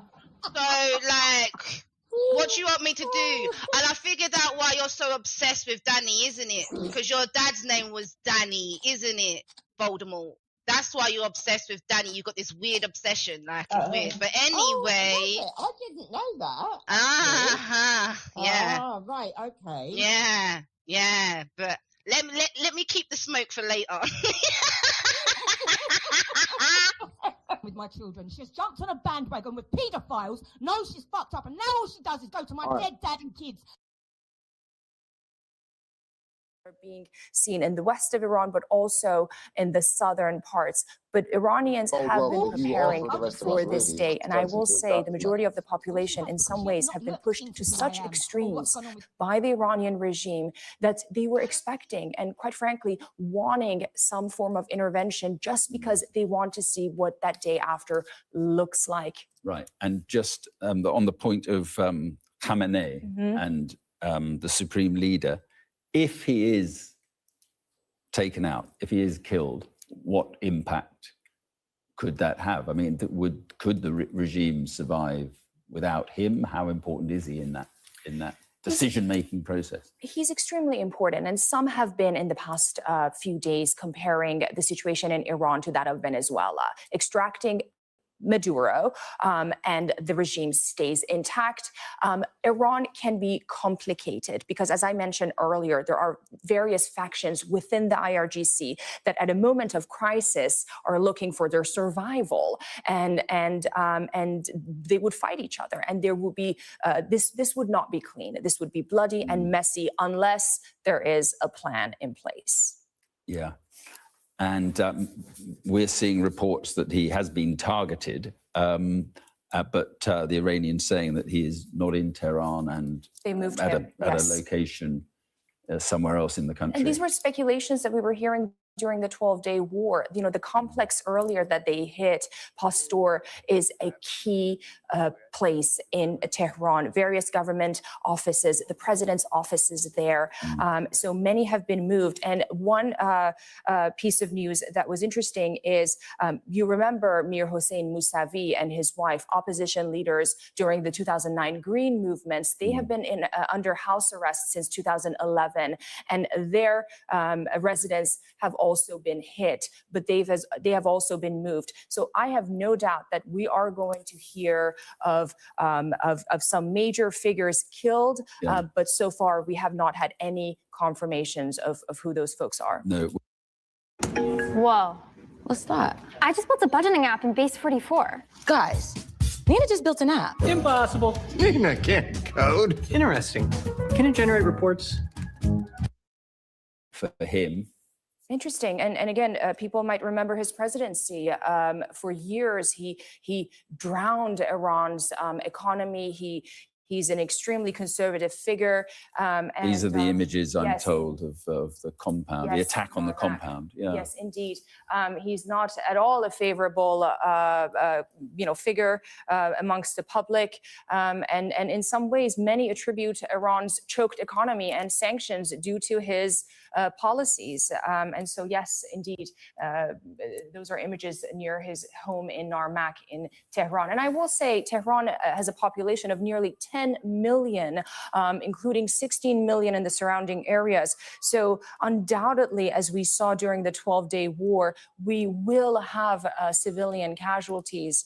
And that's something to closely watch as all of this unfold.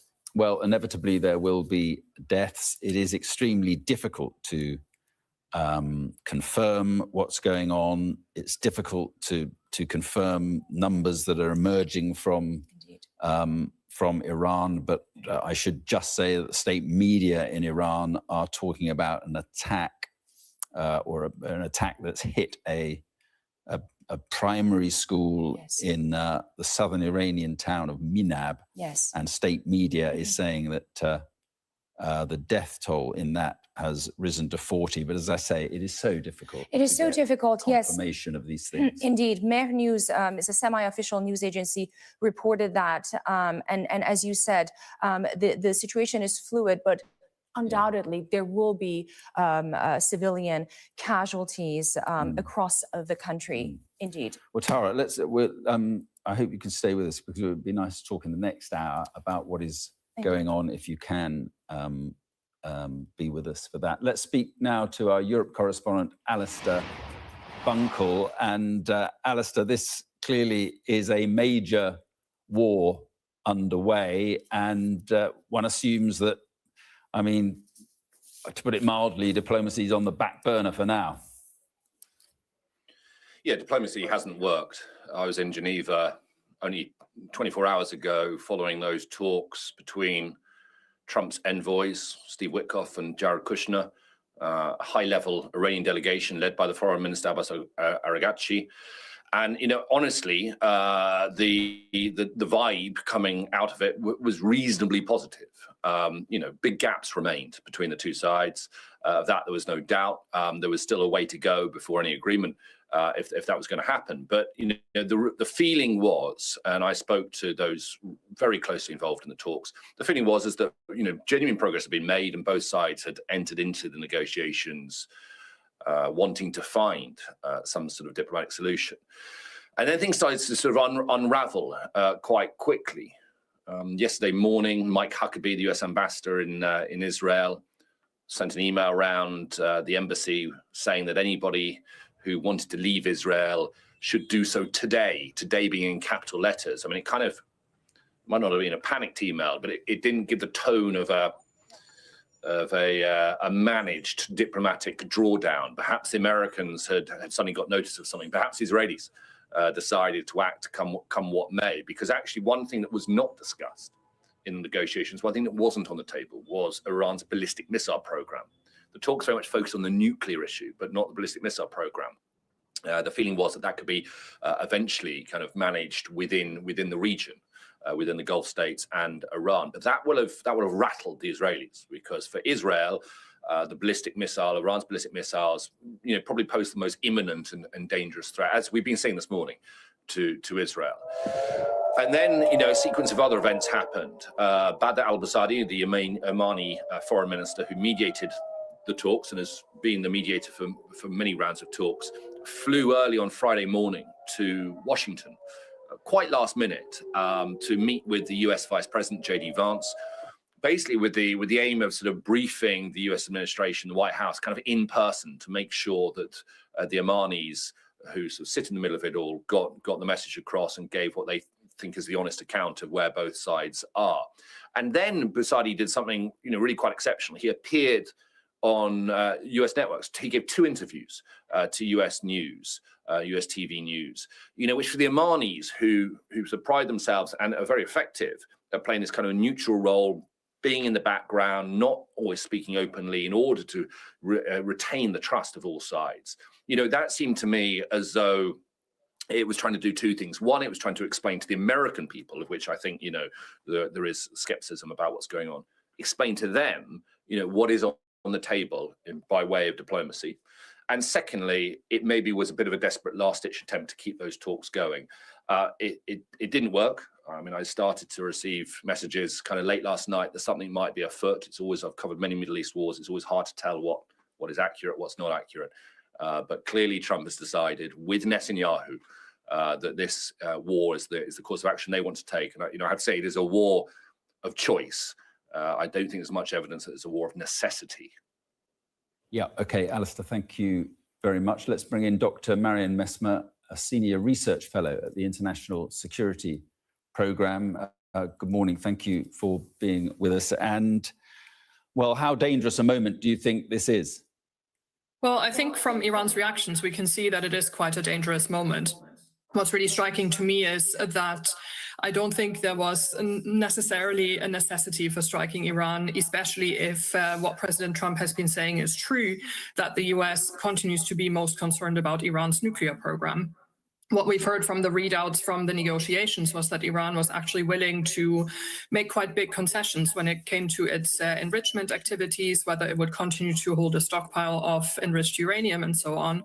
And of course, the strikes in June of last year degraded Iran's nuclear program quite significantly. And there had also already been damage done to Iran's missile program, to Iran's early warning radars and any air defense systems in earlier strikes. So it seems to me that President Trump and perhaps also President Netanyahu were primarily going for seeing whether regime change might actually be possible, given that we have seen weeks of protests and unrest in Iran so far this year. Do you think it is going to be possible? I mean, you can't really do regime change through airstrikes, right? One of my big worries is that the US seems to be internalizing after Venezuela and similar action that if they take swift and decisive action through airstrikes, they can actually action different changes on the ground in a way that does not bear out in history.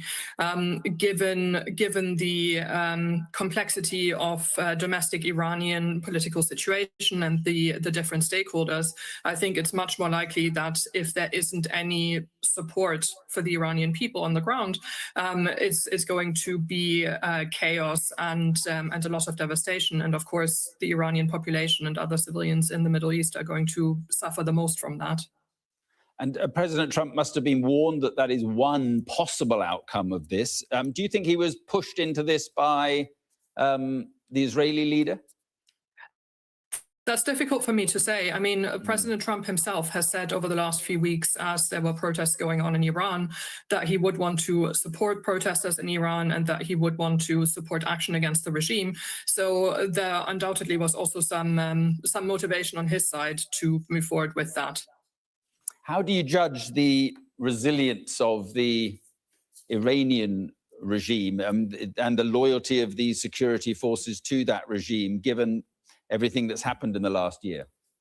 I would expect the security forces to remain loyal. And I mean, the Iranian regime has been in power for a long time. And while there are different factions within it, I think there's nothing to suggest at this point in time that regime collapse is imminent. The government has been under a lot of strain, but it has managed to control the domestic situation. It has taken quite brutal action against the Iranian population. So it remains a very forceful actor. And the emphasis in his speech, and he's planning to make another one, I understand, shortly, but the emphasis in that first speech was very much on the Iranian people rising up, and this was their opportunity, and you may not get another one. That was the tone of it, the sense of it. How do you think the Iranian people will respond to that? Yeah, it was a very dramatic speech. I mean, we did see that in June of 2025, after the last US and Israeli airstrikes on the nuclear program, there were also protests and there was movement among the Iranian population. So I'm sure that that's going to happen again, but it will depend on how this war is going to continue to play out and whether there's a continuation of the bombardment of Iran. Because of course, if the whole country is under attack, then that also makes it much more difficult for the Iranian opposition or for protests to actually be active during an ongoing bombardment campaign. Yes. And this does seem a more substantial attack than last June. Well, certainly, in terms of what is being threatened by Donald Trump. Do you see ahead a long war, a multi-attack, multi-day war? It's difficult to say. It depends on how this will play out. But one of the things that's different is that because of all of these calls for regime change in Iran, I think the Iranian government is going to be really clear that if they don't hit back decisively, it could be the end of their government. And so for that reason, we have already seen widespread Iranian retaliation. And that really carries the risk of a much wider escalation. Also the drawing in of the various states where the US has military bases that have been attacked. So for me, that's one of the biggest risks, that actually this turns into a much bigger regional war, in which case it would be much harder to bring to a conclusion. Dr. Messner, thank you very much indeed for coming on. And there are new reports now of a new wave of booms heard in Doha. The UAE has condemned Iranian attacks on its soil, saying several countries in the region are being targeted. It is midday. You're watching Sky News. It has been predicted for weeks, but right now it is very much underway. The United States and Israel have launched what can only be described as a massive assault on Iran. They've hit military and defensive targets across the country, and Iran has responded, as they said they would, with a missile strike, several missile strikes, one on a US Navy base in Bahrain, and explosions have been heard in Qatar and Abu Dhabi. The strikes began with an attack near Iran's Supreme Leader's office at around 6 a.m. UK time. Since then, there have been strikes right across the country, with the Israeli military saying its operations against military targets in Western Iran are continuing, and they've released pictures too of that, which we'll see in due course. This is the scene at the US naval base in Al Jufair in Bahrain, one of the locations targeted in the retaliatory strikes. Elsewhere, the UAE says one person has been killed in Abu Dhabi after it intercepted several Iranian missiles, and Qatar has closed its airspace after explosions were reported there. A number of major airlines have predictably perhaps cancelled flights to and from the region, some turning round in midair amid the threat of what is a serious conflict.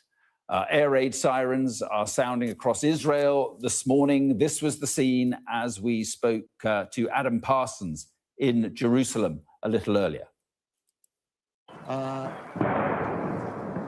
It's a very, very loud intercept there. That doesn't feel as if that one is too far away. These are some of the loudest booms and interceptions that we've heard so far this morning.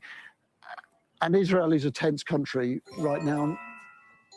In fact, I'm looking there. There is a plume of smoke that is just rising from a scene just, well, that is not far away from us at all. The smoke that you can see rising there, we don't know what has caused that, but that is a venue down there which is used as a concert venue over the course of summer.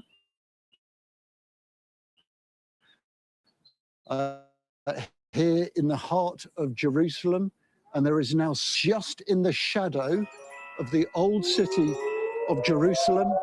That is extraordinarily near to some of the holiest sites in Christianity and Islam. We'll find out what has happened there, but that is smoke pouring out from there.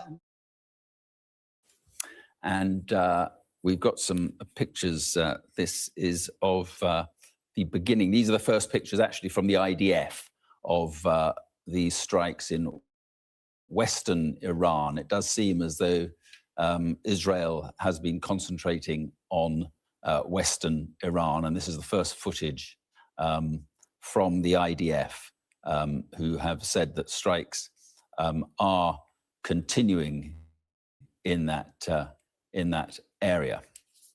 Well, President Trump addressed the American people in the early hours of the morning, confirming that this major combat operation was underway, and he urged the Iranian people to rise up against their government. He stopped short of saying the aim was regime change, but really left very little doubt that that was his goal. Let's have a listen.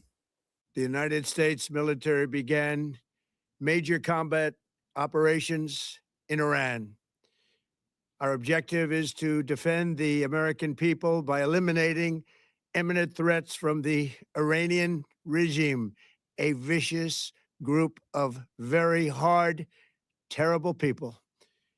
Its menacing activities directly endanger the United States, our troops, our bases overseas, and our allies throughout the world. The United States military is undertaking a massive and ongoing operation to prevent this very wicked, radical dictatorship from threatening America and our core national security interests. We are going to destroy their missiles and raise their missile industry to the ground. It will be totally, again, obliterated. We're going to annihilate their Navy. We're going to ensure that the region's terrorist proxies can no longer destabilize the region or the world, and no longer use their IEDs or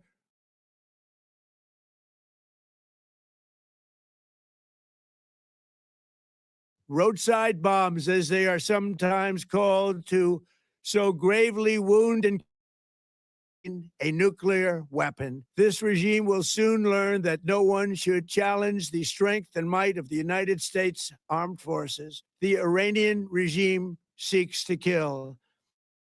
The lives of courageous American heroes now were treated fairly with total immunity, or you will face certain death.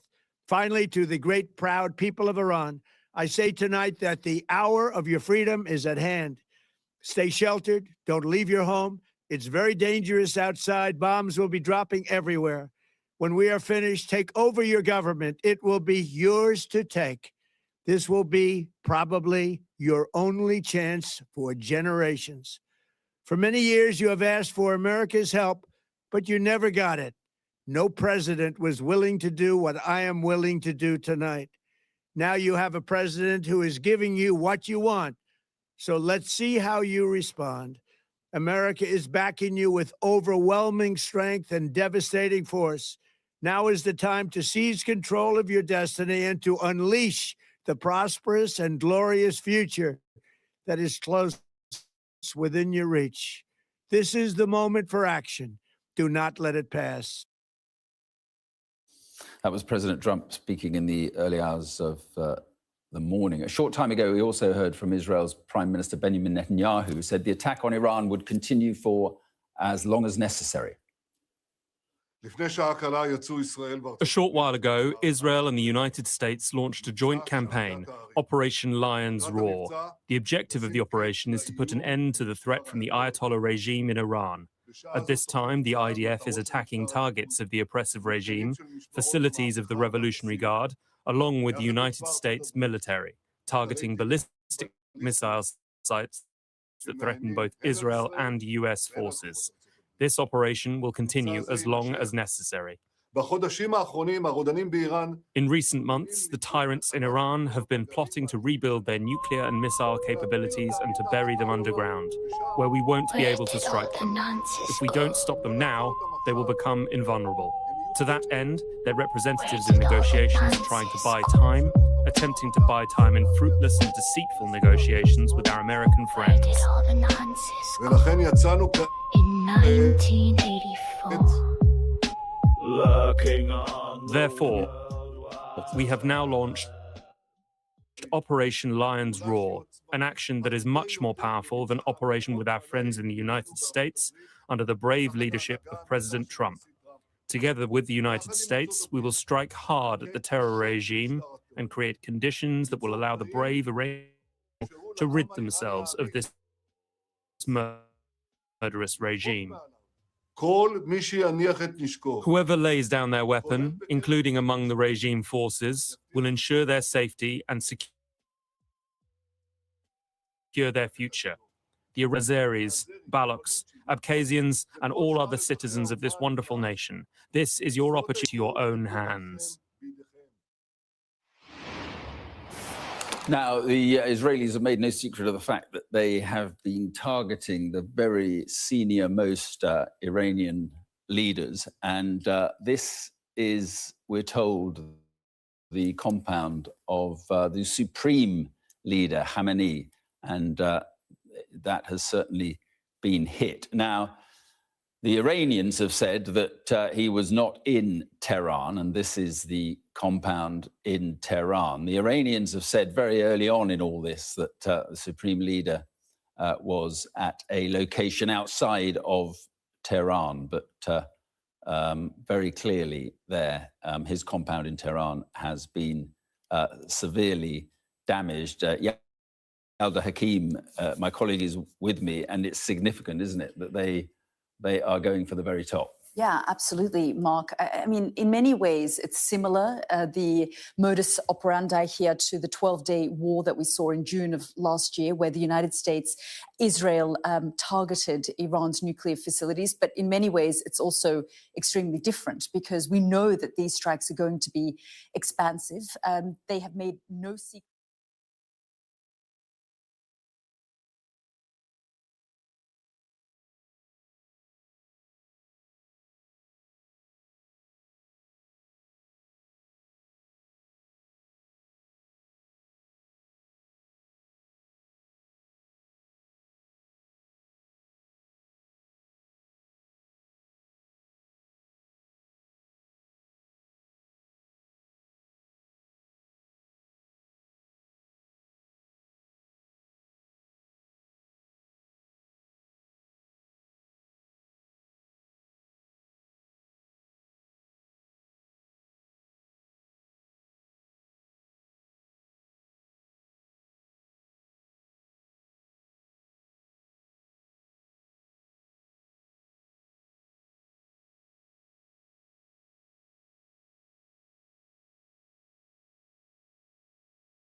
Okay, so your dad told you him and the year 4 teacher are BFF.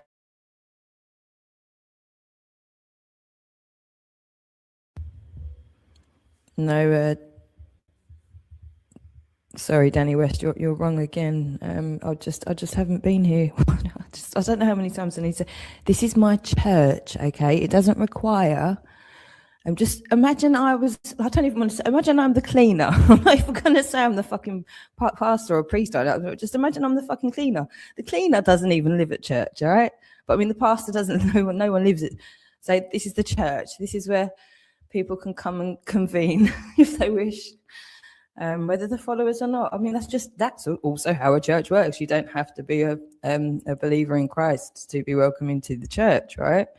So really, I can't even think of a better analogy for what this space could be really at the moment for the logistics and the practicality of what's actually going on here and being able to explain it to other people. And nobody's challenged it apart from you lot because it doesn't work out well for you, does it? Because it makes it impossible to really bend the rules that you've been doing for all of these years just because the internet was novel. I say was novel. It's not anymore. Okay, so I know that I had to wait it out a little while. But I mean, let's just... like I say, I'm working, okay? I'm working because, thanks be to God, I mean, I don't have much, but I have a second laptop holding on, just about clinging on, and I'm able to get my work done. This is the beauty of how things have progressed. You know, we've got the clouds, and so it's not even so much of a disaster if things do break. I mean, it's a bit awkward going to the library now, thanks. It's not funny, is it? Really not funny. But anyway, we get on with it. And so what have I come back to? Deleting comments, as if. Why would I bother doing that? I assure you, not deleted any comments. Why would I mean, I don't even know, can I delete them from StreamYard in here? Yeah, okay, I can, but I mean, no, I don't. I just don't sit here reading everything that you're writing. You're literally exposing yourselves. It's being recorded, right? You're misunderstanding. I'm putting together the 12 days of crap at the moment with Kaylee, and like a couple of days either side as well, just to literally show just the Christmas period. Okay, we don't even need to do the whole 8 years. This is just my life. Okay, so it's still going as well. This is the madness. You know where I was saying, like, this is going to meet at some point, like the reality and whatever the fuck this is, they're going to meet, okay, in real time at some point. You see that people are starting to come in and witness what's going on. They're going, fucking hell, this is a bit weird. Like, you know, and they're not saying it's a bit weird. And they've been warned, you know, the people that have come in so far. So people that haven't seen any of this and are completely new to all of this madness and they've not done the online gaming world and any of that stuff like I hadn't, they're going to be like, what? Then all this paedophile stuff's coming out left, right and centre. Rich paedophiles, networks of men, misogyny, bullying women, abusing women, getting rid of women. It's not that far-fetched, is it really, when we look at all of the dynamics of everything, and then just your characters, especially because so many of you know we know, And I mean, I don't want to keep saying like nasty things, but it is what it is. It's not a good look to be in your gang. Do you know what I mean? It's just not a good look to be in your gang, unfortunately. And I don't know. I don't know what more I can say. Honestly, I don't know what more I can say. You just keep going all day, every day. And I really don't. This isn't a church. Well, the Archbishop of Canterbury hasn't said that I'm not allowed to do it. So at that point, do you understand how the law works, Babs? I make a claim to something. So I claim a statement, a fact, or whatever. I make a claim. I call myself something.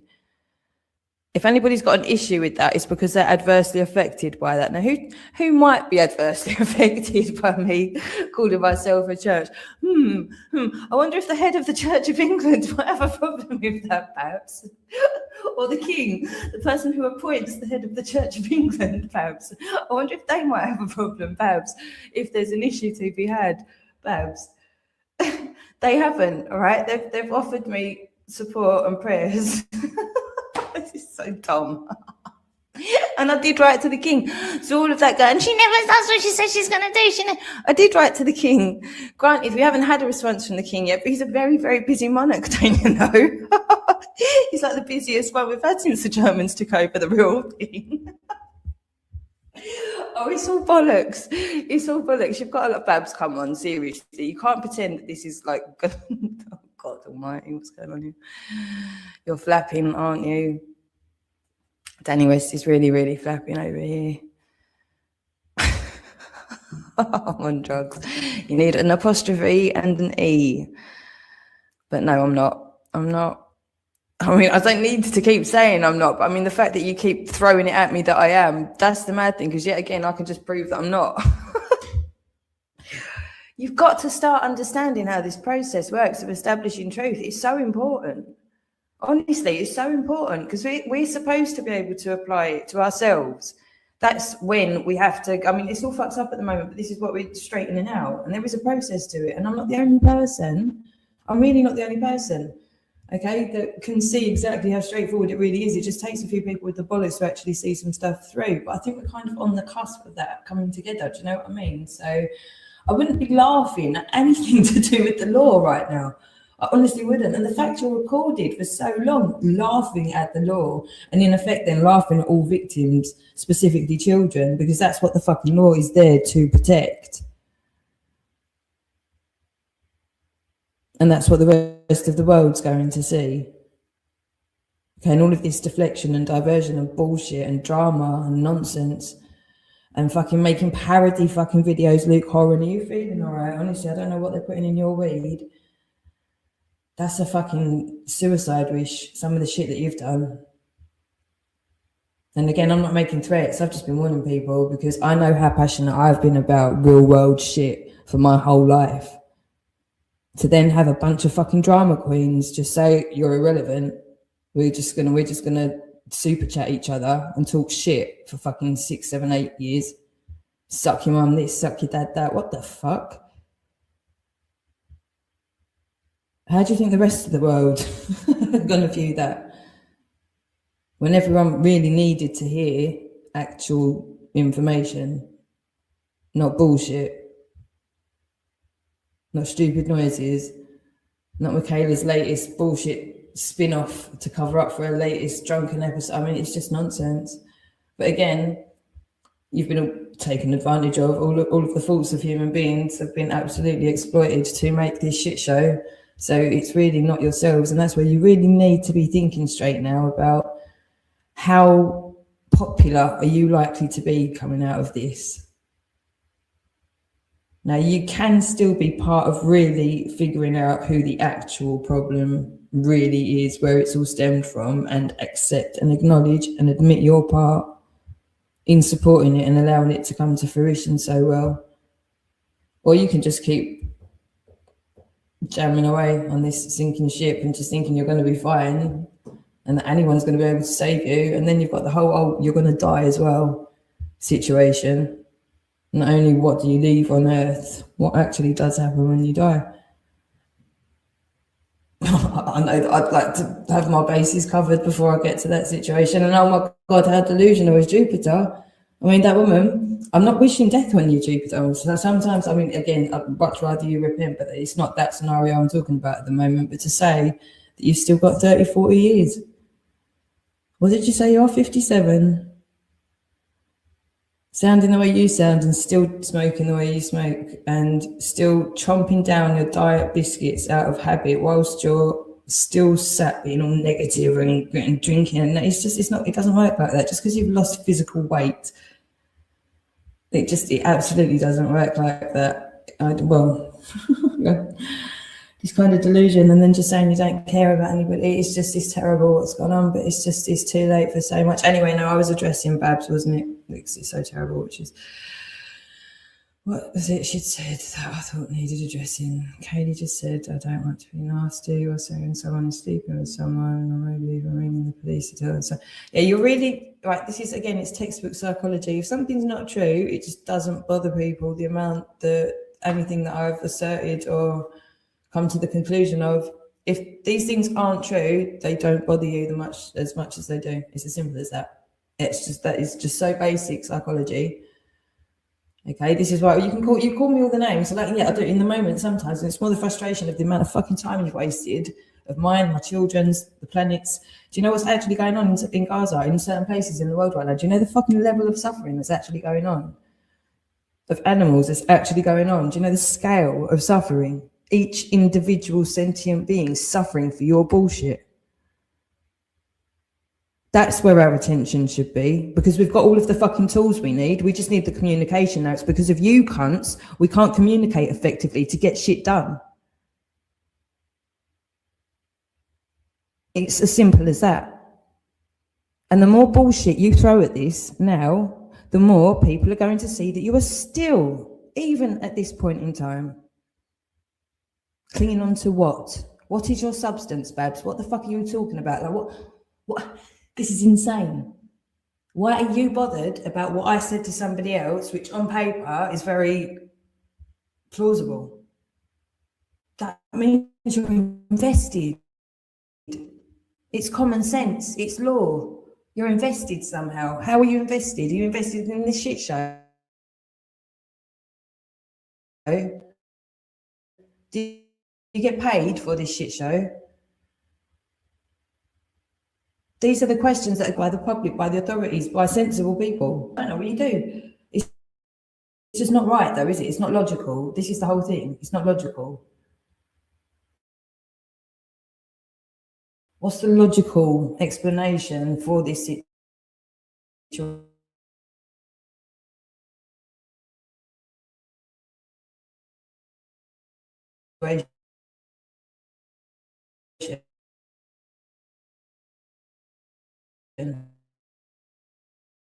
Just pretending that you aren't. So you're just a person that's come along and all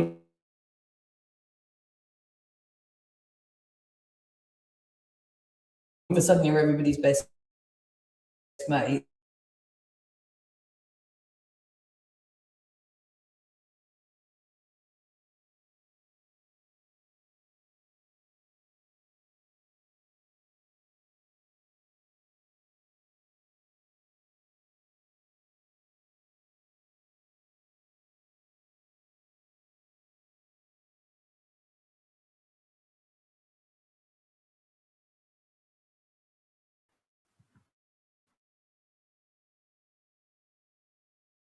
And it says, did you hear him to get the children? Well, Yeah, you know I am. A comment here from Bob Jake. Yeah. Did you hear him declare he made a hoax himself going to get the children's mum? She seems a bit hung up on that one. You weird people making out that's okay.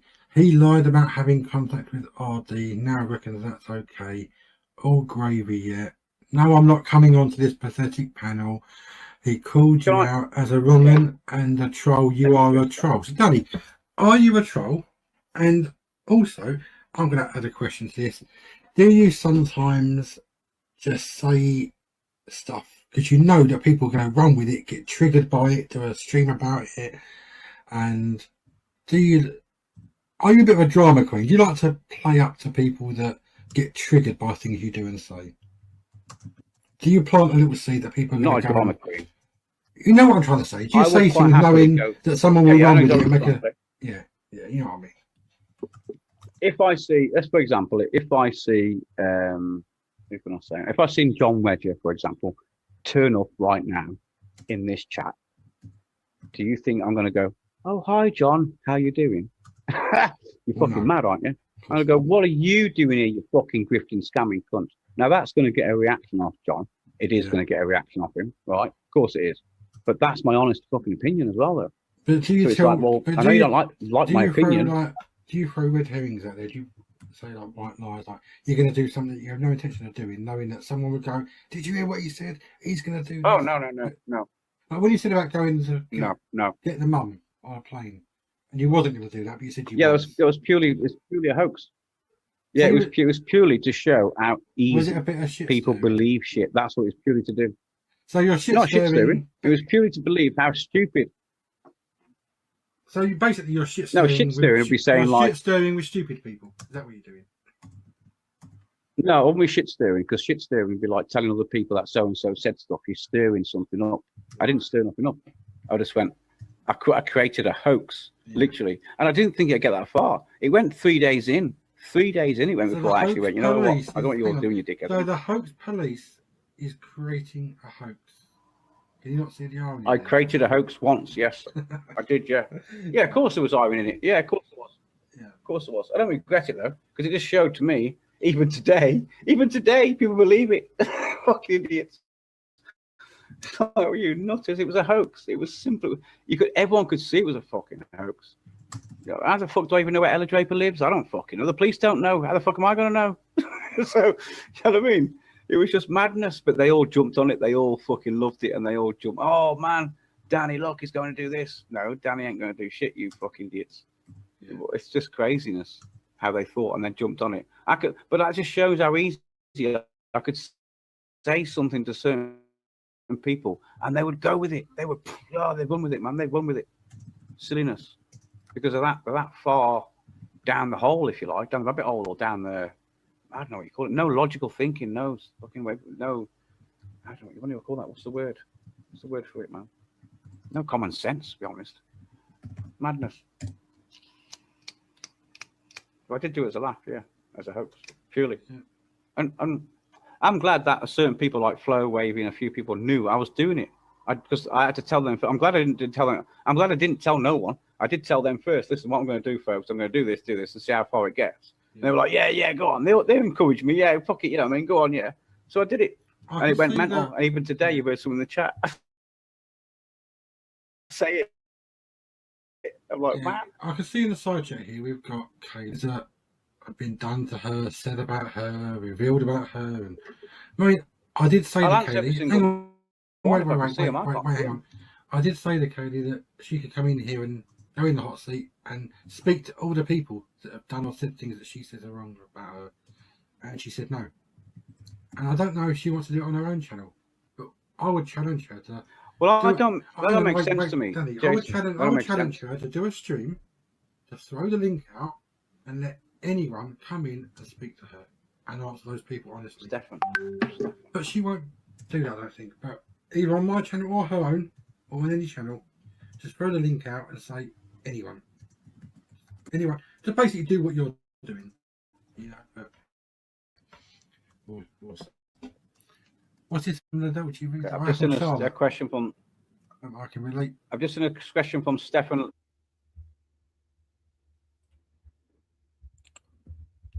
So just for the record, that was Lyndon Morden and Justin Ormrod, two of the men that I've named on this latest report to the police. I mean, there's a load of names in there because what's also going to be going to the police is everything that I may as well say it like it is. This was always going to be what was going to happen next.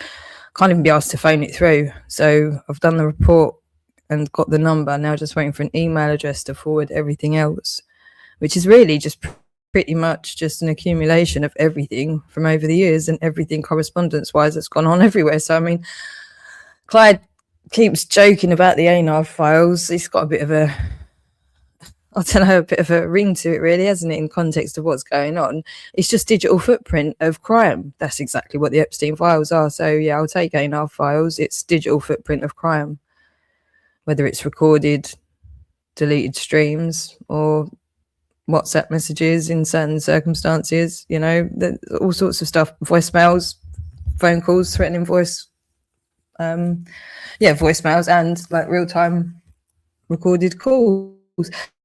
These are crimes. They're all crimes. And to keep committing crime over and over and over and over again as a conspiracy, which is another separate crime, two independent crimes strung together in order to have a desired overall effect, when one or more people do, it's just so bad. It's so bad. And I've told you this all the way along. Yet you still show up every fucking day. Every fucking day. Why are you here again, Linda Morden? What are we going to change today, Linda Morden? What's different? That was 2021, and you'd all sat around playing videos of my children that afternoon to rile me up. That's the same stream where you accused Jake, and Jake still gets accused of this every day. The same way I still get accused of being a child abuser, but my children, because they were never abused by me, never claimed that I abused them. Adam fucking Lashbrook, the nonce, the convicted fucking animal abuser and more than likely murderer of Sabina, he started the rumours that are still now destroying me every fucking day. Bleached my fucking children. Still, day in, day out, from cunts on the internet I shouldn't even know fucking exist that have destroyed my life for these fucking nonsense. And you're still coming here to what? Try and get into my head, you thick fuck. It's a bit late for that. You better fucking repent or get to the police or just get ready for whatever the fuck is coming, because something's going to come and fucking deal with you. Trust me.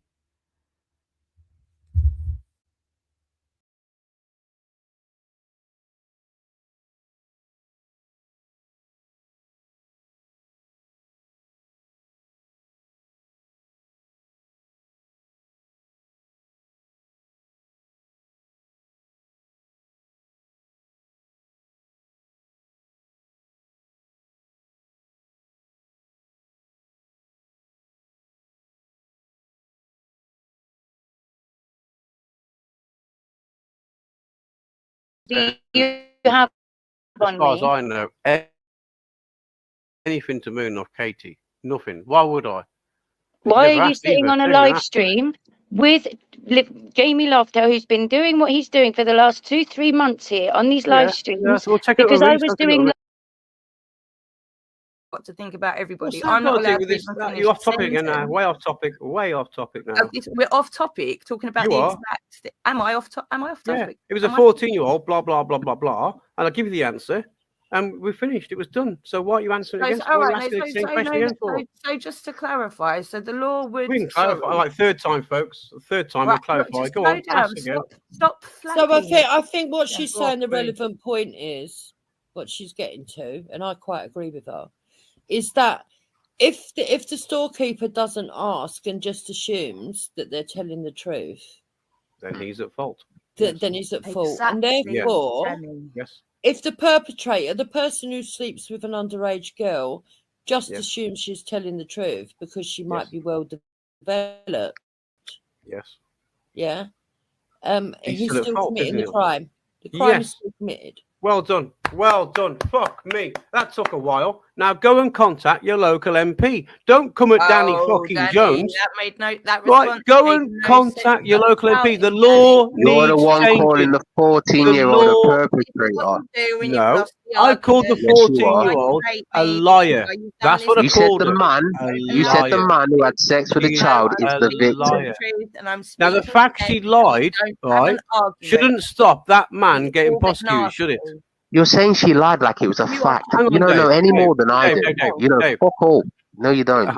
This is Oh, You're okay, taking the whatever, word Dave. of a man who had I'll sex give it with a to him. child. You and I've, You're no, taking I've the read the word of a reports, man who Dave. had sex I've with a read child. the reports, Dave, but you haven't got Who a clue gives a what the fuck reports about the even are. reports? It was Ah, his they word mean against nothing. hers. Ah, The right, the reports onus mean is nothing. on. It All was them his people, word all against them hers. people paid 100, 2,000, 200,000, 200,000 a year. All them This is people, crazy. it I means cannot nothing. believe The you lot reports It mean was keep his saying word nothing. against Mean hers. nothing. Unbelievable. Yeah, let's believe the word of a We're nonce. unbelievable. Yeah, just ditch all the reports, ditch the government. That's what you want, is it, Dave?